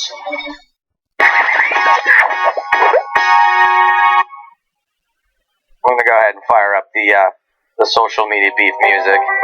So last week, you guys remember, I told a little story about how my neighbor had complained about my sex noises. Yes. Coming out of my... Well, I shouldn't even say sex noises, just noises. She complained, who knows what they were, really? She assumed they were sex noises. Could have been anything going on in there. That was her specific complaint, though. She did specify. Yes. And then I found out later on that not only did she complain, but because she thought that no one would believe her, that she filmed her side of the wall to show everyone how loud it was. And I did have beef with this person for saying, like, I wish you had just slipped a note under my door or just said something before you went to file an official complaint. To be fair to you, you actually felt genuinely guilty about it. You obviously were a little bit worried about the fact that you'd upset your next door neighbour, but equally a bit not that you'd gone straight to the concierge and onto the building management, not come to you. Yeah, I mean, I just wish it had gone down differently. And also, I felt bad, and I thought I expressed that on the show. I thought I said, like, I wouldn't wish this on this person, and if I had known, I would have stopped. But unfortunately, I got a message on Facebook from Sam the Manic Flea, who is a super fan, and I sent her my sweatshirt from the music festival. And she said, I don't often get off my lazy arse to moan about online things, but after listening to the podcast today, I felt I needed to contact you regarding your neighbor and her noise complaint. I don't think you are totally fair unless you have lived that woman's life. You cannot know. You know what? There's going to be better music for this. I'm going back to James's Dublin music for this. Much better. I don't think you're totally fair. Unless you have lived that woman's life, you can't know how the noise has affected her. in her past, she may have had bad experiences in dealing with neighbor complaints. So she went with what she thought was the best route. I get how you say things more for observation, less for reaction, unlike many people these days. But I feel you chose badly this time. Hope you mind me messaging you too much. Regards. Sam. Hope you mind me messaging you. Well, I did mind in this case. Yeah. I did not reply. I replied to almost every single person who writes to me. Why? Social media beef here. There's so many issues I have with this. First of all, I do think I was totally fair. First and foremost. Secondly, if something bad happened to Sam and sex noises, like this sounds like someone that's really dealt with like being terrorized by next door neighbors. And she says, I get how you say things more for observation, less for reaction. I think we can all agree that I say most things To get a reaction. for the reaction. I say almost nothing. So, unlike many people these days, she like tries to put me into this category of a better caliber person, but I'm not. I'm not that better caliber person, and I don't mind her messaging too much. I assume that was a typo, but in this case, you should have hit the backspace key 400 or 500 times. I like the Indiana Jones-esque you chose. Go badly this time. So anyway, yeah, big social media beef there, but I do. Let's get on into the real meat of the show here, past the social media stuff, because I do have an update on the sex tape. Now, I was of the belief, and God bless my roommate for doing this for me, that if you are going to film me, okay, even though it wasn't filming me video-wise, if you're going to record me, record my audio of private things that are going on in my apartment, if you want to turn it in to the authorities, the apartment building, I have a right to hear and see and have access. Yeah. And crucially, it's about judging whether the noise was too loud on the other side of the wall. Correct. And remember how before I mentioned, I said, like, you know, you don't know that what noises were happening. They didn't have to necessarily be sex. I actually got a hold of the tape, and I'm going to play parts of it for you guys here on the show. Are you guys prepared? Are you ready for this? All right, here you go. Here's clip number 1.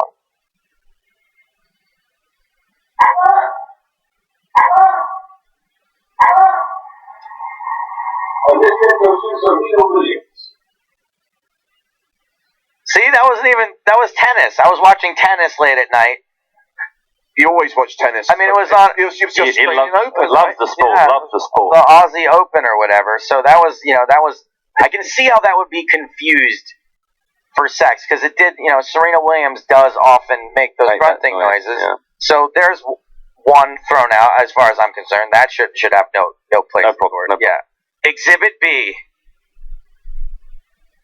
More. I'm here supposed to make him hurt because I'm watching it. Alright, fine, whatever.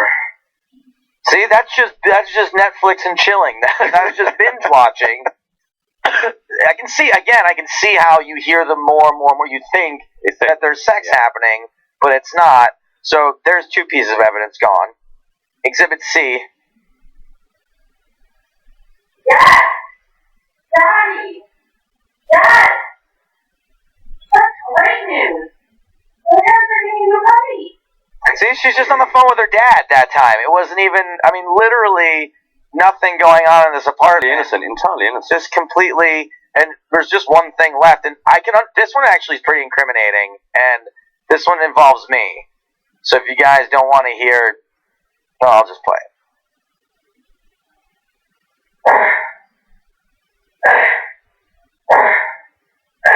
These foods are impossible to get off. It's just double nodding, really, was the issue there. So, I think he's guilty? No. Exactly. Am I the crazy person here? No, but however, it's very clear that the noise does pollute, and I think it's more about the building. The building problem. Soundproof. Yeah, absolutely. Well, the good news is I've moved out, and, that bedroom is... The only noise she'll be hearing from that bedroom now is just the sound of me lighting money on fire as I pay $2,000 a month for that I'm not sleeping in for the next 2 months. So that's it. Matt, you had something happen to you, which I assume is not nearly as sexual as this. No. This was really a wrap-up of the PCA. is the journey back from PCA. There was a whole bunch of us. I mean, did you go to the dentist? Should we all take guesses as to what this is supposed to be? It's bear with me a minute. So there was a whole bunch of us had to make the journey that goes from Nassau to Philadelphia and then connect from Philadelphia back to London. In Nassau, there was a whole bunch of us at the gate. They'd run out of chairs. We're all just sitting on the floor, just chilling out. And Director Dermot offers me a Mento. Other soft chewy mints are available for legal reasons. And I went, well, that's very kind of you, thank you. Chewy, chewy, chewy. Oh. And I can feel my tongue is like banging against something sharp in my mouth. I'm thinking, what's happened here? And my tongue, just my mouth feels really bad. I'm going, oh, something bad has happened. Something really bad has happened in my, unless this is like got a razor blade hidden in the Mentos, like something wrong here. I got to go to the bathroom and try and check out. Go to the because we're right by the bathroom. Go to the mirror. I'm trying to let my mouth look good. So I think, I know, I'll use my phone, which is not a Joey Big phone, but I'll try and take a picture of my mouth. Okay. So was that helpful? Were you able to determine what that is? I was unable to determine what was going on in my mouth. I've taken bathroom photos before, and many of them look like this. Not always a mouth. So then I thought, you know what? There's no way I'm going to get this right. I'll take a video, and then maybe I get lucky and get a screenshot. So you've got that as well. Yeah, we do have this. This is a video of inside your mouth. Oh boy, here we go. Well, this is me trying to see what's going on with my tooth. You did shoot in the wrong aspect ratio. Mate, I was upside down in my mouth. What do you want? Like Steven Spielberg. Oh, for sake. That also didn't work. At which point, so hold tight there a minute. Yeah. So now I'm and as I take it out, I realise there's a guy standing next to me at the mirror. Going, you're right there, buddy. Going, hey, how are you doing? And of course, I have to tell me you did not recruit some random stranger to look inside your mouth. I said to him, "Are you a dentist?" I said to him, in case you're wondering, I think something's happened to a tooth. I don't do this often in the bathrooms in airports. I was trying to say, look, and he said, well, I'm a dental assistant. Do you want me to take a look? No. Only guy in there. So I go, really? And he went, yeah. His name was Indy. He was like, if you don't mind, I have a mouth fetish. He said, take a look. I mean, I'm thinking could be anything here, but he was only a little guy. I thought I could take him if it gets serious. So I'm there. Use my special instrument. Take a peek in there for you. I got the light on my phone. He's taking a look and he tells me you've got an old filling has come out. If you've got a bit of chewing gum, just make it into a plug and put that in there. That'll do you good for the rest of the journey. I'm like, thanks so much, man. That's awesome. That's awesome. So I come out of the bathroom and everyone's still sitting on the floor wondering what's going on. I'm saying, you won't believe what's just happened to me. Told them the short version of that again. Yeah, right, Matt. Yeah. God, he'll say anything, won't he? At which point, Indy walks out. Good luck with the tooth, Matt. See you soon. I'm like, yeah, cheers, buddy. And they're all kind of going, he's throwing the rubber gloves away. Good job, Matt. They're going, so that was Here's real. A sticker. So then I thought, well, I can't let this opportunity go by. It's a story that is of EPT Live. So I got hold of Indy. He was traveling with his sister. And I said, would you take a picture of me and Indy? And so that's me and my dental assistant who took care of my tooth. I got a bit of chewing gum. I made it into a plug. I couldn't eat for the whole of the journey to Philadelphia and then back home again because this thing was like sitting there bugging the life out of me.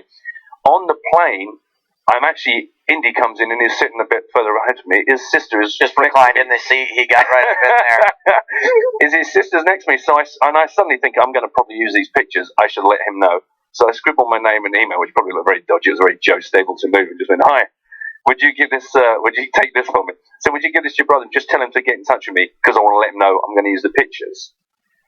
Then he got in touch with me. His name is Indy Rajapaski, and he said, hi, Matt. Funny, I've seen shows with you, but did not realise it was you at the time. Anyhow, if you find a spare moment, can you send me the pic from my collection of pics with poker celebs with a toothache? Oh, that's awesome. Thanks in advance and have a nice day, Indy.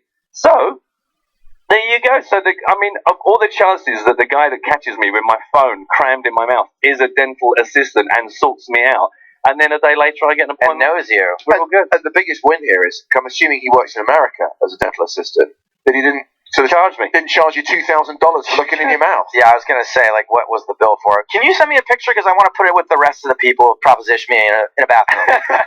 While holding a phone like that. So yeah, it was just crazy that would happen to me there, and that the one guy in the bathrooms with me who doesn't report me to the security actually turns out to be a dentist. That is so lucky. I think it's time we get to a little bit of Dublin. If you remember, this is the music James picked out for Dublin. Well, no, I didn't pick it out. This is the official theme from Dublin. Oh, The right. company's the opener. Okay, well, we're gonna Never get a pin in. Yeah, no. I don't know why you keep going. He's like Teflon. Nothing sticks. All right. Well, this is what I picked out. There's a guy puking at the beginning, so that's appropriate. That keeps it regional. So yeah, Dublin's been happening for a few days. We had the high roller final table already, the UK EPT high roller final table. Matt Again. came in a day late. Yeah. You had a gig, a wedding? My band had a wedding on the... So normally I would have travelled in on the Saturday, but the Saturday night my band had a wedding that had been booked for years, and I really didn't want to let this couple down. And luckily found an early flight on Sunday, so I could come in time just to make our meetings and get the show going. But it meant that I finished the gig, drove home, had to empty the car of all the lights and the amps and the guitars, got changed, got my bags, went back to The ladies' underwear that gets thrown at him while Oh. he's on play another cover of a 60-year-old song. And finally got to Heathrow to crash at the Travelodge at about 2:45. My alarm went off at 6:05. Wow. Got up, flew in here, landed about 9 o'clock or something. You must have been desperate because you emailed me asking if you could come sleep in my room. Yeah, because when I got to the hotel, my room, of course, I'm checking in at 9:20. They're like, room's not ready. If you want, we can go through the pre-check-in procedure and we'll ring in. I'm like, yeah, fine. Do you know what your caveat was? If it's not already covered in, let's just call it. The thing is, I wasn't alone, and there would probably a black light would have been. Yeah, Jason Pollock. Yeah, it would have just been a very disturbing scene. So anyway, but then in the process of checking in, she went, ping, her screen's like, I got a room for you. So I'm like, I'll have it, as long as it's not got someone in it. I went in, even though my screen said, welcome, Mr. Funjade. And I'm like, whatever. I laid on the bed. And then Mr. Funjade comes out of the bathroom in a towel. Exactly. Well, I even rang with them. She said, I'm not about to have any guests. Oh, no, we're still there. But I hope you'd back me up. I don't really do late. I'm very rarely late. If somebody says your call time's 5:30, I'm there at 4:15. Yeah, I don't think I've ever late. I don't do late. So I had left. I'd spoken to James and said, how long do I need to leave to make the trip to the venue? Said 10 minutes. So I left 30 because that's the way I roll. I come out of the hotel and I say to the doorman, what's the quickest way to get down to the venue? And he says, shortcut. You don't have to go out on the road and do all that. Cut through our car park. Cut through the car park. Go left. The hilarious thing is, when I left the building probably several hours before we arrived in Dublin, I'd asked exactly the same question. They said, there is no shortcut. You have to go out all the way round and down the road. So I lucked out. I didn't ask, and I just went out and down the road figuring that I would screw it up somehow. The thing is also, remembering that this is the first time I've even been to the venue. Normally, before we start a day of work, I will have checked out. I know where I'm going. I know that. Right. So I'm thinking, okay, any shortcut? I head off to the car park. It's Sunday. Okay, right, this is the way. Keep walking. Get to the first gate. Oh, that's padlocked. How far have you gone now? That I've only too far to turn back? I've got about 3 minutes. Okay, 3 minutes, but I can see the end of the road. Okay, I'll keep going. That'll be fine. I'm sure there'll be another way out of this car park. So you go past this. You don't jump the fence, or No, I just go past this. It's not a problem. The doorman knows what he's doing. He's a local lad. So I keep going. There'll be another opportunity. Oh well, this appears to be locked as well. So that's fine. I'll just keep going. The doorman knew what he was doing. That I took this morning. So this morning it was open. On Sunday, it was padlocked closed. Oh, padlock. Yep. Okay. Next slide, please. That is open this morning. Sunday, padlock closed. Keep going. You know what I'm going to say. Keep going. I've now walked for 10 minutes. You know what I'm going to say. But you're getting further and further away from the entrance. Further and further away. Further and further away. That was open this morning. Padlocked on Sunday. Keep going, Joe. Keep going. Now this, there's a sign. I'm feeling good. Here there it is. At least you know you're in the right place. But you're so close, but so far. A panel of metal made pretty by trees. Somebody had a great idea there. They could drape some curtains over it. But if you go to the next picture, Joe, even though these panels are padlocked together, there's a tiny gap, which, believe it or not, I got through with my bag. Squeezed through, clank, clank. Did you put the bag through first? I did. I put the bag through and then went right through. I got through only to find myself in another area, next slide, that was padlocked. And my only option is this wall. I'm not the man I used to be. At this point, are you worried also, if I'm doing this, I'm worried that someone's watching me on CCTV and that I'm about to get arrested? That wasn't my immediate concern. I was more concerned I was going to be late, because I had to be late. I've spent at least 10, 12 minutes getting to this spot. So now I have to turn around, walk 10, 12 minutes back to the doorman, who I go, I haven't got time, but I am very angry with you. And then I have to do it. So I end up getting here about 5 minutes late, having given 30 minutes to a 10-minute walk. And also, remember, I'm burnt, I'm on fumes, I've got about 2.5 hours sleep. So any energy I gained by sleeping for an hour when they gave me the room has been more than burnt up walking about 6 kilometres up and down this car park. Is that why you couldn't make it over the wall, Matt? Do you know what? Because obviously I was actually on the other side of that wall on Sunday, just looking at the wall going, I was right so I there. just text the production team going, guys, I promise you I left that, but it's been a problem. I'll be with you as soon as I can. So I'm afraid I made the meeting 5 minutes late. You've been late twice this week. Once sort of the other time really your purpose. Your purpose? Your fault. The other time really, because remember you didn't get the right call time too, so you got that frantic. Yeah, I also, as we've spoken about before, quite often if it's my shift off, I go back to the hotel and I'll sit and just watch the stream and kind of just take the trousers off, as gentlemen of a certain age do, and just chill back with a bottle of water and watch it. And then I get the message saying, Matt, can you come a little bit earlier than we said? And I'm like, what? How much earlier? Like, now? No, damn it, no! So again, just imagine that all again. So yeah, there's been a couple of times when I've had a bit of a panic on, but it's all good. Going to worse. Yeah. When I found out being 25 chips day one, I had 25k chips.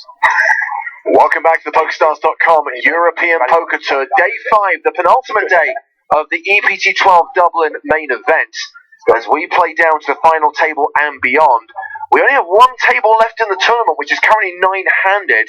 When we get to 8, that's the final, and we'll keep going until we're down to 6. That's when Day 5 will conclude, and then 6 players will return tomorrow to play down to a champion. As we kick off the next level, blinds go to 20,000, 40,000 with a 5,000 ante, which means we have 2 players in the danger zone. Danger zone! Petrov and Banic with 16 and 14 big blinds respectively. Shilbernes continues to be the chip leader with 92 big blinds. He is Matt Broughton. Hello! I'm James Hartigan. You can chat with us if you're watching at twitch.tv/PokerStars. Live chat is available. Alternatively, you can tweet using the hashtag EPT Live. Hope you enjoyed the latest instalment of EPT Not Live at EPT Live. A rather heavy Matt Brown edition, I thought. Yeah, sorry about that. It was only as I saw it going past on the screen, I thought I'm just blathering on like an idiot. But I thought, you know what? It just gives Joe a chance to just step down and chill out. I thought they were enjoyable anecdotes, Matthew, and that's why we added you to the logo. So, part 3 should be coming up in the next break in around 90 minutes' time. I think there's a good chance we get through at least one more full level. I would hope that we probably get to near enough the end of the 30-60 level before we're down to 6. Yeah, it would be nice to set ourselves up for a decent day tomorrow rather than a really crazy long day. But let's see how these guys go. And I cannot continue without responding to Alex White's tweet on hashtag EPT Live. Oh my God, all this time listening to EPT Live and EPT Not Live, I thought Matt was a skinny Indian guy from his voice. The break clip blew my mind. What? I mean, again, what? Well, no. Well, that's fine. I mean, I know I'm the same quite often. I listen to different radio stations and then you hear the DJs and you hear their voices and you kind of get a picture. And once the picture's in your head, very rarely when you actually see a photo of the DJs does it match what you had in mind. But skinny Indian guy, I did not see that coming. Let's put it that way. But anyway, nice to meet you, Alex. Now, something we will be utilising during this next level, at the request of the production team, we are implementing an alert noise every time Cully Sadu makes a 3-bet. And bear in mind, this guy likes his 3-bets. You might be hearing it a lot. It seemed only apt. It just saves us saying, CD 3-bets. Also pleased to tell you that in this coming level, I've been given the okay to give away yet another Sunday Million ticket for the celebration that is coming up with the big guarantees. I've got a ticket worth $215. I'm going to play a little game with you guys at some point during this level. So Bernies has raised to 90,000. Patrick Clark has called in the hijack. Cully Sadu is in the cutoff.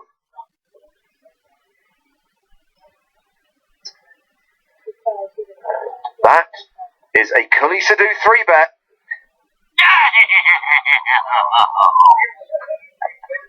It was 90, 225. Correct, Mikhail Petrov. Random. Okay. Random.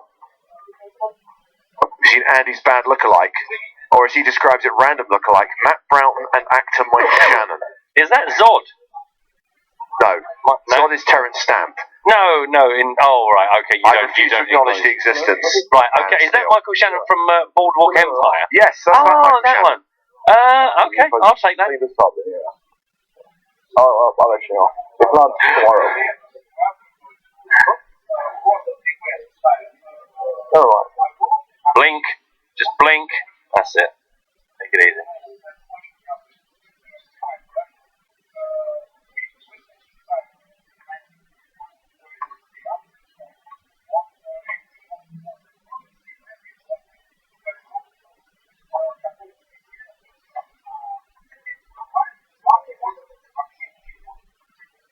As we know from the last couple of days, Gilbert is not likely to make a super fast decision, but that's a reasonably paced decision.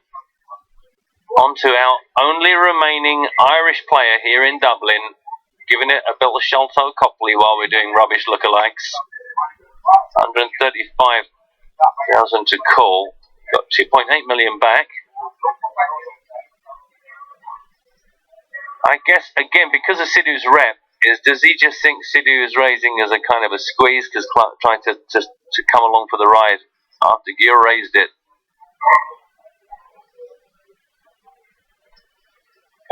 Maybe take a look at a flop. Feels like it would be a unusual choice to raise it up and put himself out of position for a big pot, but doing something here. Jamie O'Brien said, just got my wisdom teeth out this morning. Loving the stream. You guys are helping me through the pain. Patrick Clark for the win. Well, Patrick has responded with a 4-bet. He has re-raised to 675,000.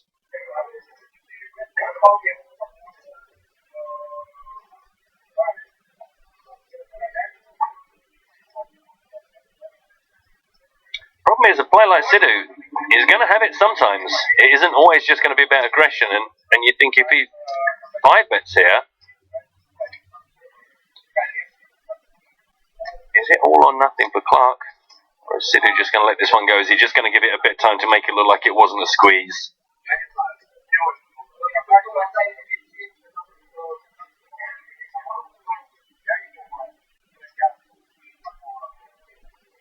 I just heard the Russians say squeeze as well, so I'm feeling way more confident than I was 30 seconds ago.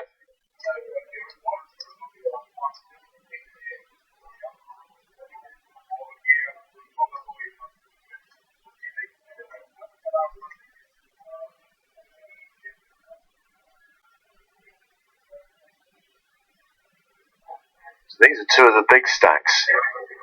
Curly Sidhu started this hand second in chips. Patrick Clark fourth in chips.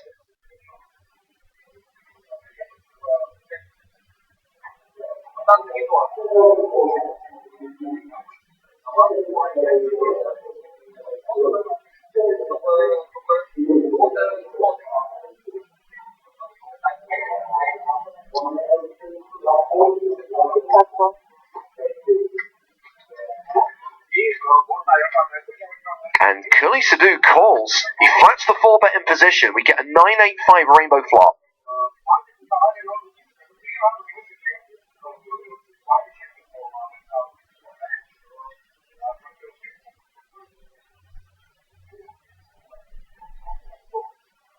I don't fancy the range of hands that Clark would have in this spot. Black Pudding, the biggest chip out there, the 100,000s. As we see Patrick bring out some kale smoothies, the 25Ks. Makes this move, I think it'd be very easy for Sidhu to fancy it's the truth. Clark with the pre-flop betting lead, having 4-bet Sidhu. So a continuation bet on this 9-high flop of 725,000. Not surprised to see the ball down. I believe. And Patrick Clark takes the chip lead, 3.8 million A 94 big blind stack. The last remaining local, top of the leaderboard. Two shorties, Mikhail Petrov with 15 bigs, Ivan Banic with 13 bigs. Kalisadou currently third in chips with 2.8 million. So Matt, what's the competition you've got planned? Because I want to give away a Sunday Million ticket. I think I'm right in saying that we've still got the Ace-7 Flop Challenge running right now. I know that some people have submitted entries, but we haven't got any verified winners yet. Right. So all I would say is keep going for that one until we tell you that it's officially closed. But here's another chance to win free entry to the Sunday Million 10th anniversary. Yes, and this is a game I call Matt Broughton Slops. Because you might remember earlier on in this broadcast from Dublin, I used up some leftover animal crackers from Prague. I am going back into the archives, James, because I prepared a game. I prepared a game for Malta because it was Halloween. And I had a Monster Mash game designed and ready to roll that I never got to use. Oh wow, so this is actually the premiere of Matt Broughton's Monster Mash. This is the premiere because I haven't got the patience to wait. Whoa, whoa, whoa. This is Petrov shoving small to big. Oh, and a quick call and doesn't like it. Wow, Rhys Jones snap called in the big blind. Ace-6 the hand for Petrov. Rhys Jones calls him with Ace-Jack. I don't like it. Well, this could take us down to our official final table of 8. If Ace-Jack holds, Petrov will bubble the final table in 9th place.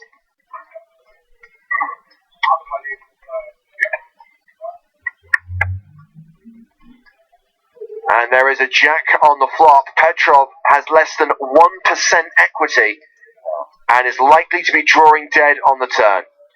Yeah, it's not quite as slender as Adrian Matanz's horrible hand, but if he could come back from this, it would be something quite special. 9 on the turn seals his fate, so we lose Mikhail Petrov in 9th place. He cashes for €47,830. We are down to the final 8. This is the official EPT Dublin final table, but we will play on today with the ambition to lose 2 more players before day 5 concludes.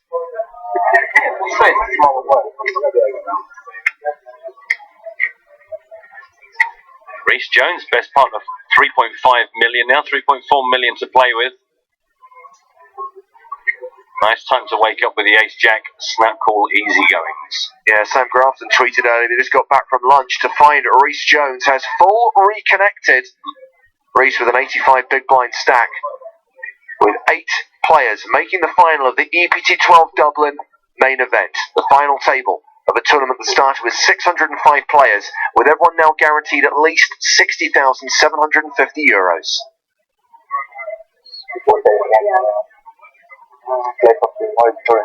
I'm big bang. Or 40. Thank you. Was a try. Huh. So first hand of the final table, the official final table. Action's been folded to chip leader Patrick Clark.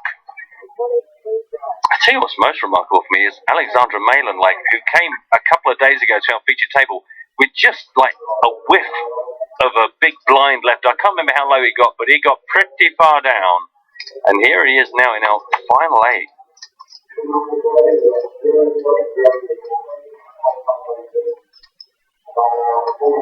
So Clark opened to 85,000. A chunky 3-bet from Iliadoras Kamatakis. Re-raising to 255k. Yeesh.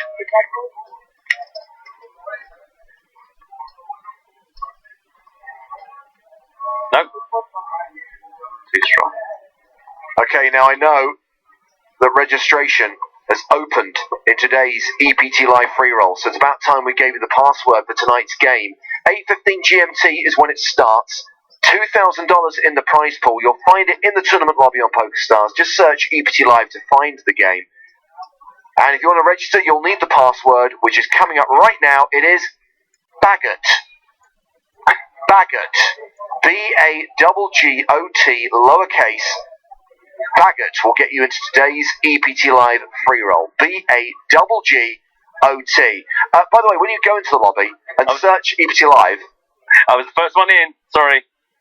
You will notice that there is also the $1 bounty bonanza starting an hour and 15 minutes before the free roll. Why not register? $1, 10 cents to play, plenty of added money, plenty of added value. And good reactions for Claudio from Brazil. He was the second person into the free roll, after myself, obviously. Okay, Matt, so you've got this competition left over from Malta, the Monster Mash. I'm going to hazard a guess here because I know the sick way your mind works. Okay, go on. That this involves some bizarre, pictorial, poorly shopped combination of a poker player and a monster. Do you know what, James? That is uncanny because that is exactly what this competition is about. I have, using my not inconsiderable graphical skills and a free Photoshop kind of copy, taken a well-known poker player or personality and a famous film monster and mashed them together for Matt Brown's Monster Mash. So I'm going to need from you two things. In most cases, I think the poker player will be quite easy, but because of the kind of the out of context-ness of the monster, I need to know the monster and the poker player. This is going to be going up on hashtag EPT Live. Is this just a simple case of identify the player and the monster? For example, it could be Vicky Corrin, Godzilla. You don't have to make up some clever pun involving the name. No, the name is not some part of the twist. I just need you to tell me as quickly as you can the player and the monster. And I've got one ticket worth $215 for the Sunday Million. So what I'm going to do is run a few of these, make a note of all the fastest answers, and then I'm going to do a random spin. And from those winners, pick a champion of champions for the prize. Are you ready? Are you watching hashtag EPT Live? Because this is about to hit. Here we go now. Good luck. So the first of Matt Broughton's Monster Mashes has just been tweeted on the hashtag EPT Live. Who's the poker player? What is the monster? A Monster Mash. Tag your responses, EPT Live, as we go to the flop here with 3 players in the pot. Cully Sadhu's raise, called by Rhys Jones and Yul Bernies.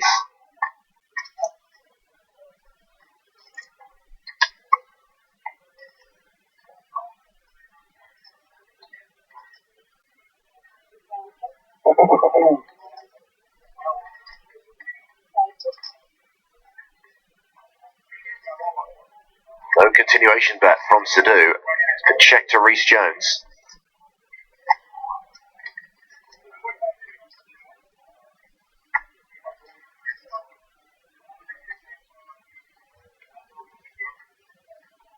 Don't forget, by the way, lots of entries coming in.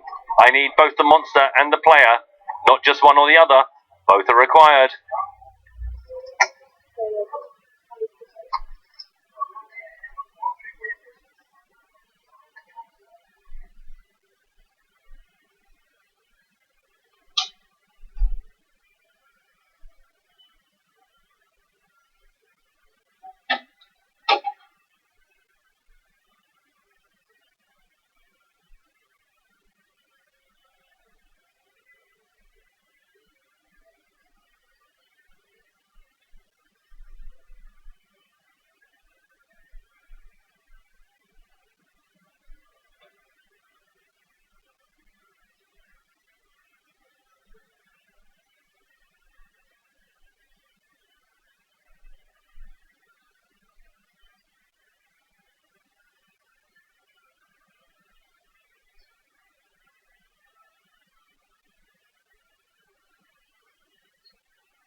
James, you can very proudly say you have started something on Twitch, yeah? Welcome to 2016. A lot of oxygen. Take my oxygen.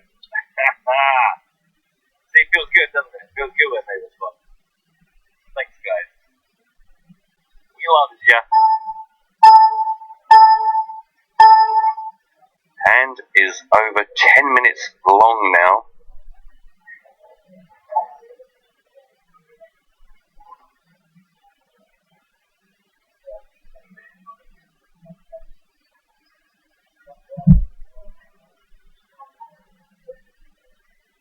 Gosh, this is a long decision.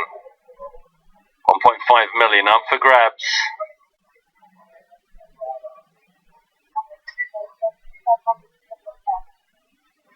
Reece Jones betting 575,000, roughly a third of the pot.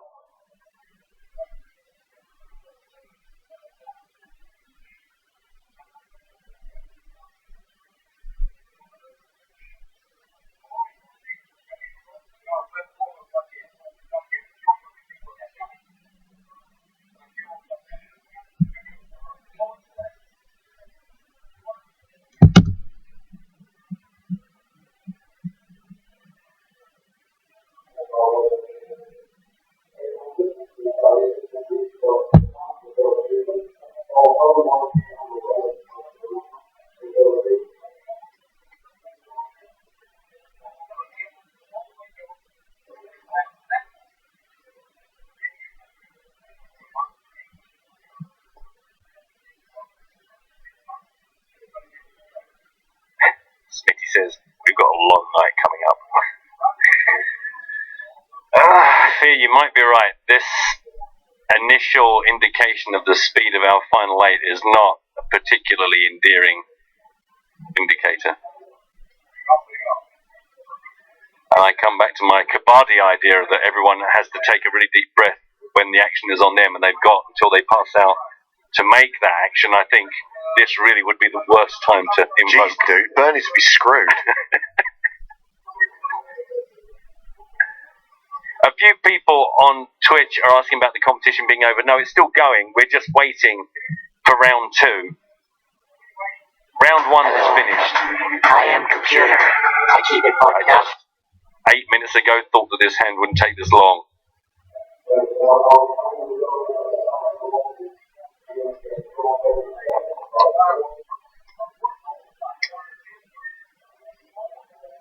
That is a call.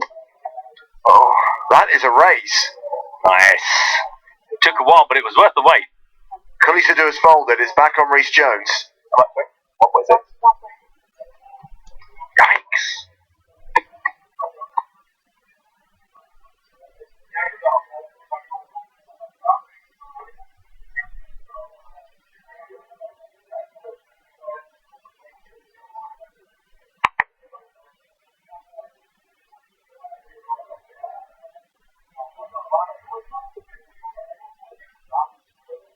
Okay.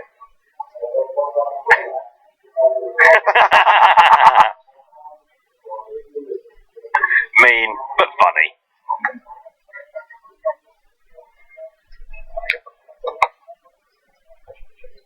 Nearly a quarter of an hour. A quarter of an hour per hand.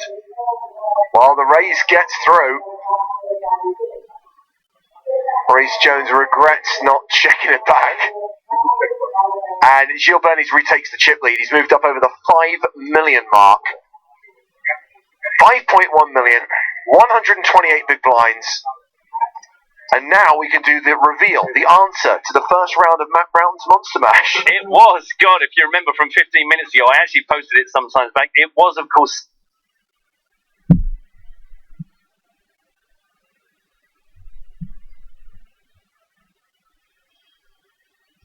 Sam Trickett and Freddy Krueger, not Jason on Nightmare Street or The Thing or Frankenstein. It was Freddy Krueger. I've got another one coming out, and the winner of round 1, already in the hat, is Daniel Lewis. Congratulations, Daniel Lewis. Are you ready, boys and girls? Eyes on EPT Live. So just to be clear, Daniel Lewis is going to go into the draw that you'll conduct at the end of this competition to win the Sunday Million ticket. Yeah, I've just got one ticket to give away. So for every round we take a winner, and then we will randomly pick a ultimate winner from that winner pile. Okay, so here comes round 2. We'll give you the answer in 20 minutes' time at the end of the next hand. Eyes on the board.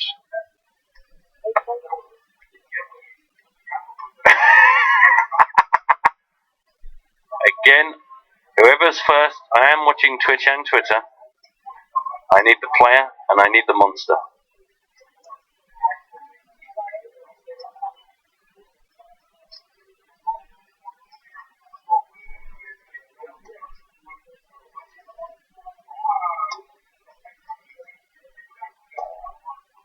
Well, this hand was quickly folded around to the small blind. Dmitry Ivanovic has raised it to 100,000. Alexandra Melan is the player in the big.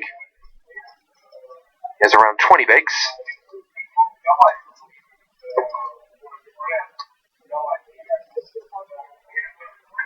And he folds. Let's get a quick update from the 10k high roller. A reminder that the best place to go for updates is PokerStarsBlog.com. Sergei Lebedev appears to be the current chip leader with 500,000. Starter day chip leader Dominic Nitschke is 3rd in chips. Jason Mercier 4th on the leaderboard.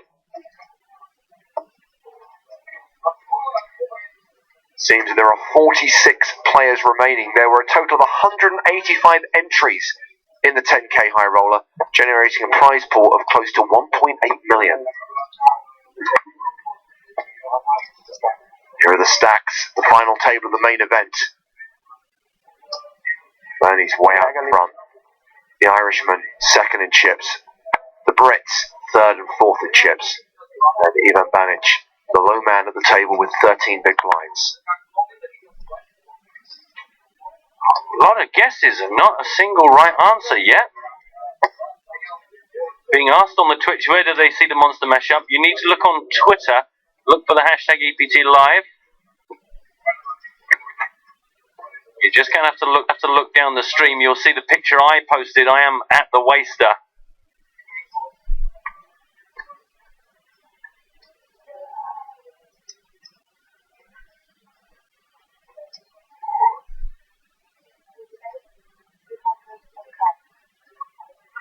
So a raise from Rhys Jones and a 3-bet from Dmitry Ivanovic makes it 245,000 from the button.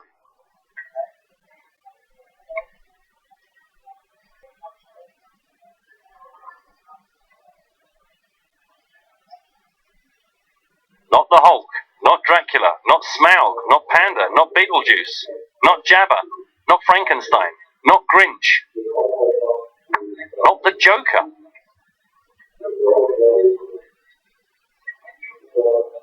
Not the lizards from V. I like that. Good guess. It's wrong. Not the Fly.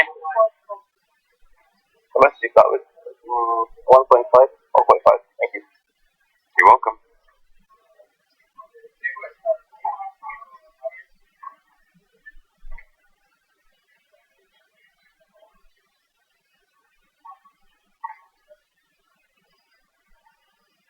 Just out of interest, has anyone not got the poker player right?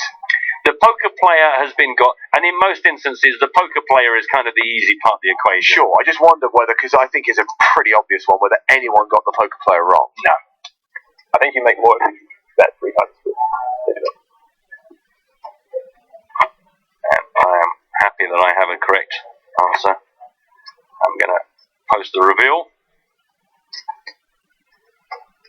Always on hashtag EPT Live. The answer was Vanessa Selps and Vickers van der Meer, or as the first person to get it right, and I'm going to accept the prawn guy from District 9. That's fine by me, because you knew who I was looking for, and it was Chris McFadden. Unbelievable. Of all the hundreds of entries, hey, Bonich is all in, and actually it looks like our Greek friend is considering this. Open shoving from under the gun, 8-handed. Don't think he does this too light.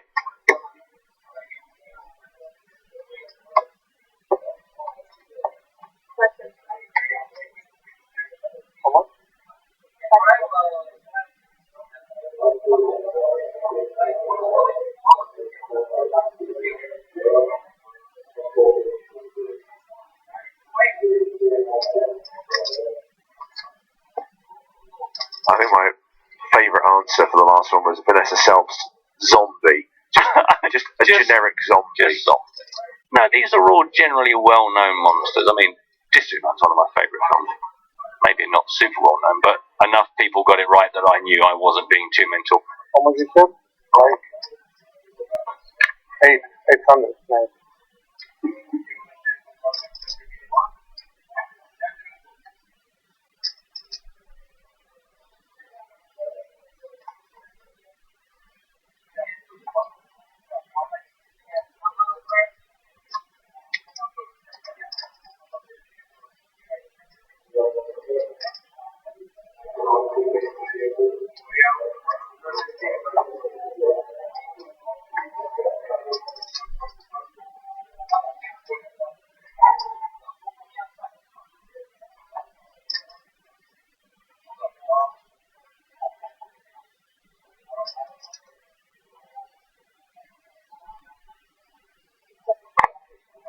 Now, is that a call or a re-raise? It's just a call. Action folded around the rest of the table pretty quickly. Maylan on the button. He passes. Clark in the small blind is out. Kalisadu in the big blind also folds. So here we go. Ivan Barnich at risk. Called by Iliadoros Kamatakis. Ace-8 of diamonds for Barnich. King's the hand for Kamatakis.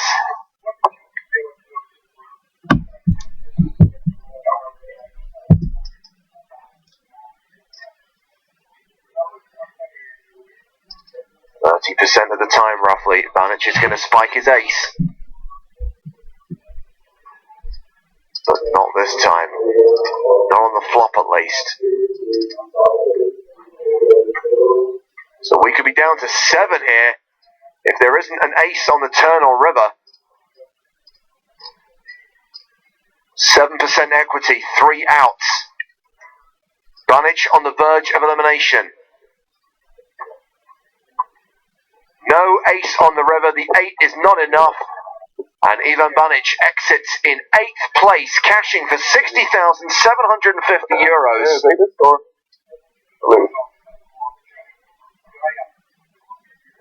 And his chips go to Iliadoras Kamatakis, who's now 4th in chips with a 55 big blind stack. And if we lose another player, we are done for the day.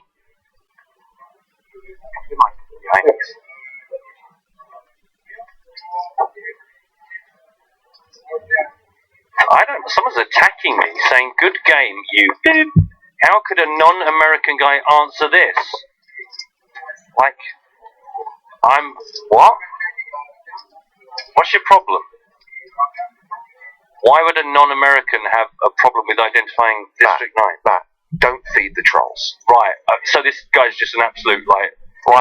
Yeah, just, okay. Thanks. If your gut instinct is idiocy...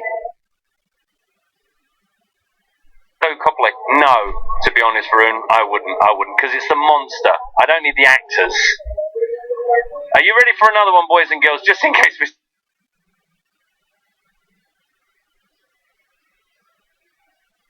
The monster. So the 2 short stacks from the table have gone out in pretty quick succession. Now, the low man at the table, this guy, Alexandra Mayland, has 22 big blinds, so you wouldn't say he was in the danger zone. Oh, I wouldn't, sorry. Not in the danger zone.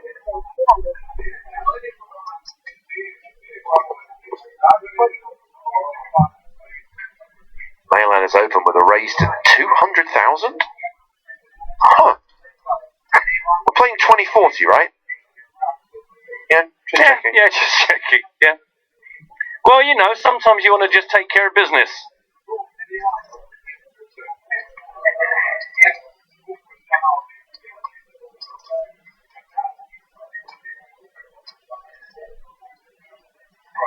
They just say, unless he means the guy that was attacking me because it's a Sunday Million ticket. A non-American. Oh, no, that still doesn't make sense. Anyway, not to worry. Some people are just angry. I really wouldn't overthink it. No, I know. Well, Khalisadou appears to have a decision, facing this large raise from Mayland.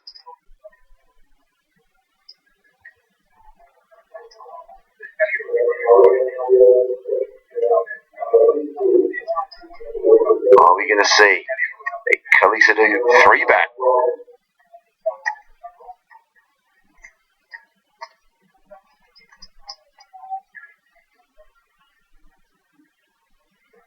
Don't forget, guys, tag your entries, #EPT Live, not my tweet name. I won't accept it if it doesn't come through to EPT Live.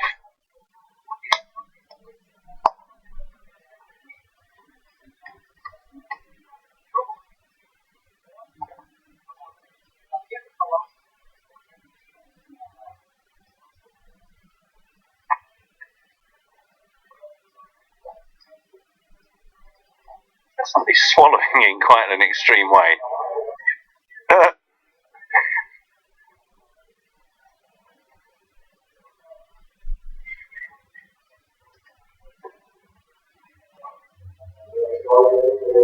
Not a lot of love for the tanking, I'm going to be honest, coming through on the Twitch chat in general. A lot of good guesses in the game, not as many correct ones as I thought there might be on this particular round. It's line 4080. Yeah. Only 40, right? Look, it's no limit hold'em. He can raise what he wants, exactly. Right? 5x. C'est bon?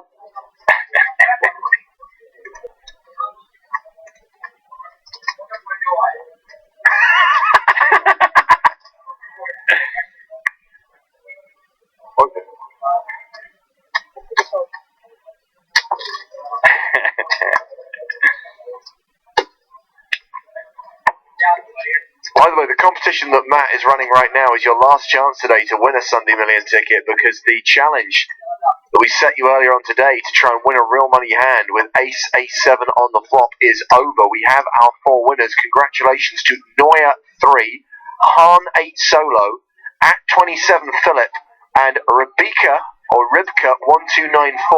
Those are the 4 players who are the first 4 in using the hashtag EPT win, and they will receive $215 tickets to play the Sunday Million 10th anniversary. And I'm about to reveal the 3rd winner. Did you get this one, by the way, James? Well, actually, my favourite answer was from Tony Turner Alvarez, who says it's Scotty Wynn, but I don't know who the poker player is. I am banging the answer up now. It was Scotty Wynn and the Predator. Had a lot of interesting guesses on this one. A lot of incorrect answers. The first correct one was Nate.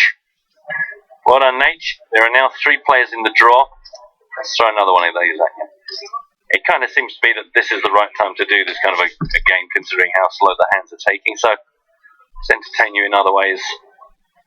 Are you ready? Hashtag EPT Live. Here comes another one. Bit of raise from Patrick Clark in the cut-off. Are we going to see a Cully Sadu 3-bet?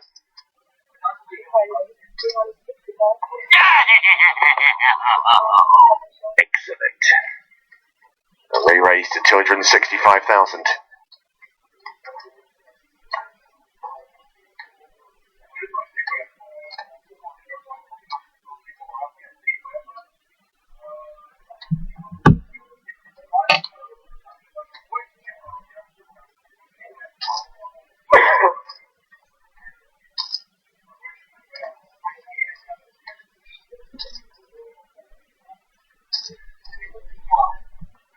I can tell you that James Harscon's first guess is wrong.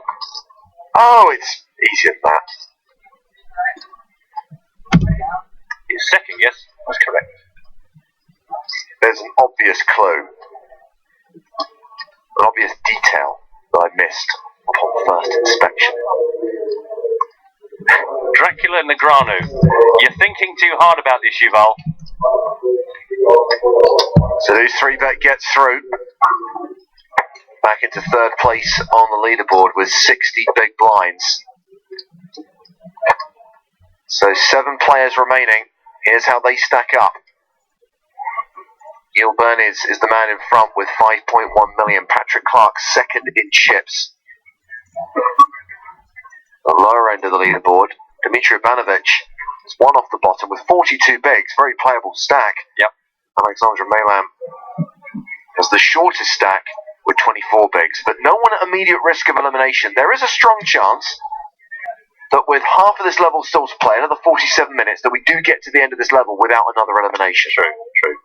You're going to like some of these, James. What do you think of Ming the Merciless and Brian Blessed? Now, Ming the Merciless, I think you could fairly describe as a monster, but Brian Blessed, as far as I know, is not a poker player. No. And some beardy guy and a random monster from Joe. It's a good. Thanks for playing, is all I'm going to say to you. Not even trying. By the way, if we do get to the end of this level today, remember part 3 of EPT Not Live and EPT Live will premiere during the next break. If we don't, you'll get to see the final 2 parts of the podcast tomorrow during our final table coverage. Our final day coverage, because we are officially at the final table right now.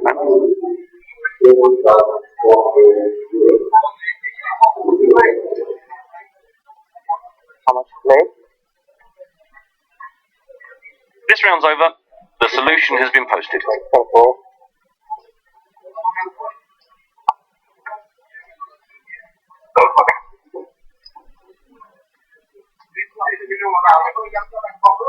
Can you reveal who was the first person to guess it correctly? The answer was Andy Black and the Hulk, and it was Steve Ryan on Twitter. No one on Twitch has been the first in. I am monitoring both simultaneously, but Twitch has yet to get there first. So another at the another one coming. Get ready. EPT Live.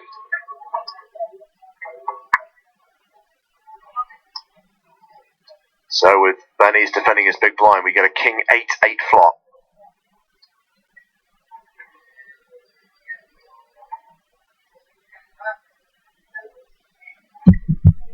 Let's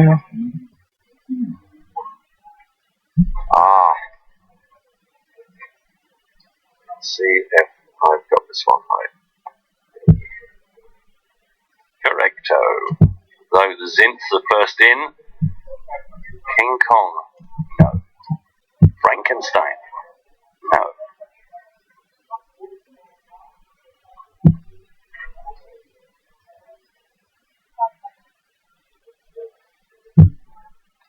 Action's been checked to the razor.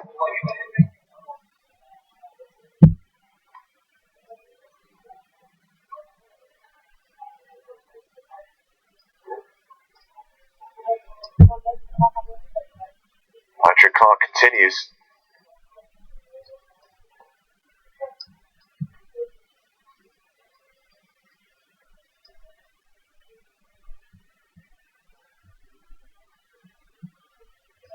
I didn't even cover that article, but yeah, the Pope said, I don't find anything. His basic comment was, anybody that talks about building walls and not bridges is certainly not Christian. That was the statement from the Pope, and I thought that was one that would have, anybody that talks about building walls and not bridges as a politician, not a Christian, and shouldn't be Daniel a politician. Smith says, has anyone noticed Nobody Bernie's breathing in a hand? this world is Even interested in Jeff building Daniel walls has been anymore, I'm commenting on. sorry. And those that are, many times. you're not doing it for the good of mankind. You're not doing it for the good of all. You're doing it for the good of an elitist few. And we're not gonna do that anymore. We're not playing that game. A couple of days ago, yeah. Oh, that's sad. We also have Sean in here, Nico in here, a whole bunch of people in here today. And after David Bowie died, David Bowie died, I suddenly realised that pretty much everyone that dies from now onwards is going to actually mean something. Oh yeah. I'm of an age where up till now there's been lots of people like going, who was that? I realize I'm not responsible for nations' policies and that I'm fighting this. Thank you very much. I appreciate that. There were three significant ones in a row. David Bowie, Alan Rickman, I could have started 20 years ago. Yeah. I could have started 25 years ago. I considered the Hulk a monster. 25 years ago, I was growing my hair and seeing just how many drugs I know put in he's my body now, but he's a monster. Right? I could have been doing something more. I look at kids like Eddie.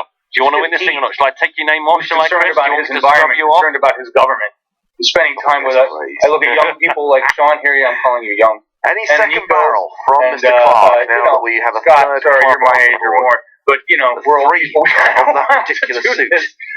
Turn. But I look at other people, I go, damn, I could have started earlier. We could have started earlier. And now we have four. And I know, we can't look at the past. Queen of Clubs on the river. When I get so angry, and we're going to talk about anger, we're going to talk about the changes that are happening in the newsroom and why. We're going to make some changes to the newsroom. Hi, everybody. Looking at your comments. We're going to make some changes to the newsroom because things are changing within the campaign. Bernie Sanders is the front runner at this point, and we have to shift what we're doing. I'm installment of EPT. I've had a couple emails quote Broughton from people, very thank God for that. Everyone, direct, you'll be pleased to know. basically saying, Joe's Adventures in Online Poker. Basically saying, donuts arrive, and I have some very important advice regarding the consumption of sugary snacks. Here's what it comes down to, because Sean said this in chat. I said there was another reason. So, okay, back up. I'm talking about a lot of shit at once. I am going to work on changing this show from what it was originally meant to be in this current form. Said Dog Brunson and some random monkey. That's an interesting raw wrong version answer, of, here's the news. Strange Here's where enough Bernie's going to be, so we the can correct answer. We'll talk about that. I'm going to reshape it Bet 330,000 be on the more river. competitive with Patrick Clark traditional calls. news. We're going to clean it up and make sure that Ace Jack against while Ace freedom Jack, of but the speech Jack is of acknowledged, because I'm going to say what I want to say, we're going to take the language out of it because it has to appeal to everybody. And I don't think I need. I can reveal the last one. Incidentally, was a lot of F-bombs and a lot of other words that I would prefer to use, aka Palpatine, aka I don't know how else to represent the rage, the anger that I have. King, These words, these expletives, another really familiar name to me, take care of the rage and anger in a lot better way than some other words. But there you were. Therein Tell lies him, the challenge James, why of a was journalist. whoever said about Or a it being good some kind of random a monkey? good anybody else. Why were they sort How of do you right? get the message Well, across? they're The right and anger, they're not right, the because passion, this is Ian McDermott the enraged, playing the Emperor, but the feelings. How do you original get that Emperor across in The Empire without Strikes Back, also when he appears being the hologram, before George Right, Lucas and maybe you screwed can't. up the movies Maybe with in his some dodgy ways, CGI the goal Ultra at the end effects, is to drop that was F-bomb, is to say that word that is the wife of one of the special effects team, was that right? Rick Baker's wife. Rick Baker's wife, with a She really is. chimpanzee's If I eyes. use these words all the time, So there you are. You're then I accidentally lose quite right. that There's another one coming up. Everybody get ready. Refresh on hashtag. I didn't have EPT the Live. energy. I didn't have the One more. time. I didn't have the. Honestly, I didn't have the energy. I've been so depleted as of late, just from all that we're trying to do.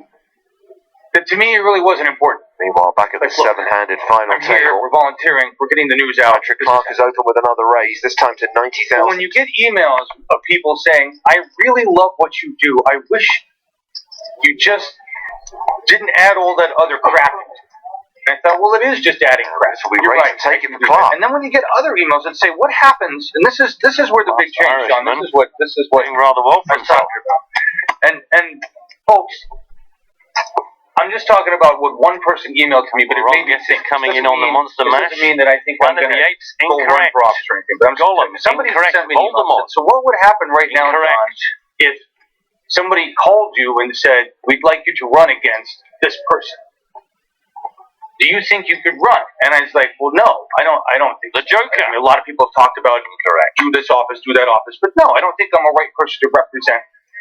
I don't think I'm clean enough. I don't think I'm polished enough. I don't think Hologram, I'm professional shouted. enough, right? These are all just things on me because of the way I talk the news and the way I say things. And there's that balance between being raw, Probably referring to the being Emperor, and making sure you can deliver a message. Guys, it's to a not wide called audience. Voldemort. And I said, geez, I never thought about it that way. Just to help. I never thought about Stop that one getting tweeted at us. serving my country and how am I best serving my country in this capacity? When will we get a clock so these what it guys made me stop realize tanking? is I that can assure you, I have tanking and never stalling on the before bubble, really all given that a kind shit of stuff, about running for very any much office always under or government discussion, or even always cared looking about at that ways kind of to stuff. One get around the problem. Right. But now that we have Bernie Sanders, now that we know that government can be changed, Right, now that we are changing, we're in the process of changing. We're electing Bernie Crats, right? We're supporting Bernie Crats.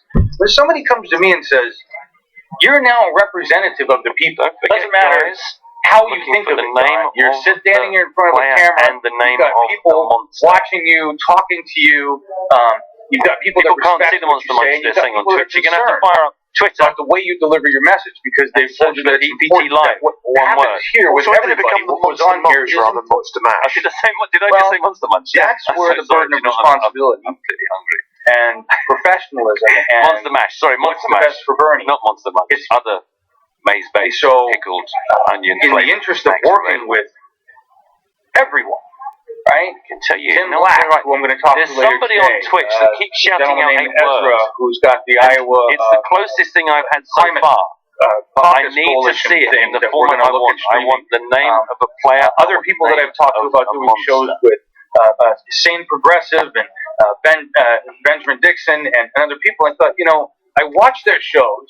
I watch what they're doing, Legion and I think they're on Twitch. just No, what you far said and is not above right. more It would help me professional on Twitch if you're than genuinely what I've got entering. going on here. And there's think no when you reason put why my we name can't in, all so work it gets together in that way. I highlighted. just That's a need to great stop being so so I can avoid all the people just sending me So, energy. in the interest of serving What energy we need at in the the table, interest of remember, it's serving the greater oxygen. good, I'm more than willing So Curly Sadu to opened adjust under the gun my plus 1 to 100,000. so that Called by more Reese people can Jones enjoy it. and by And I'm more than Gilbernis. willing to adjust my demeanor. Not Pinhead, by the way. It's not the big fat vampire thing from Blade. Be able to They serve burn.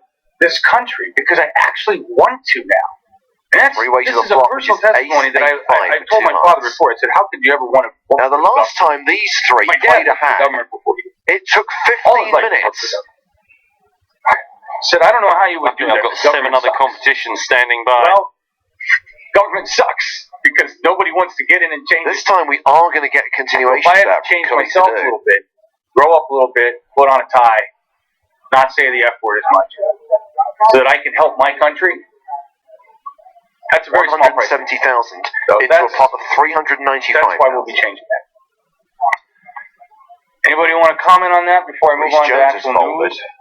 It's probably a pretty big shock to lots of people. It would probably seem like a pretty big evolution that you've made over the last several days. But this is something that we've been talking about a lot here. So it is. And just to answer comments, guys, I did not say that I was going to stop cursing. My goal. Bill Maher pulls it off. He drops an F-bomb every once in a while. Bill Maher can probably run a robot from the dumbass Star Wars prequel. I don't know. The arms. I think Bill Maher would have a great chance in the right place, in the right state, if he left the show. Absolutely. Yeah, they're right. He's got like 4 lightsabers. And he makes this really strong wheezing noise. I'm going to still use cuss words. I may even create a whole other show, just late night with John, so I can rant. That's what I'm hearing in my head. But it's got to be done. Things have to be done differently. Breathing like if I'm going to work with people like Tim Black, Ezra, and of course, Chris Cohen knew the answer. General Grievous. Thank you. Professional show. I have to shift what we were doing here. The original purpose of this place, still the number one purpose, is to chase Bernie and to bring you Bernie Sanders. This one was as often as we can. We've got an event today. Scott's going to be at. There's someone on Twitch. Party, music, thing going on tonight at 8 p.m. Pacific. Bernie's going to be there. Are you going to give it to the person who got on Twitch? Yeah. Tomorrow we'll be doing an all-day stream-a-thon. I just said whoever comes in first. By the way, it's bad. Everyone who knew General Grievous because it shows that there are all people who know too much about Star Wars prequels, and that's not good for anyone. But the shows that we create together. Did you know this one, by the way, James? The Newsroom, Global Edition. I mean, I know the other shows. We the people, Native Life. These shows, Disability TV. The engineer all of those from Prometheus. Examples of that is hard. That is it. Well, you know, I like it when it takes people a little bit of time, but it did get there. It was congratulations to Andy T53 on Twitch. I agree with that. We've now got 6. Personally, the way I look at it, it's from a more selfish point of view. We're at the 5-minute mark. For myself, I'm going to do one more of these, and then I'm going to. I'm very proud of get doing all James this. to draw. I'd love to be able to. With the Queen on the turn, we're waiting for someone to do something. I can't do that probably everyone. No. Right, last one is about to go. I'm trying out. I'm applying for Seattle Times. It's not the first thing I'm pointing them to at this point. So. I'd like to in the future be able to say, hey, I'm part of this new show. The biggest part about this, is the fact that you're here every day.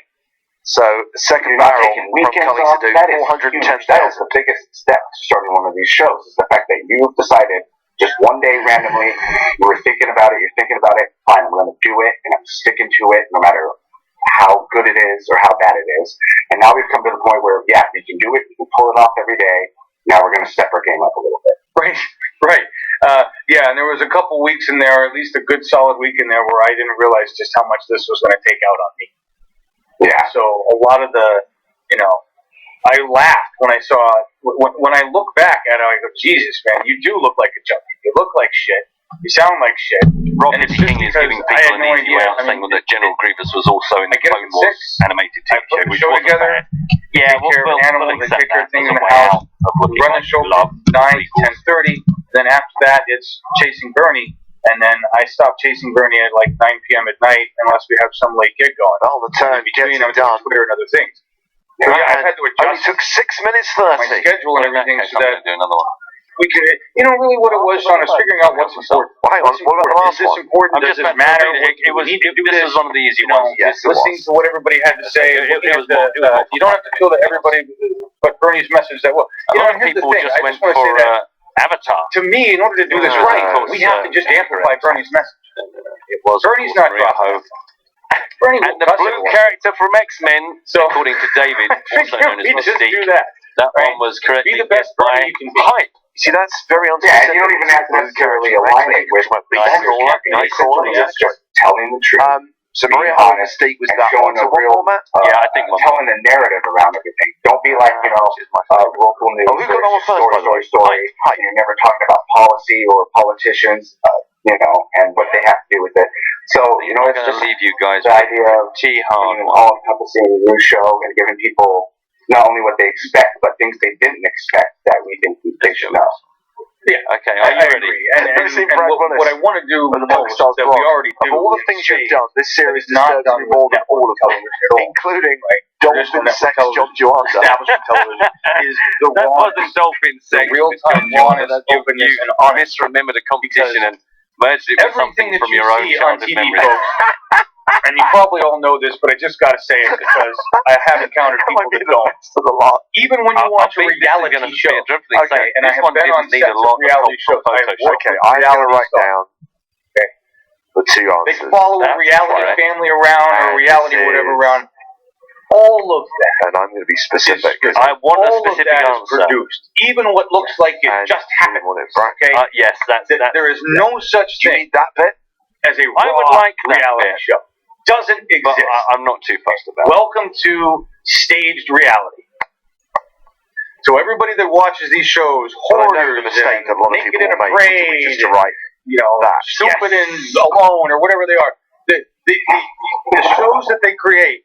Oh, hello, Bill. And he says, I saw the Phantom Menace in 3D. Every piece of that the is 3D did not make it better. And cuts are done over and over and over again to make it seem it's the biggest lie you've ever seen. Whether we discussed this already the goal of on the live engagement stream on the broadcasting was podcast, to but my daughter finally people have a real persuaded me conversation. to let her Raw. watch Here's my episode real 1 feeling. after I There's no tried edits, to pretend for many months that there were no such things as the Star Wars prequels. So, and anyway, we're going to do that with this. even worse than I remember. So glad you guys are all here It today. is a true people watch film with CGI that has not dated well.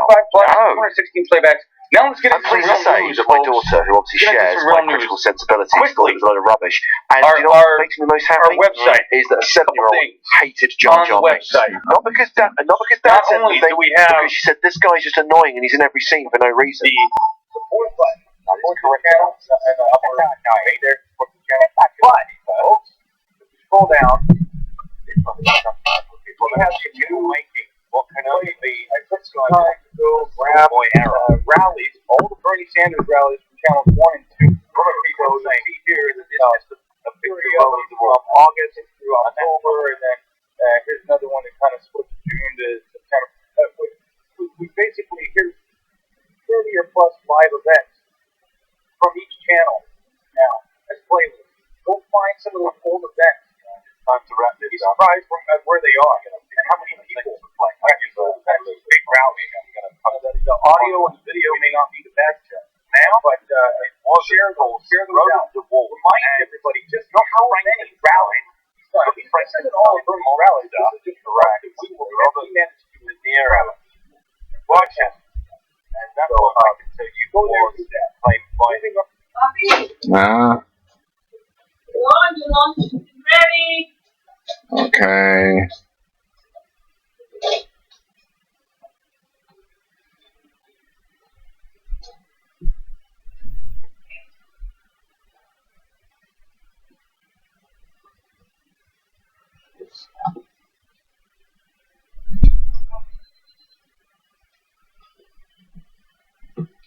Yeah.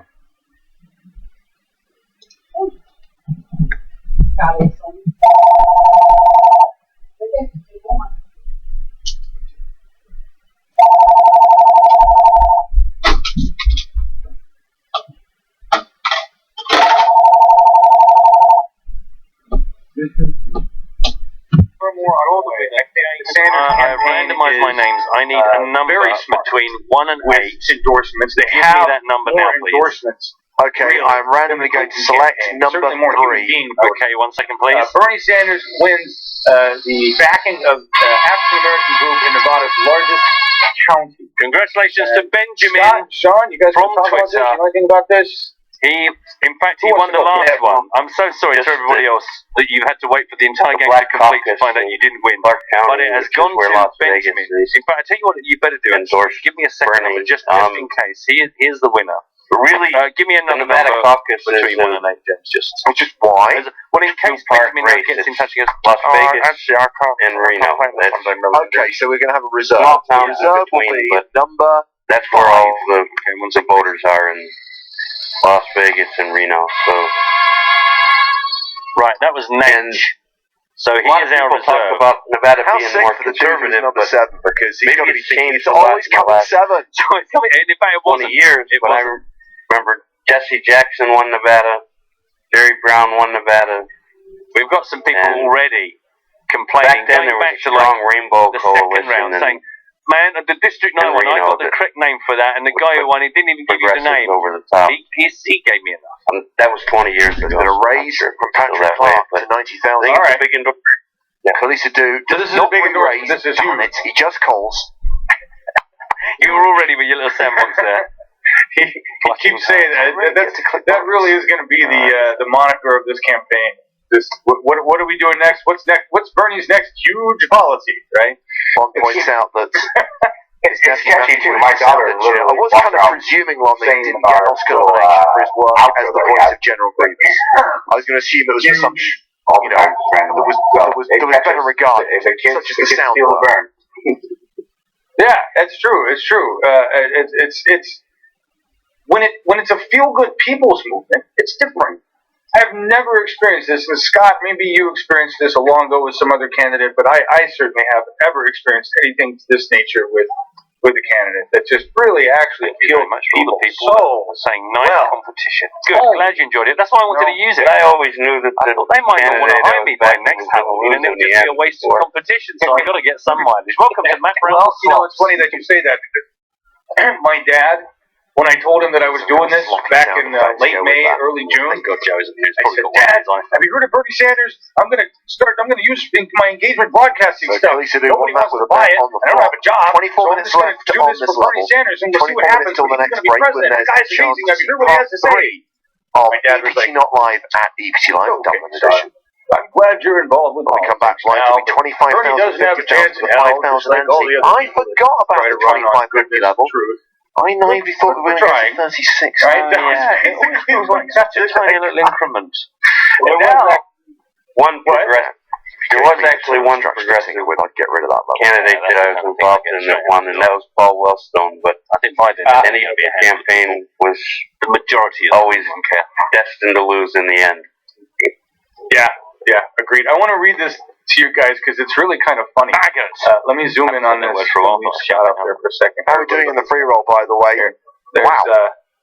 22,000 have already registered. Wow. So this is just the fewer than 8,000 seats left in the free roll. Meanwhile, the one-pot bounty bonanza is up to 3,900. Bernie Sanders claimed one victory still registered for that one. It's starting in an hour and a half time, an organization 7 p.m. GMT. Populous jurisdiction. Announced It's only $1.10 to play, and there's so much extra value, so much added money, added prizes. Chairwoman of the caucus said that Sanders' agenda most closely aligned with that of her nonpartisan group. My favorite part, saying the endorsement of Sanders wasn't a very difficult decision. We find ourselves waiting. It's not. Yields grievous. It's not a very difficult decision, folks. It really isn't. You look at what he stands for, you look at what Hillary stands for, you just think back, remember Hillary Clinton and Bill Clinton in the 90s, particularly if you're a minority. I don't know, personally. I was an ignorant person in the 90s. I have no idea. But everything I read, everything I know, I remember the policies coming out. I remember 3 strikes. I remember these policies, and I was in jail due to a couple of them, actually. But honestly, 9-7 on the remember, go back. Tim Black does. I should have pulled up one of Tim Black's pieces, and we should have talked about that. But we're going to move on to something else. We're going to move on to. Let me make sure. Let me make my rundown. Remember, I said I was going to do this better. I was going to make this better. So I have a rundown now that I look at. That's supposed to tell me what I'm doing. I never look at it. Danny says, what clock is it we can see behind Clark and Sadu? You just said 24 minutes left on the level, but on the clock we saw in the background 50 minutes to go. Just so you know, probably the high roller, Danny. That's the other significant event taking place in the poker of today. But there are other side events as well, so it could be any of those. Donated or why or any of that stuff. So I can't acknowledge individuals other than say, thank you guys for putting like $200 in there so far, and we'll pay some bills with that. Can't do it. Because people have been asking, what are you going to do with that money? Well, the first thing that's going to happen is I'm going to pay the internet bill, which is like the most important thing that needs to happen. And then we'll go from there. All right, so thank you very much for that, guys. I need to wear my glasses. I forgot to say this. Yesterday, and I do have them. I have them. Shit, I don't. Yesterday, Ed said he was a blackjack guy. We were talking about gambling. Chip leader. He was a blackjack guy. I didn't read it right. Said, I'm a black guy. Well, thank you for letting us know. Good. Either way, irrelevant. I couldn't, and then somebody in the comments was like, Don needs to wear his glasses. It has no. I apologize deeply. Board, but sadly, I will wear my glasses more, and I will raise the font size on this so that I actually see. Meatloaf would say, ain't bad. If you haven't heard, folks, and we're going to play this clip. We talked about the push poll yesterday. We talked about what that was. I think that was actually last night. We had Bernie live at the dinner. Scott brought us a feed from that because we obviously couldn't play the MSNBC. And boy, did Bernie destroy it at the town hall. We'll get you guys' thoughts and feelings on that in a second, because I really thought, I don't think there's any question what a democratic socialist is anymore. Do you? I think Bernie pretty much laid that out. I hope somebody will eventually lay out. Waste no time in betting once the action is I don't know what his deal is. Declares Those questions were 185,000. ridiculous, but here's the thing: our man answered those questions regardless. That's what I was. Say this for Dmitry Ivanovich. He plays fast. Here's the article I'm talking about, folks. Record suggests Hillary Clinton backers testing attack lines ahead of Nevada caucus. We're going to listen to this recording. What this is when, instead of those of you who watch cop shows, right? Totally cool with watch cop shows, real me in there. I've seen, oh my god, NCIS and Major Crime for more monsters. The game's over. I can't even name one. You see just this for fun. when just the cops go to interrogate somebody, or the detective goes to interrogate somebody, and they ask them leading questions, right? Leading questions that already have some information in them that are already going to frame things for the person answering the questions. Put shit in their head. Nice little drive by there. Cops do this all the time. Okay? It's a corrupt thing to do. Okay? But the fact that it's done in politics, the fact that the Hillary campaign is doing this in politics, or testing things in politics, whatever, this is absolutely all into call. You don't do these kind of things if you're going to win on honesty and trust and integrity and understanding the values of the people. And quite frankly, I don't know how she becomes the best qualified to be president if she's got to pull shit like this. He's done that thing where he includes someone's individual Twitter tag, so that now Lee H. Jones is going to get to see what I have done to him. Just listen to what they say. I've got it loaded up right about where she starts. Says somebody. Saying here's Bernie Sanders stuff, and then it goes off. I know there was no prize here, but you do get now, extra points if you correctly identify the poker personality as Lee Big Horse Jones. Well, Rob came in with Big Horse Lee Jones, which is somebody completely different. I'm going to read you statements from Bernie Sanders and Hillary Clinton, and after you hear them, please tell me which candidate you are more likely to vote for in the Nevada caucus. 4.7 million. Patrick Clark second in chips with 4.1 million. Mayland still hovering around the 22 big blind mark. He's still the shortest stack at the table. $20 trillion. As the Washington Post said, quote, realistically, his plans are dead on arrival in Congress. And other independent experts also say his plans are unworkable. That's the recipe for even more political. And those of you who are struggling to find the free roll password, to quote the Tom Cruise movie Vanilla Sky, and indeed the original on which it's based, open your eyes. On the screen, Baggett, B-A-G-G-O-T, lowercase, Baggett is the password for today's free roll. While you're in the lobby, people, $1 bounty bonanza, $1.10. Do it! Contributions from Wall Street and opposes breaking up the big bank. She's part of the establishment that's been rigging the system for billionaires and hollowing out the middle class. Now, after hearing that, once again, if the Democratic presidential caucus in Nevada was held today, would you vote raises to for Bernie 90K, Sanders gets or called Hillary by Ivanovich in the big blind. Queen 7-6 on the flop, 2 hearts. Now, I'm going to read you some statements about Hillary Clinton. For each of these statements that I read, please tell me how much more likely it makes you to vote for Clinton as president. Does it make you much more likely, somewhat more likely, a little more likely, or does it make no difference at all? First one, Hillary Clinton has spent a lifetime fighting for families and getting results, winning health care for 8 million children, expanding benefits for the National Guard, and standing up to dictators to advance America's interests. Hillary has the experience to do every part of the job. Does that make you much more likely, somewhat more likely, a little more likely, or no difference? Continues for 150K. Is less likely an option? No, Ivanovic calls, and I think it's our distorted perception of time, but Ivanovic does play quickly. Yeah. 6 of spades on the We're turn, gonna pairs stop the there, board. because I think you get the point. All right, so the first question, Bernie Sanders has these big plans, and Wall Street says they suck, and these other people say they can't even happen.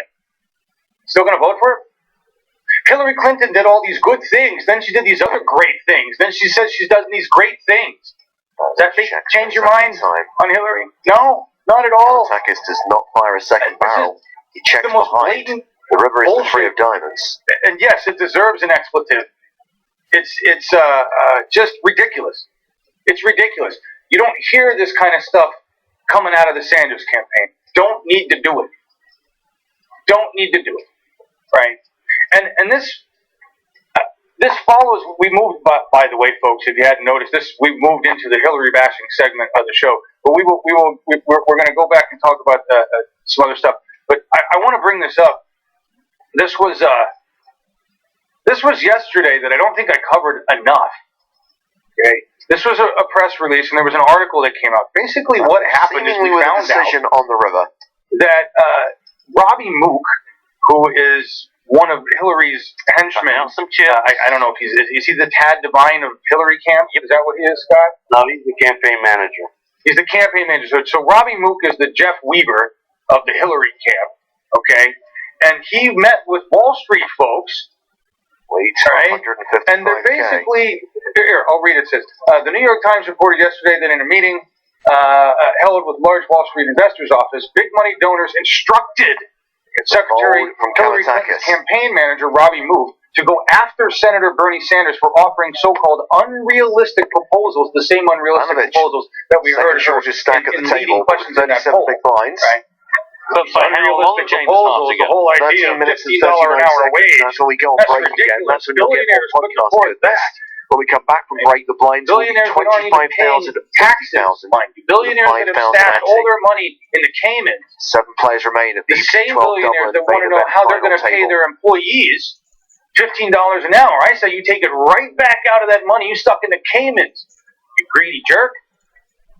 Right?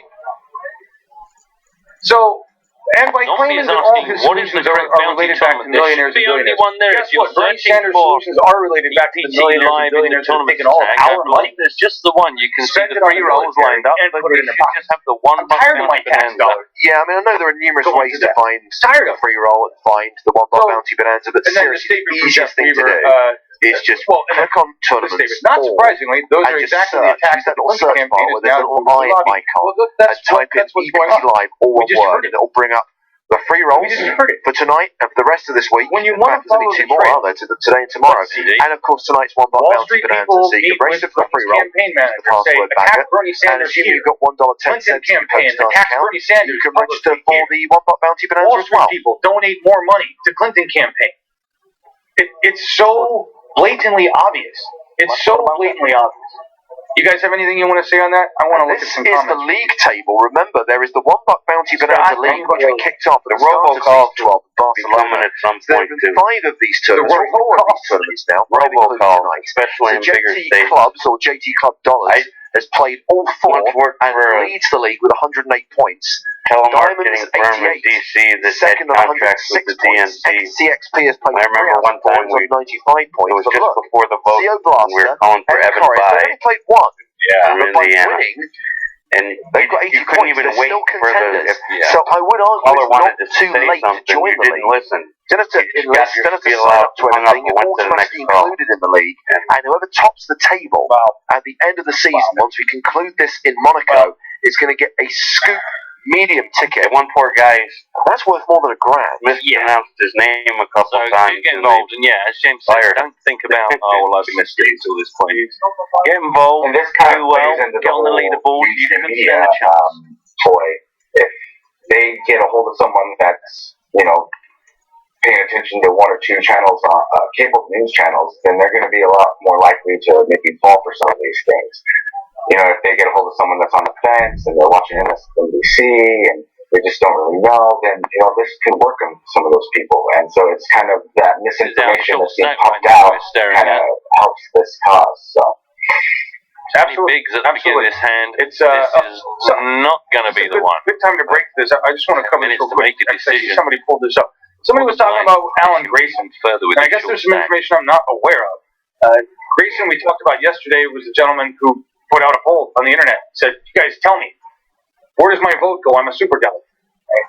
But now I'm hearing something, and I want to ask Scott, Sean, maybe you guys know what's going on. I hear something about Grayson and being a former hedge fund manager. Is that worrisome?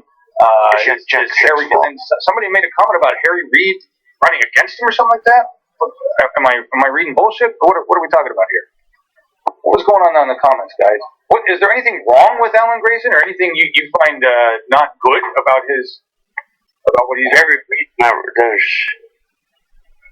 Harry Reid's probably supporting his opponent in the Democratic primary. Okay. More mainstream than Grayson. Grayson's legitimate progressive, I think. Ivanovich is going to have I'm not this, having that been worried about to Grayson. 100,000 knows. Each progressive is still not going to be in such a niche that we're all going to agree on everything. And he's kind of apologies to Daniel who said, his way towards progressive. I thought it'd be like a 1 in 4 chance like the other day. Florida, sorry, mate. Yeah, he's definitely a progressive. I had a lot of slobs to get through. All right, good to know.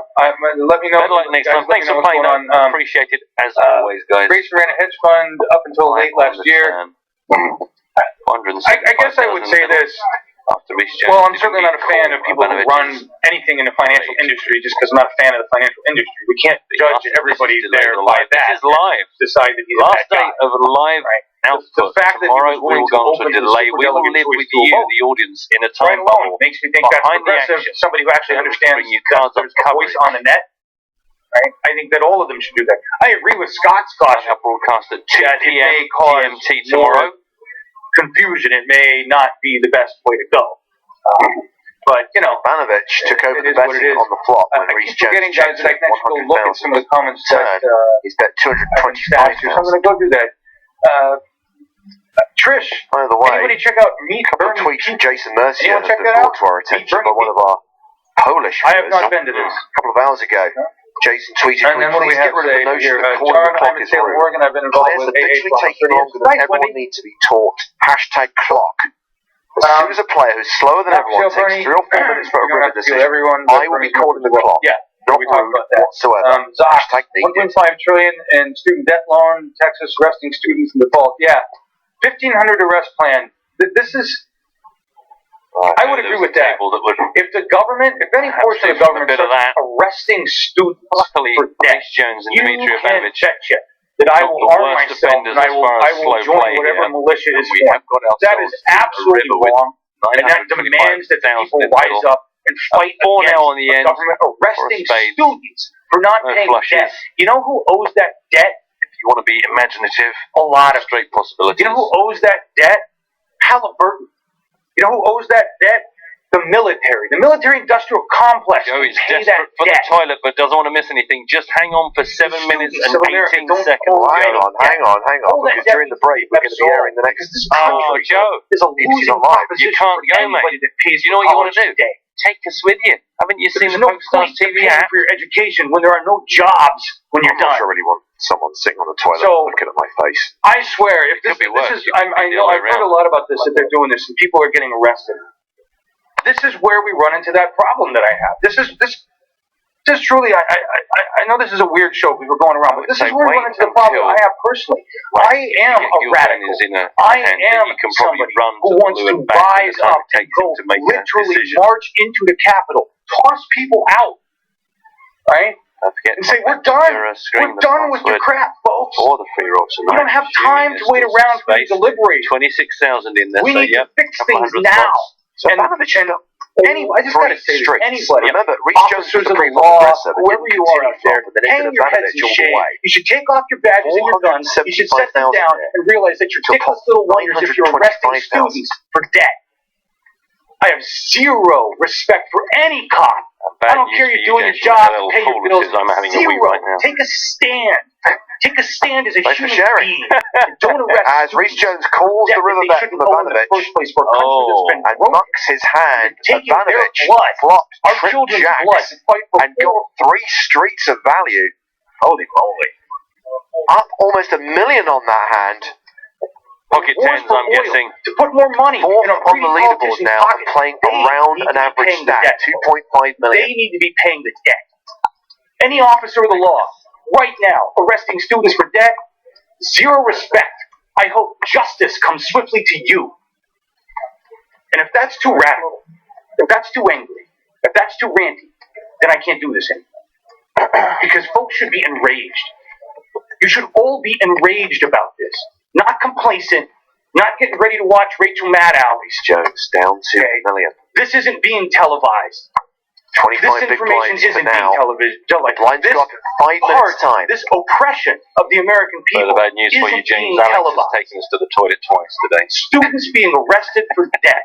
I hope James looks those students genuinely arm quite themselves obsessed to find that out. I mean, and you fight must back. have noticed. I hope that we form some kind of such a quality mobile device app. Because Matt, that should not happen. This is where everything breaks down, folks. In the back of your This is mind, where in the the voting dark process, recesses the of election your skull, process, absolutely, you know breaks people down. are doing We this, have but you stuff don't like this need happening to tell you right then about and there. it. That is illegal, man. That is absolutely illegal. Fox I is don't arguing with understand me. He how it could reckons happen. that In Reece Jones Texas, had ace queen there. Every officer, Hit every the ace on officer the of the law flop, was doing hoping this. the jacks were irrelevant. You are not Happy to worthy just of your badge call or the your way gun. through. Yeah, I like that too. I'm sorry. I You have win. such little respect for anybody that holds an office of power. By the way, I was over joking, others, guys. I was spinning the guest where that front. office You know has that. been given to them through trust of the people, Joke yesterday. and they abuse that power. And we know that police officers abuse their power all the time. I've been subject to it. I've been subject to it as a long-haired hippie. I've had myself kneed in the balls by an asshole cop. Ah, good man. Good man. I know yes. what Good it's to have like. some of you with I have this much respect for anybody that carries a gun and a badge and abuses their power. I don't care who you are, what you do, how many people you've saved. If you abuse your power, you're going to get taken out by the people at some point. That's not radical speaking, yeah, folks. I did leave one. That's the people congratulations. passionately There's no actual prize here. Yeah, that last one was. Did you get the last one? I've gone off about that, but it's was it the Ivanovich one? It was. Yeah, I didn't get the monster, I'm afraid. It's quite a tricky one to be Here's fair. how the national right. I just why I avoided using it in the actual lighten things up game slightly. itself. Oh, it's he who shall not The be National named. Rifle Association actually helped Bernie get elected one year. And the reason I'm Back in bringing the this action, up is raises because to it 85,000. speaks to the group mass mob mentality. Still hovering around the 20 big blind mark. Not And the really only getting involved reason in any significant action. they Anything we've seen him basically play came was in this 25 one year exit for the election. They've always opposed Bernie Sanders. The NRA has. But this one year, he was the better person to choose other than somebody else. They're like, everybody, go vote for Bernie Sanders, and we'll kick him out of office next time. So that's what happened. Now, they put him in office, personally, and he never got out. I don't know how much experience Alexandra Mayland has in MTT. I just had to bring that up. But someone who I think is probably ultimate liberals in the Senate as experienced a player as some of the pros on this table. I have never ever played a flop against NRA Richard gives him Ivanovich, a whether better I've been rating positioned or than not. Bernie. But he might not have to. Do you know why? It isn't the That'll be a Vermont 3-bet from Sidhu. Howard Dean was a lot better on with the NRA than Bernie or Leahy. Tickets for the Sunday Million Go. Okay, sorry about that. Rally we stream. I'm not sure. I'm afraid all 5 of I your don't know. opportunities today to make a ticket have Scott, do we know anything about the 1 p.m. rally today? It would have to come from the campaign. It's in northern Nevada. There's no way. Original Razor. He folded. Okay. So guys, if we hear from Jackson today, who's running around with the LU-70, and we don't know where he's at. Okay, he's with the grassroots event staff, and he is at their will wherever they go. That's where the LU-70 ends up, and that's where we do. This was the best way to get it in the hands. Yes, I want to do a live phone banking show. We could do that tomorrow. Will it help tomorrow? I don't know. Will it help to do phone banking tomorrow? I'm going to do live streaming all day. All right, I'm going to do a morning show, and then we'll come back on at noon and just go all day until. And Scott hopefully will be with us, and Sean and whoever else here, and we'll just go through the results and have a fun time together. I don't, but yeah. Other than that, I guess He is if you aware do phone that banking, it's it'll be 45 South seconds Carolina to and make the Nevada value of his chips before they're over at noon. Okay, dwindles there you further go. still. There you go. So yeah, I mean we've done a lot of work in Nevada. let's take a quick video break. I'll yammer in my mouth for a long time here. 30 seconds I'm left. trying to catch up on some the break comments officially that are in begins. here. So Dean is now a lobbyist. Somebody just came to. Fear and loathing for Hillary in Las Vegas. Yeah. There is a great chat going on. You guys are great. Good chat. All right, this is I said I was going to play that. We're still going to play that. We're going to be able to squeeze in another hand. This is TYT. Jump along as if he's already in the shuffle. And this is final judgment, Democratic Party endorsement. The real reason Hillary has more endorsements than Bernie. Well, let's see what they have to say here. Be right back. So that'll bring the level to a close. We are still seven-handed. More and more organizations have been making their endorsements in the Democratic primary. Very recently, the news was about both NARAL Pro-Choice America and the Human Rights Campaign both endorsing Hillary Clinton. In fact, and when we return, the blind will be up to 25,000, 50,000 with a 5,000 ante. And that means we have two players who will have some 20 big blind stacks. I think we can say, Matt, that Alexandra Maylan is in the danger zone. Danger zone! While Jill Denny still leads. So here we go, on break now on EPT Live. Enjoy more of EPT Not Live. All of the organizations whose executive committee went Hillary Clinton. All of the organizations where the Everyone loves a game changer. Let's start in 1948 with a Rebola. Next up, total football. Penalty. Get it. That moment we really started to celebrate. Gamesmanship and win at all costs. The Frenchman transforms an entire league. And then everyone started playing mind games. 2004 money, glamour, and the Galacticos.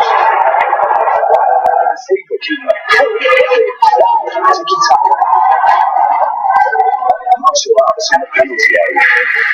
And now, sports betting has its own game changer. Spin and bet. A chance to increase the odds times 10.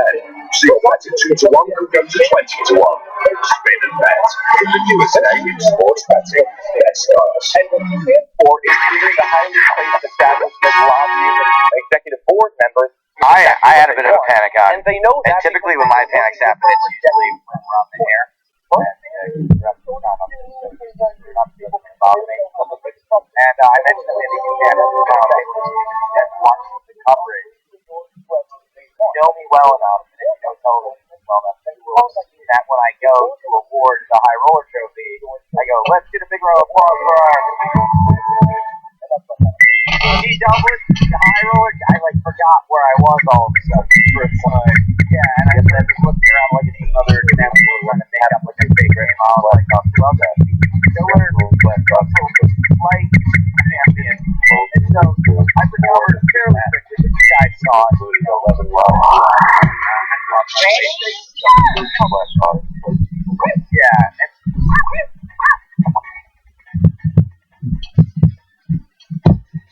Oh, God. Audio off.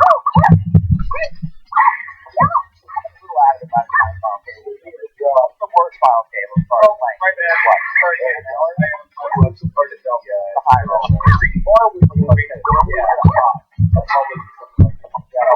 So once I got here, I was so tired at the end of the day.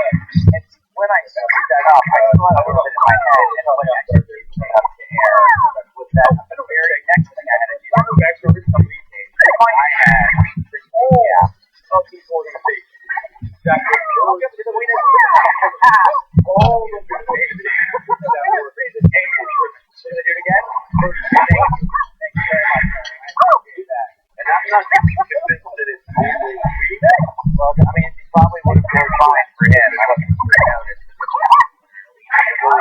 Immediately, probably that thing where my brain already said, well, I went through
outrage. Yeah, it just must be a then again, what are we going to do about it? Ready? You've been outraged and upset by a guy who supports you. You're asking me for a buck. Well, you was the $100 million fund. Well, you spend correctly or wisely. You're getting to feel like your story. Anybody's different. Are you?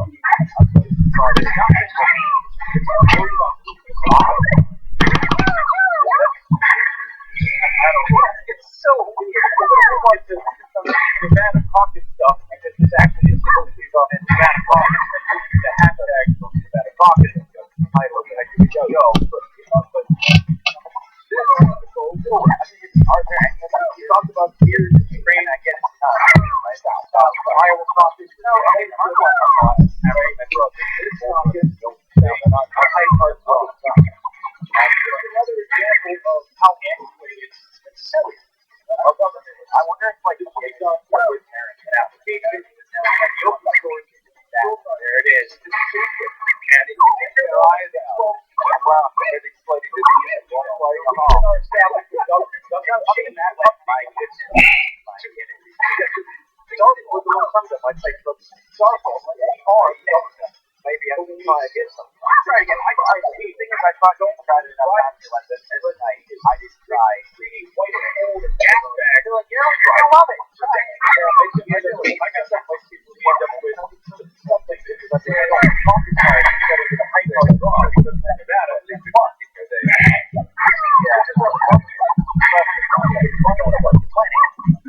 survival of life is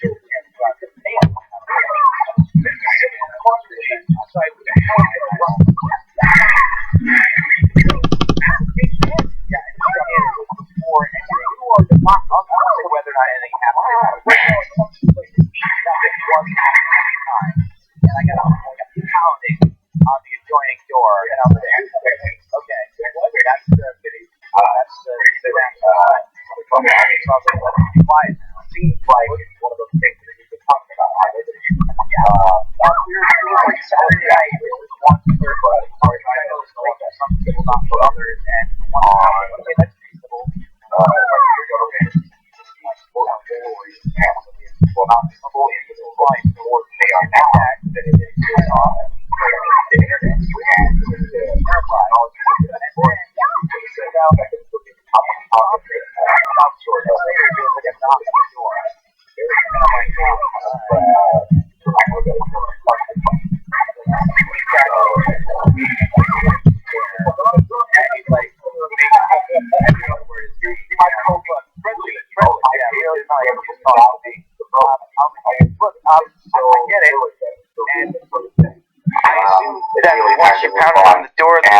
Okay, and he wasn't listening to me, and he kept just saying, I know you want everyone to have a good time, mate, but I'm in here trying to see my girlfriend, mate, and I was like, no, I get it, and I'm not arguing with you. That's what we're looking for, right? Once you hit the door, was it an okay volume? Because if not, I don't... stuck in the past. We can't get any more. Yeah, I was like, I don't know what else to do, and he just completely ignored that fact over and over again, and, he was a little aggressive, but it was fine, and then I hear the door next door open up, his girlfriend go, get back in here! Just wait! Get in here now! Terry, I told you, leave it. Get in here! We'll get to it. Just wait. You've been waiting 10 years, 20 years, 30 years, 40 years. Keep waiting. I was like a little irritated just because I was like, it is a Saturday night, and I know you should have like a little more. Until we get poison another generation. Thinking about it, right? Like if I was that dude, and it's like Saturday night at 1:30 in the morning, and I was that generation to get a little probably didn't go as well for me that night. Watch the rest of history in a positive, Maybe, and I'm not saying it's necessarily connected to sexual activity, but maybe obviously that's slipping out of their hands. Maybe you're kind of thinking you're on air. Absolutely, and on that note, I don't think it's, honestly, I don't think it's me. I saw somebody, like, I would be really shocked if I saw that in the person, the other person who is in my room, or the loud room, I'm actually very cognizant of the volume of my voice most of the time, and I don't like being rude, I don't like upsetting people, especially when that's a good point. My actions actually, that is a good point. Millennials are going to have to get up out of bed. Someone that works on the crew, make sure they vote in the caucus if you're night people because it's early. early than Nevada caucus is early. Right, but at least it's me. At least it's me outing myself, not something else. So I tend to try to keep my affairs private while they're happening, and then decide later on in the process of being investigated by the FBI. So I think the other person everything she can. Now I want to know when are they leaving? To keep a lid on, because I'd like to hang out again in my room, and I just it's imploding. It's not working. She's got this for suffering. She's got too many fingers and pulls right down. Odds are they checked out. Okay. Let's hope so. Well, if you slide your mobile phone with a light on, I don't even remember. That was too good. I can guarantee success of getting some great images. Like you will know exactly what's going on in there. You've done that before? It's kind of. Oh, right, the mouth thing. Let's have a little adventures in online poker. And she realizes there's only one thing. She's almost going. She realizes she can't really be. So the morning after all this, I woke up to an email from PokerStars, which is usually like it gets deleted. Like it's just part of my morning ritual. Whatever our bosses and/or parent company has sent us, just go sports about it. But I just so happened to catch this one email about this milestone competition. I'm these challenges. Still related to the 100 billion celebration. Yeah. 100 billion? 100 million on PokerStars. How many of those are Brian Hayes? Clinton's big, grand scheme. How many of the 100 million? So basically, I got this email saying that if you complete these two challenges, you could win a cash prize for between $5 and $10,000. Let me just see if and that's where we got all those things. Maybe I can do it. And there were two of them. One was to play 100 hands of No Limit Hold'em. Sanders, yeah, for like what's that? Cash hands of No Limit Hold'em. Whereas all Sanders were trying to do is make sure that a silver and gold challenge. And I was like, the primaries. That sounds pretty doable to play 100 hands of No Limit Hold'em. There is one caveat, not because we need to keep them honest. They are the commentating Sanders live poker action. He's going to move everyone to the left. Yes, but also part of my job is getting progressive candidates in the future. So this is true. And so I kind of thought that the tie-in, as long as it didn't take away from the commentary too much, which is part of the hard for me to phone it in any more than I would agree. That's a good analysis. Yeah, I can't drain any more water out of the pool at that point. Yeah, I mean, put it simplistically, now that we can communicate with each other and recognize what we want, so I decided to take a go at it. If you guys are interested in how you do it, right up there in the upper right-hand corner. So far, right? The audio podcast, but upper right-hand corner is where describe it. It's been really ignorant of what's been going on. I mentioned this yesterday, folks, but I didn't have the article pulled up. This is the perfect time to run the second talk piece that I wanted to run yesterday. And there's actually lots of challenges going on, apparently, and I was just messing around with one of them. This is the challenges page, and it is the PokerStars 100M celebration. Why Hillary is established. There. Explains you click on that and it tells you what the challenges are for the day. So I decided to do this, and the 100 hands of No Limit Hold'em was easy. And part of the reason I did this, I was like, how much money do I stand to lose? Tax and failed strategies. Right, if I play badly or get coolered. And it works from 5 cents, 10 cents, anything above that. So I decided to play 10 cent, 25 cents. This is just hands where you're at the table. It's not hands you have to play. Hands where you're dealt in, I guess. Yeah, it doesn't matter if you get your news from cable TV, you don't know exactly. And what I didn't do that, but I did actually make money New Hampshire presidential playing primary 100 hands of No Limit Hold'em, playing 10 cent, 25 cent. I cashed out. I bought it for 25. I cashed out for a little over 75. So that's a pretty good win rate, I think, for 100 hands. Lyndon Johnson from office. McCarthy didn't win the nomination, but he did forge a consensus to end what was, until Iraq, our most tragic foreign war. Was a little more difficult. Bernie Sanders is nominated, he too is forging there's a lot going on in Zoom. The old in order to get through the 1,000 hands, you got to a new one's being obviously. And then every time you foul, you get dealt a new hand immediately. So it's really like when you're playing the regular Hold'em, I can fold and like wait for the hand to play out, do some commentary, read a tweet. The 1,000 hands, so I ended up having to play on my breaks because my fear was that I was going to not complete the 1,000 hands, and I lost any buy-ins. Right. Playing. I threw that so I was like, oh man, if I lose 3 buy-ins, all of my profit, and that those who are don't actually complete the challenge, I'm going to be not necessarily, but if you do complete the challenge, you know you're going to get. I'm going to get some cash, exactly. Big cash money. Cable networks turns out that have no idea what's happening with the country around them. Here we go, drum roll. The fact that cable network news lies. Oh, there's no. And we see this over and so my over prize and over was. again. So I just wanted to bring that a up. ticket for an all-in shootout. That was my prize for the 100-handed no limit, but it was fine because I made $75 playing This that. is her attack Now, in the end, basically I did end up. Bernie I think I ended up like every time we ask Bernie about an issue, he I comes was back up to at money and politics. Every time we ask Bernie about an issue, he comes back to money. Why is it always back to money? Don't understand it. You're right, Hillary. You don't understand it because it comes back to you really well. And James watched me play a samurai. Part of the problem. You are out of this guy. You played it really well. With middle pair, and no, I think I just got You lucky that are he happened the to queen be, of the establishment have total error. Yeah, Let's most listen of the time I'd to, be wrong there, but secular that was like the hand that like really turned it around. ran Well, I had over like $125 at one point, head out but I against ended up Bernie Sanders, finishing around 65, and it is an which I was absolute for 75, so I lost 10. disaster. So, and then I was like, but wait, let's see what my prize is, and that prize was No executive too powerful to jail. you got a your total winnings are $5. So let me get straight. You played £1,100 over the whole cash, and your net earnings were minus $5. Correct. Which is pretty good for me. I was going to say, that's probably per hour, as an hourly rate, that's your best poker ever. I don't think I've ever played 1,000 hands of poker in a day, so I was pretty happy about that.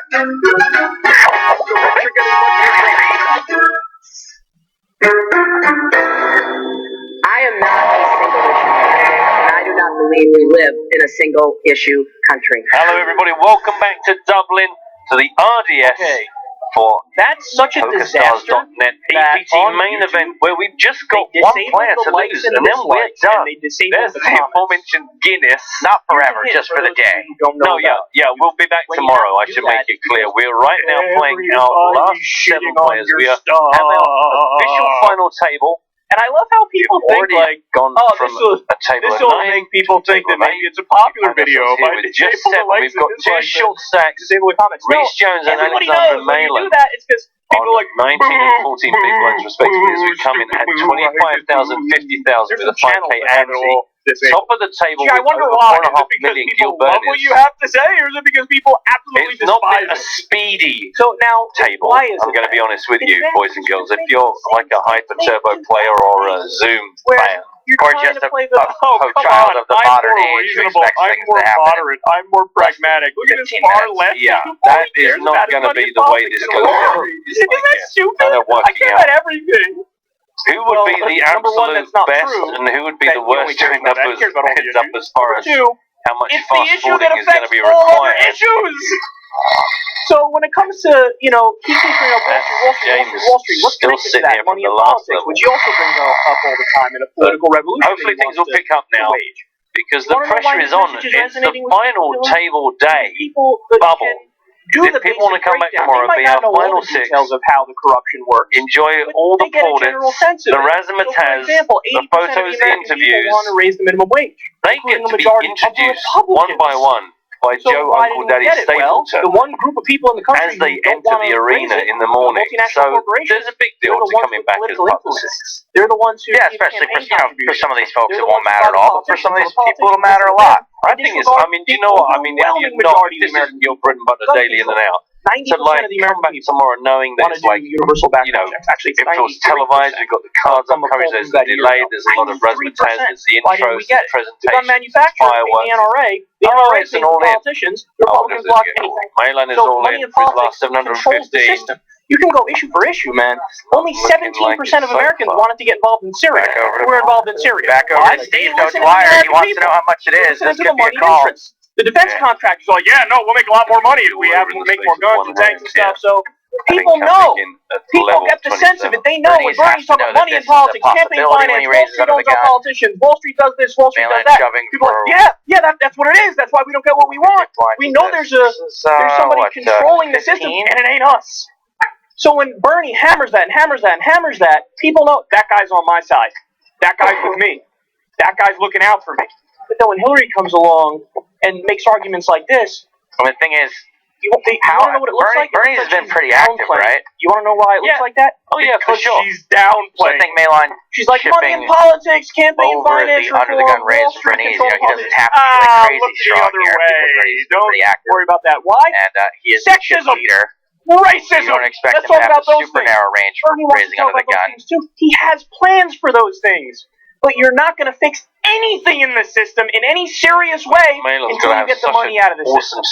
People know that. Hillary Clinton thinks she can fool you by like that's not the case. This and could be it for the day. We find out what Malin has against our chip. Is she going to do anything about monitoring Gil Bernie's? Bernie doesn't look super happy. Much money from them. Why would she do that? So it's 2 kids for Malin, 5 for Bernice. It's Domination Nation. Malin in a great spot to double up and continue plowing toward this final day tomorrow. Well, worse than domination, it's a real leap of faith. 4-1 against. No help on the flop. And hearts aren't a factor.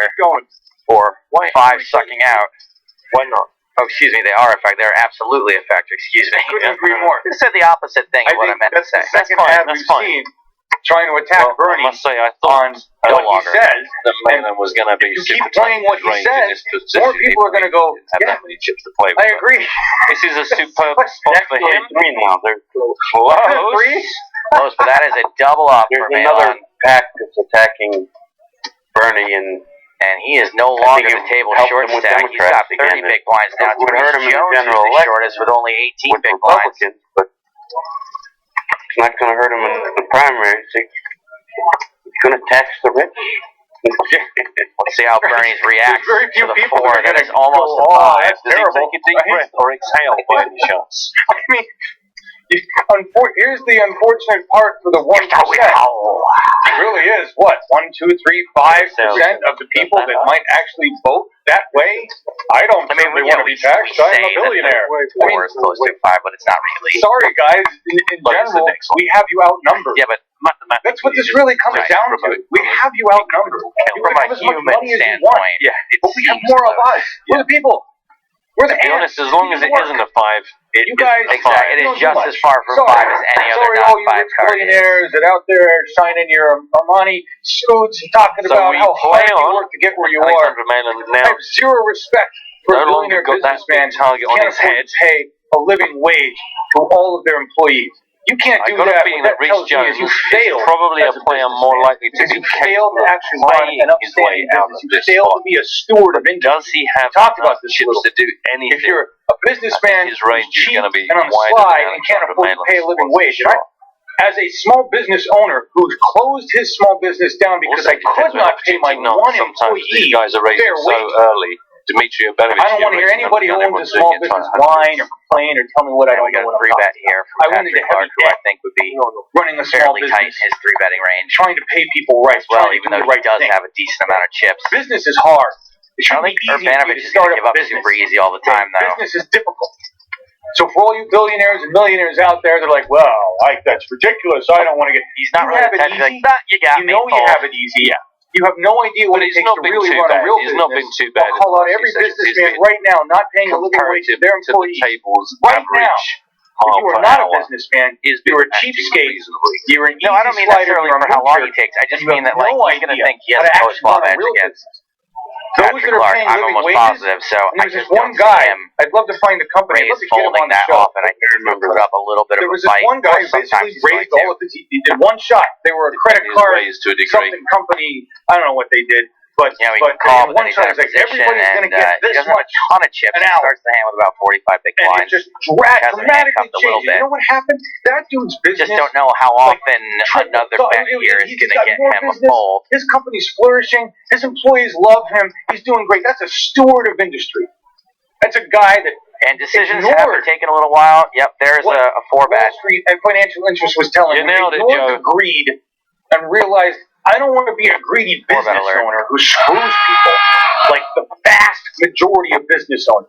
Vast. Okay. And I think now he's just really counting on either he's got a really big hand or he's counting on the fact all that pieces of shit Clark hasn't been in this position many times and as a before. small business owner who's failed, I can say maybe all of a sudden is second guessing whatever hand he just 3-bet with because I don't think he's 3-betting with air here ever. Yep. Well, I agree with the sentiment and the rant. Also, I really like Bernie's answer. But I can guarantee you, when Dimitri Urbanovich looks over at Patrick Clark, he sees a spot. Saying that you must not have gone to any Sanders rallies. I don't talk about just one issue for an hour and a half. Right. Right. Yeah, says, you did say that. You're right. That was a beautiful statement by him. And it was like, I don't know. All the press there would say, yeah, because a lot of them are so. Urbanovich. They hate the fact that it's an hour and a half every time. Here that he doesn't just piling it in with. You've been doing this a long time. Is it unusual what he does? We're going to see a Justin with his rally? Ball. The time. So this is going to be a huge pre-flop pot. 1.3 million in the middle. And does he do more speaking than you've ever seen a candidate do? I don't know. I think I think Obama probably did a lot of diamonds. He did the same kind of thing. Yeah. Okay. It was Obama's strength, the lofty speech. Just flatting with their jacks, maybe. He wasn't gonna just have one event a day like Hillary. Right.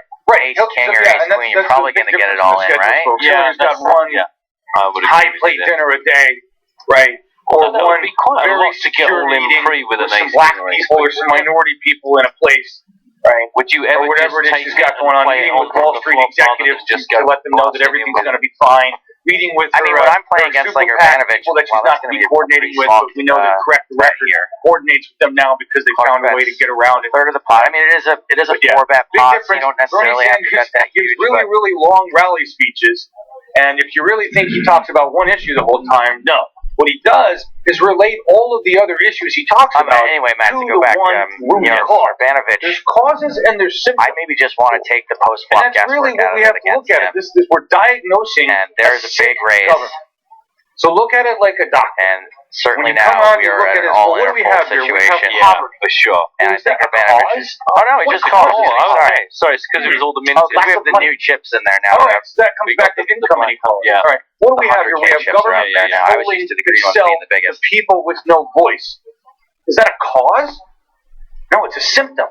What is that a symptom of? So anyway, Urbanovich has pretty much shown that he's is that a cause? Is money in politics the cause? What is the cause of money in politics? 1.36 million left behind. There's 2.1 million in the middle. Income inequality. Because when you have rich fuckers that can buy themselves into an election, you end up with a bunch of people in politics that control the system. Cause, root. It's just that you have to look at it this way, like troubleshooting. You have to look at it with a little more intelligence than the average establishment politician, and no offense, but the average establishment voter looks at. I think Clark's really showing his hand strength now. I don't think he's a big fan of that ace being there. And I was 4 cards straight out there. Don't expect that to affect things too often here with the way this hand's played out so the far. entire establishment works together to keep themselves around. All right. Yes, there are more of us. Exactly. Checks. But we're going to see checks here a lot, right? Bernie Sanders broke down. You think it's going to be a chop? Yes, the Trump came up with what he means. I think we're going to see like cause. Ace versus like big pocket pair that is didn't like the ace. The most queens, vast jacks. difference in income inequality ever in the United States of America. Probably ever in the history of civilization. Up to 3.44 million, just behind Gil Bernie's 3.9. All of the symptoms. Patrick Clark takes a big hit. He's still one of the big stacks incremental changes that Hillary talks about are slapping band-aids on bullets. To 77. Oh, there's poverty. Here's a band-aid. Still race. There's immigration. Here's a band-aid. With, oh, look, that's money in politics. Here's a gauze bandage. I think Patrick Clark's going to be pretty happy with the fact that he decided to take a flop and not pile it in. Because my guess is he did have the best hand. And what Bernie's saying is, we got a sick. Yeah, it was strong enough to just see if he could bully his opponent. And then when things started looking a bit more painful, just reevaluated. A little band-aid here and a band-aid there isn't going to work. We got like stage 4 cancer. I think maybe less experienced players. We need radiation. Imagining the kind of hands radical which is like shipping it all in there and then looking back going, my God, I have so many chips on there today, it's so crazy. Yeah. And I think, he made that small bet on the flop, and I think he was afraid to sort of check back there and from that. Make his hand completely face up. But unfortunately, Ace-Jack just wasn't going to fold after putting that many chips in pre-flop, probably ever, to be honest. When anybody says, Bernie's a one-issue candidate, no, that wasn't good. When anybody says, Bernie's a one-issue candidate, you say, yes, the one issue that matters, the cause, the root cause of our government failing today. Mono Black Control says if he shoves pre-flop, Urbanovich folds. Maybe that's the case, but I don't know if he's going to look at it that way. Just the counter. 14 days, 15 hours, 37 minutes. They did 4-bet pre-flop. That's how long Hillary's been looking into that. Sometimes when people have got that deeper stack, it feels like just shoving to get. Last few things, guys. It feels like a bit of a clumsy way of Hillary playing. Clinton got If you're a food skilled player, I don't know if that's necessarily how night you in always the want to be playing. I And mean, technically, wanted if to you reach think you're through the ahead of screen him, and you just don't grab her necessarily head, want bounce to like shove and get basketball. we're was playing so- results by saying that. I was so. But if you have Queens versus Ace Jack, I couldn't believe technically she you should want to get it in. Bernie Sanders before didn't the decide flop, to be a so Democrat until technically, 2016 or whatever, until he I ran. guess he was supposed to want to play Such it that a way. ridiculous statement to Well, make. this one has been a rare I limp. don't care what he calls All himself, blind. and I really don't care what party he runs for. The only reason he had to choose Democrat, Hillary, and you know Taking this, a high is because it was the only way in our rigged system that he would have a chance. Weren't compelled to get into any kind of But I betting would much war. prefer that Bernie started a new party called the Progressive Party, the People with Brains Party, the People that give a shit about other people Party. Any of those words would be better than the Democratic Dwyer. Because I don't think he'll start a new party, but I did like to check from the benefit. He at least acknowledged that It's kind of a tough there needs to be killing reform board on blind. the electoral system, and he I see he said that Jack Democrats Owen and Republicans should acknowledge that we need to open up the Then of course, democracy as you know, a little Joe, more. He didn't go into any specifics, though. I wish he did a little more. It was during the forum last night. Someone asked Ivanovich is a he who Go better. ahead. yeah, and because a lot of progressive in the beginning just kept saying that he was sheepdog, still breathing, still alive. independence and Greens and everything into the Democratic Party, and that was his role. And I think that they should have been reassured that he. What happened here? I think it was an wants to open up the political process. Yeah, it was almost like he had it in his hand waiting. It came out so quickly that 80,000. You're talking about mind you, people, there's right? Because the establishment certainly doesn't want any of that. Bernie's bet 80, and before the chips kind of really stopped rolling. Yeah, he really did. I wish we could grab some portions of what was said last night. I really thought he had one of his best nights last night, actually, I grabbed some screenshots. Let me see if I still have them. There were some other things I was supposed to tell you. Chasing Bernie, I forgot the whole chasing Bernie. This guy breathes like a bulldog. And give me a second, guys. Where is Bernie? Although those Bernie photos, they tend to be very like. Not going to be at some of these things. It's like they're struggling, where they've been bred to a ridiculous degree. We obviously missed the Elko town meeting and the 1 p.m. Future to Believe in. If I'm looking in Slack right now, guys, and I'm not seeing anything from the ground. Like just so I don't know if they have like that, right? Like they're not even thinking about it. Yeah, if there is a feed, they don't have it, live with and they're just screwing around. But I think that this kid knows what he's doing, and I'm leaning towards him. And then having a this is value the hand evening here. thing that you're. No, this isn't even the evening thing. This is another one at chips and 4 p.m. Typically, someone does that when they're real excited to see the next card. This other one at 4 p.m. is and I think a big concert and rally. There's one hand that would be excited to see the next card. 4 p.m. is when the doors believe the Kings necessarily. Neither of them raised pre-flop. So traditionally in an ABC world, you don't worry too much about the big cards because blind. The program runs from 6 p.m. to 9 p.m. More tricky for the clubs. It's just such an obvious. Okay, listen, we've got some. So there's some time confusion here, folks. Bernie's unless I gotta have a very strong hand. I'm pretty worried about getting raised again here, so I wouldn't be surprised to just see check. After I fill out kind of feeling the best way of form, getting it out. says the conference starts at 8. And it says and that's the other issue. I guess if you check, you're media almost 100% get in the door at 7:30. facing a big bet. So there's no way it's starting at 6. Okay. Some of those where you think you just told now, even though an enormous sign will just say, in comments, you can check. Make sure you subscribe. You go, do you know what? I know Subscribe what to the channel. I Because bet what I'm you're going to doing here raise. is that I don't piss off a bunch of you're going to people. bet. Is Do I like we don't either get of notice of those the stream for situations? 5 minutes before. Oh, no, just you know. And so I don't know why. I'm not going to create any. Did a pilot of a show one time where we were supposed to be like sort of recapping all the fun stuff that happened on Poker Stars throughout the week. Set up. Here's what's and happening. one of the features we had was a dude live playing a hand online, then I will create flops a straight flush, and his opponent checks the best out. way to know that His we've got opponent something going on is to folds subscribe under the gun because on the flop. It could happen. So a clock's been called, but an action has been made. Let's set up about like a bet of 6 or 7 hours before the. Oh, jeez. So you're gonna be able to get like interviews or anything like that? 535,000. I must admit that is the last thing I really expected. Yeah, that's why I don't know. I mean, I said it kind of half in jest saying the rise are so far from where as a kind of elaborate trap. I mean, I think that celebrities is way more capable, is way more likely to have the ace of clubs in his hand limping at pre-flop than Ivanovic is to just check behind. Agreed, yeah. So yeah, whatever you can do, that'd be great. It's good that you'll be down there for a long time, though. Appreciate that. I'm gonna set up and Ivanovic could have been raising a 10 even or so. I'm not when he raised the turn. You're gonna go hit Pai Gow again? You're gonna go try to raise some more money for travel? We're gonna get to see. Well, that is not a call. That is a raise. It's very confusing, these chip colors. I mean, he's got the 2 black chips on top, so that's going to be the call, and the green ones are the raise. Is there a hashtag and I think Bernie said today? call. Is there something that the accounts... so Ivanovic shows... that Bernie is pushing? A king and a ace for a river from Aiden, yeah. Wow. Okay. I so want to see Bernie's hand there. Tomorrow will be a big push. So, I'm sure Bernie's... Bernie's definitely wasn't bluffing river if he called the raise. Starts at what, noon? So he probably had... My guess is he had the ace of clubs in his hand. Doors open. They as I shut the doors suspected, at noon, and Ivanovic just chucks in the raise real nonchalant. So you've got to get up in a way that I would suspect would be weak, but actually very strong. In Vegas, if you and my guess is that river was the worst thing that could have possibly happened. Down there, before the door closes at noon, and that takes Ivanovic up the top of this table. Later in the day, however, you're tuning in late, and you don't know exactly how it got down to this situation so early. This is how things went. 16 players returned. Just 2 tables action, but it did take long eliminations to begin. As long as you're in line by noon.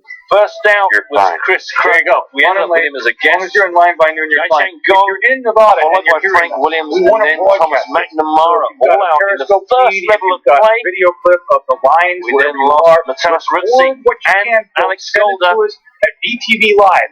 And it was our last remaining EPT champion, Adrian Mateus, busted 10th just with the unofficial final table of 9. Record these things. Al Petrov was our 9th place finisher, followed by Ivan We're Barnich expecting this to be a close 8. And that left us with the 7 you now see on your just screen. Like Iowa, we need to make sure Reece Jones at the bottom of this table, and 15 big blinds to play with. And after that last hand against your because we're expecting certain individuals middle to of the table with but because 56 big blinds, still comfortable. System. Top of the Such table, an 92. Not surprising to see so many players never with designed decent to really above handle average the influx stacks, of people that it's just seeing simply this because year. of the nature of how quickly we've got to the stage. So we need to record it. We need to be careful. We need to be sure that what we're doing is right. And if you're in Nevada and you're ready to change your country, please get up and go vote for Bernie Sanders. Get up and go caucus for Bernie Sanders tomorrow. I'll be broadcasting all day in support of you guys. We're going to have various people in and out of here. This one was raised up by the short stack Jones. Having fun, talking with each other. I just got a message from Miles. Hey, Miles, I don't know if you're in chat or not, but I would love to have, let's do an hour tomorrow. Let's just take your rundown, your docs you sent us, and let's just talk about them for an hour tomorrow during the stream-a-thon. So, guys, we'll have Miles Dyer from the UK. Al Suge on Twitch says, OMG, I love Ivanovic play. As many cuss words and far more eloquent in speaking. We'll have him tomorrow do a whole bunch of talking about stuff that he's sent me.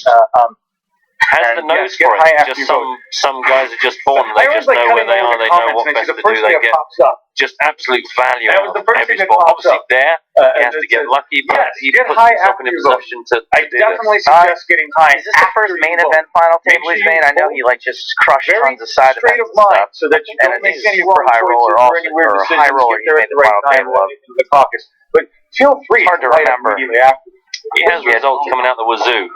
What? And then go to the caucus, and then the Hillary people will offer you brownies. First main event final table, says James Hardigan. There you go. Just switch camps.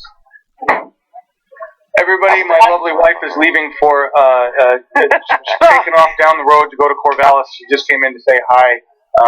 I just want to take a few seconds to say thank you to her, because if she wasn't here working her job, long love for Iliadoras Kamatakis out there too, by the way. His legacy says he final tabled the TQ High Roller. The original financer of Bernie also 2016 TV is Ivanovic is the man, but let's go Iliadoras. She's really the CEO. She's Jane Fonda in the newsroom. All right, that's when Charlie. She's Jane Fonda. Sorry, but anyway, we were talking about the Nevada caucus, and it wasn't Clark.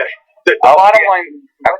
Unless you're talking about a turn hand way long ago. I can tell you the turn action. It's a big room, so I should be able to film it there. What happens in Iowa?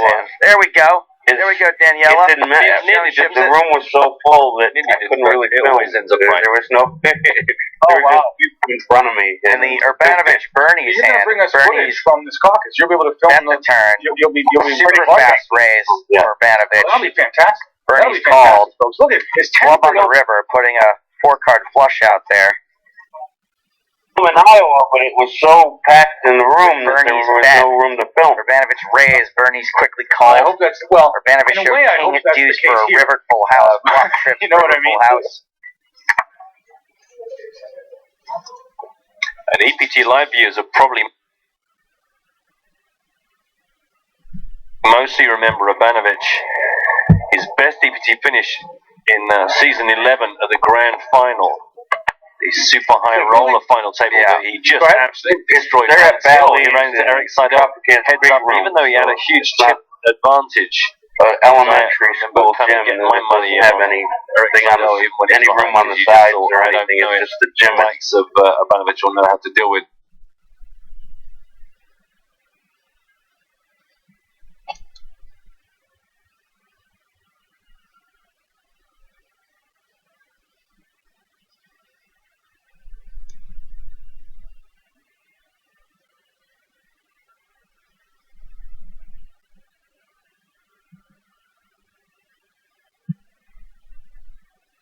The experience of Seidel obviously we know. Right. Okay, so it should be big enough.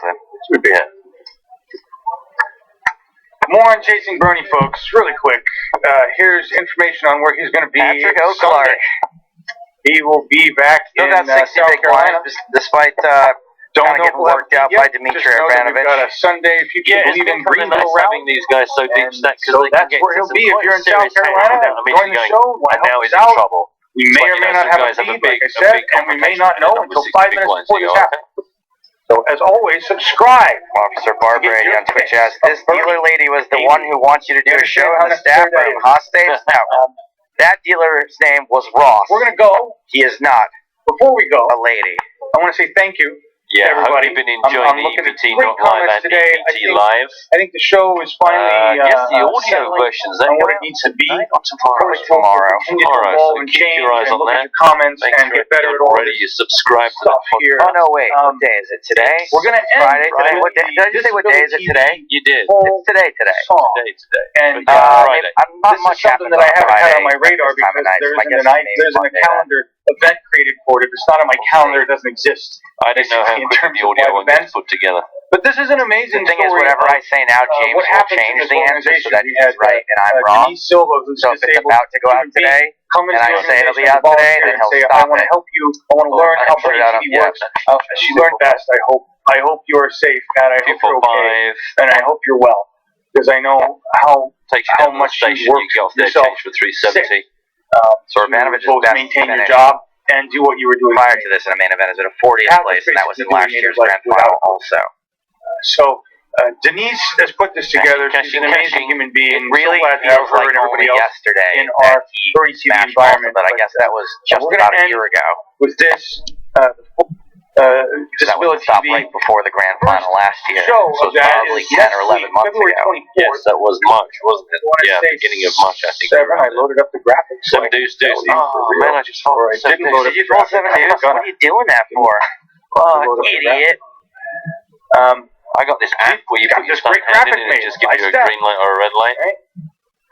Or the word depends comes up a lot. This actually has the information on it. This one was raised by Jones, re-raised by Urbanovich. Disability TV, February 24th, live at 7 p.m. kind of in the driving seat.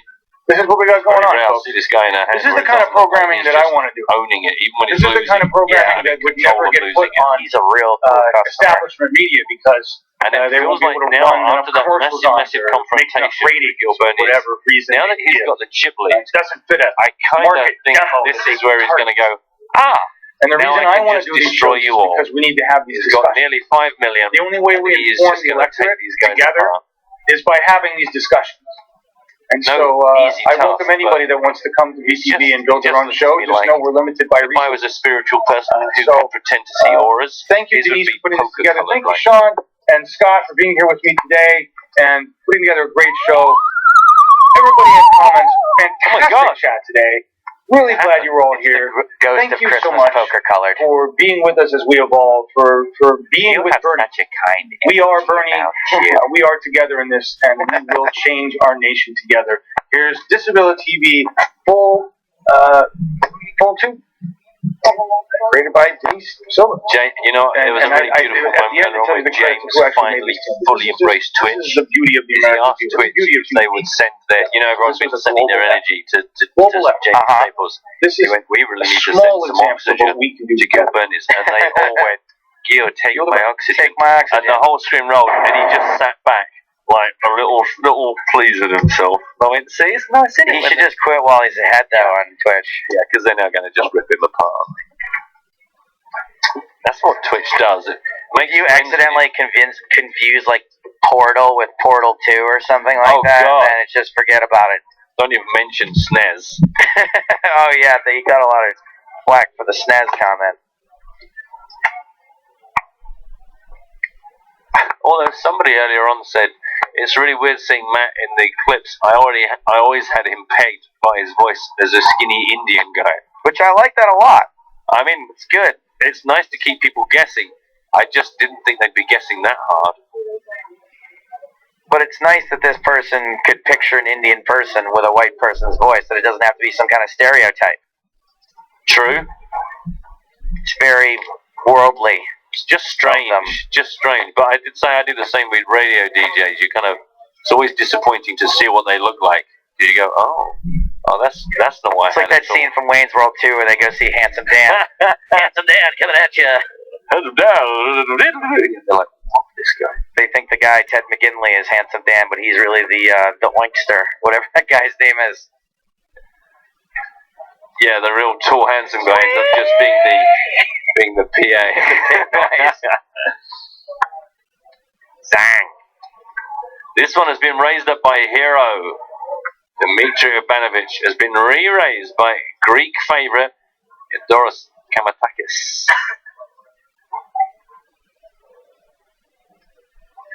Positive Polly says it would be awesome if you just zipped down your face and a tiny Indian came out. You've been watching too much Monty Python. Ooh, and finally, Urbanovich takes someone's 3-bet seriously. Yeah, but he only folded because he wanted to. And I think that, though, I think that he sees Kamatakis as less of a post-flop vulnerability than he sees Patrick Clark. Yep.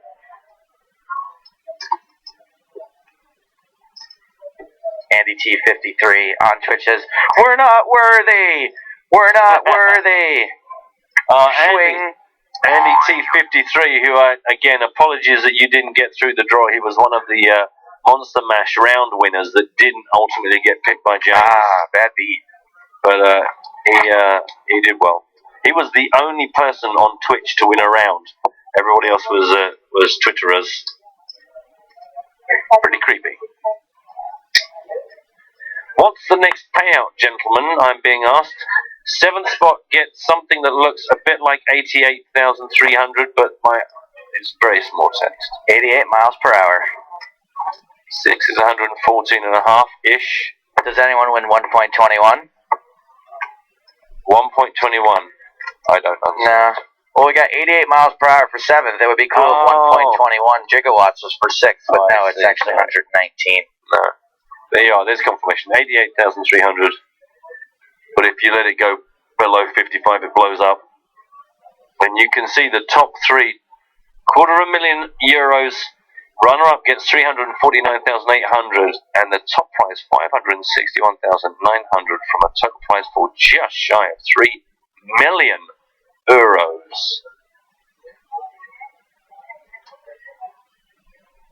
WL Coon on Twitch says, "Here isn't cards." No, here is not cards. There are cards, and we are showing them, just the backs of them mostly. Don't you worry. Tomorrow we broadcast from 2 p.m. Greenwich Mean Time, local time here in Dublin, and we will be bringing you on a security delay all of our broadcasts for the day.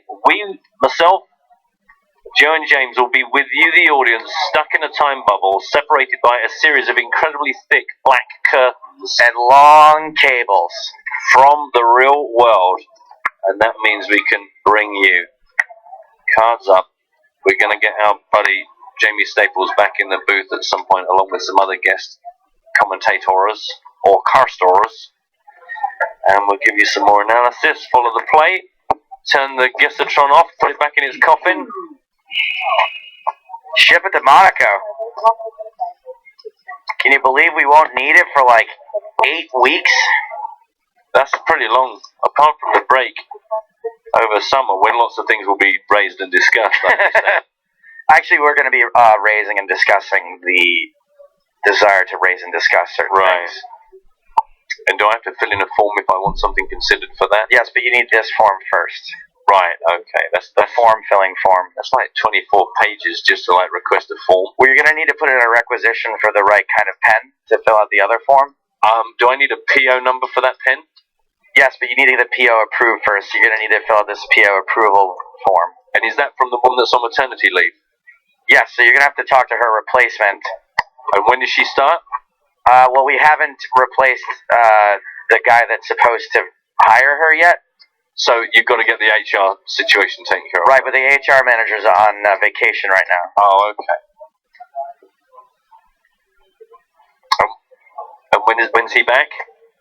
Well, the person who actually who is in charge of the calendar where people come back is out sick. Ah, okay. So I don't know when he'll be back. I'm probably going to leave it. You know, it just seems like a lot of work. It seems right? like a lot of trouble, and it's fine. Better just to do it. I was just gonna. And all I was gonna say was, can we have some? Don't. Oh no, don't. There's a chain of command here, Matt. Well, it's just can we? Matt. Seriously, are you gonna spit in the face of the PokerStars fat cat?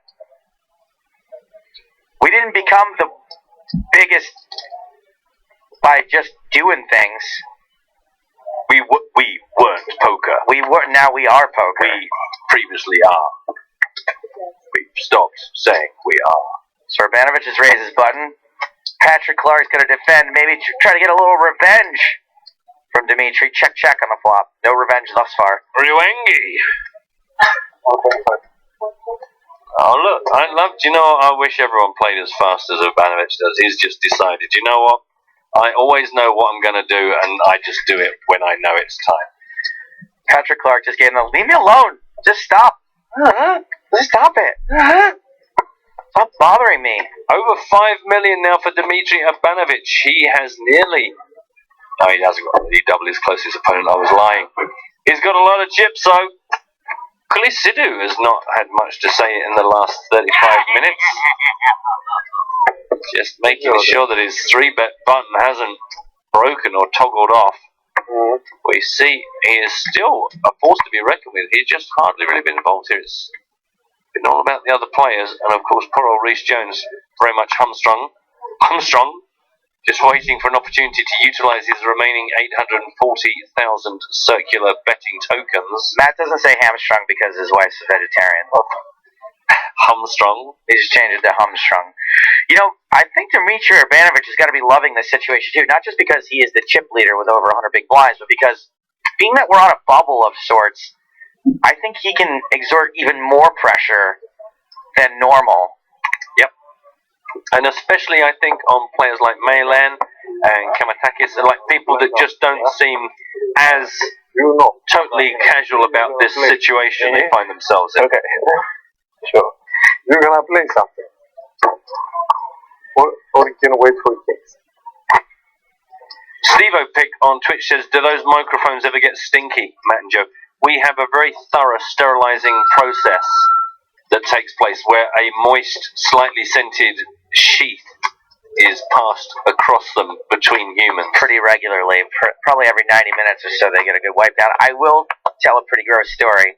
Brilliant. I love these. In that, when I first started on the North American Poker Tour, which is my first experience with these folks and these microphones, I actually thought that there was some sort of liquid production that happened within the microphone, because whenever I would pull it away, I would notice it was moist on the top, and it took me like a good 1 or 3 or 7 days of commentating to realize that the moisture was actually coming from my breath hitting it, and that there wasn't just liquid leaking out of the microphone. Moist. So, when I first used one of these, I thought these bits here, the screen there, were interchangeable, and that was something you just pop it out, where you just pop that out and put a fresh one in, like some sort of, like an actual hygienic.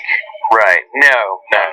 Just wipe a moist, slightly scented sheet across it. I mean, when I do stand-up, I wish it were the case, but I put the microphone right on my mouth most of the time. You must go through, like, singers share microphones and stuff like that. Do you ever put the mic right on your mouth? What's your style? Do you know what? I put the mic right on my mouth because I'm singing and I'm looking. I need to have contact to know where the mic is. But I will never let anybody else use my mic. And somebody want to come up, and I go, no. And the drummer say, oh, can I? No. Like, my mic comes out of a bag into the stand, I sing down it, and then it goes straight back in the bag. I wish it worked like that for stand-up, where I could go, next time I come on stage, actually, no. I'm it. No. That's it, guys. Good night.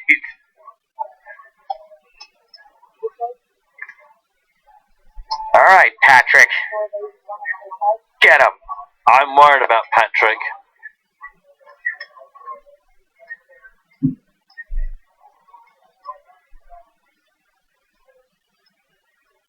I'm worried about his mojo. I'm sensing his aura, and it's frustration flavored. Is he going to get a raise in TIG? That's right. Raise respected.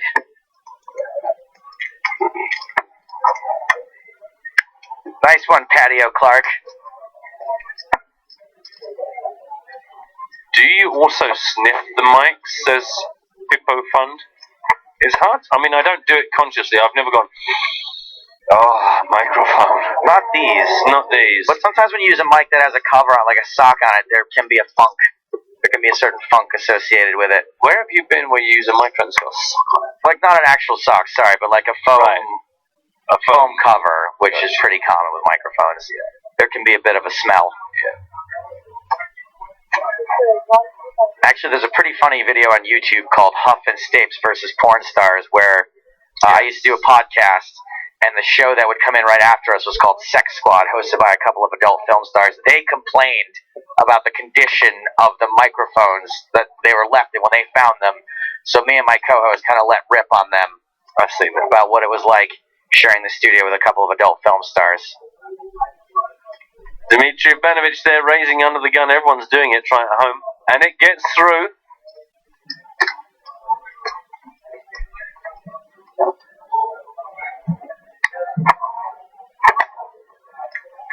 Oh God, I've just seen this huge conversation going on involving my Twitter name.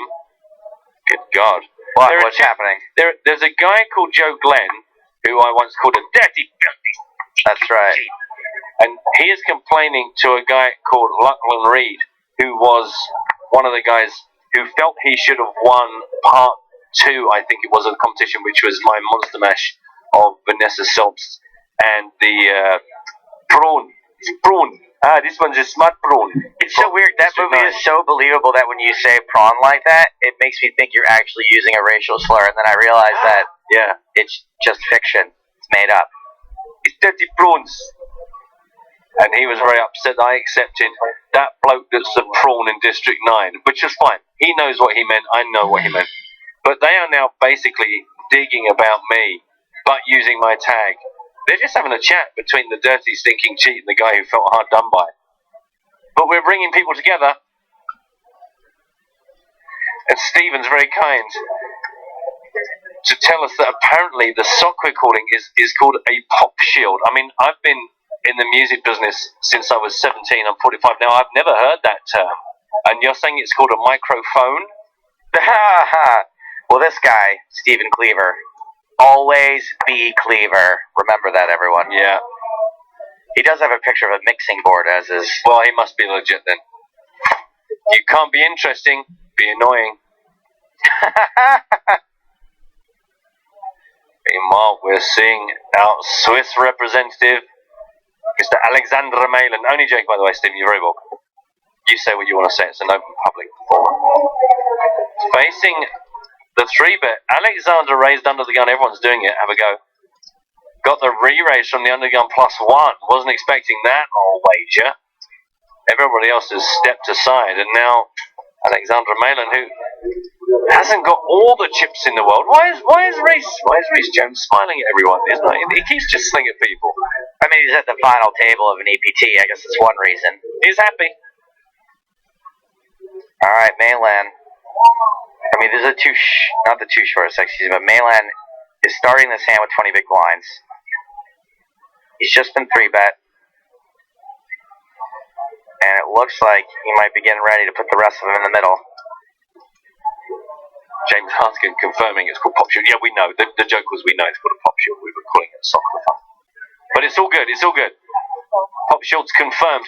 And it looks like we're going to get a call. Just a call, huh? Yeah. Okay. Malan's only got 845,000 behind with 660k in the pop shield. Again, I think if you have like a big ace, you take the guesswork out of this and just ship it in pre-flop. My guess is that Malan's not going to love this flop. Looks like he's going to lead at it, even though he is not the pre-flop aggressor. The last aggressor was Clark. And now he moves it all in. Gets the triangle of death, is at risk. If Clark chose to call, and it looks like he has chosen to call, this may be. Yeah, this could be it. Queen Jack of Diamonds against Ace Queen. So Malan's just got a huge draw. I would assume that, yeah, like I said, with a big ace in his hand. And this is probably one of the best flops you could have possibly hoped for. Yeah. And he did start off dominated, but now he's just about a coin flip. Yep, tens for the straight, any diamond for the flush. Disappointing. Yeah, this feels like too many outs. 12 outs he can hit. If he doesn't, we are done for the day. Wow! No, brick, ship it to Clark. Alexander Malin out of here in 7th place. We have reached the final 6. Payout of €88,300 for our 7th place finisher, who I remind you was hanging on by a thread only a couple of days ago. And got to be disappointed, but also got to be quite delighted. It's a good result, but it's not going to feel like that just yet until he speaks to friends and family who go, "Oh my God, man, that's awesome!" And you go, "Yeah, I suppose actually it is." So, you know how this works, boys and girls. Dmitry Ivanovic doesn't look particularly thrilled, you know, that's fine. That's fine. He's just happy to be a part of the equation. He's going to come back tomorrow with over 5 million in chips. Reece Jones, less so. Yeah. Dush Badiga comes over to say hi.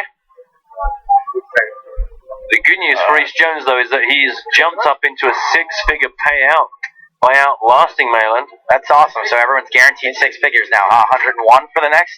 Indeed, 114. 119. 119, no less. 119, 450. Yes? Let it soak in. Oh, let's not start. Look, we're just going to stare. Yeah, no, it's big time congratulations there. He made the final table, got an 88K payout. Of course, you're going to feel kind of goofy about that. What can you do? Let's just rub it in by once again showing how that last hand played out. Alexander Malin. That's the noise that we recorded from his head, Mike. But it's all gold, and that's nearly Dmitry Ivanovic. There he is, just through the gap. So many outs. And he is tweeting and sending for everybody on the phones. Guess you won't believe what happened to me today. So let's take a look at how the final 6 players on our final table of the Dublin main event look for tomorrow. Don't forget, nothing changes, no redraws. This is exactly how things will continue tomorrow. Everything from 14 big blinds for Reece Jones all the way up to Dmitry Ivanovic. table leader right now with over 5 million. Ireland's last hope, Patrick Clark, with 4.3 million. Kulisidou with 3.26. He was very quiet in that last session. Gil Bernies with 2.7. And Doris Kamatakis, second from bottom. Thanks ever so much for being with us today. Hope you've enjoyed the coverage. Don't forget, tomorrow is going to be Cards Up. If you want to catch up with any of the action from today, also pick up features and interviews. Don't forget to go to pokerstars.blog or follow @PokerstarsBlog. But for now, from Joe, James, and myself, thanks for watching. Good night from Dublin.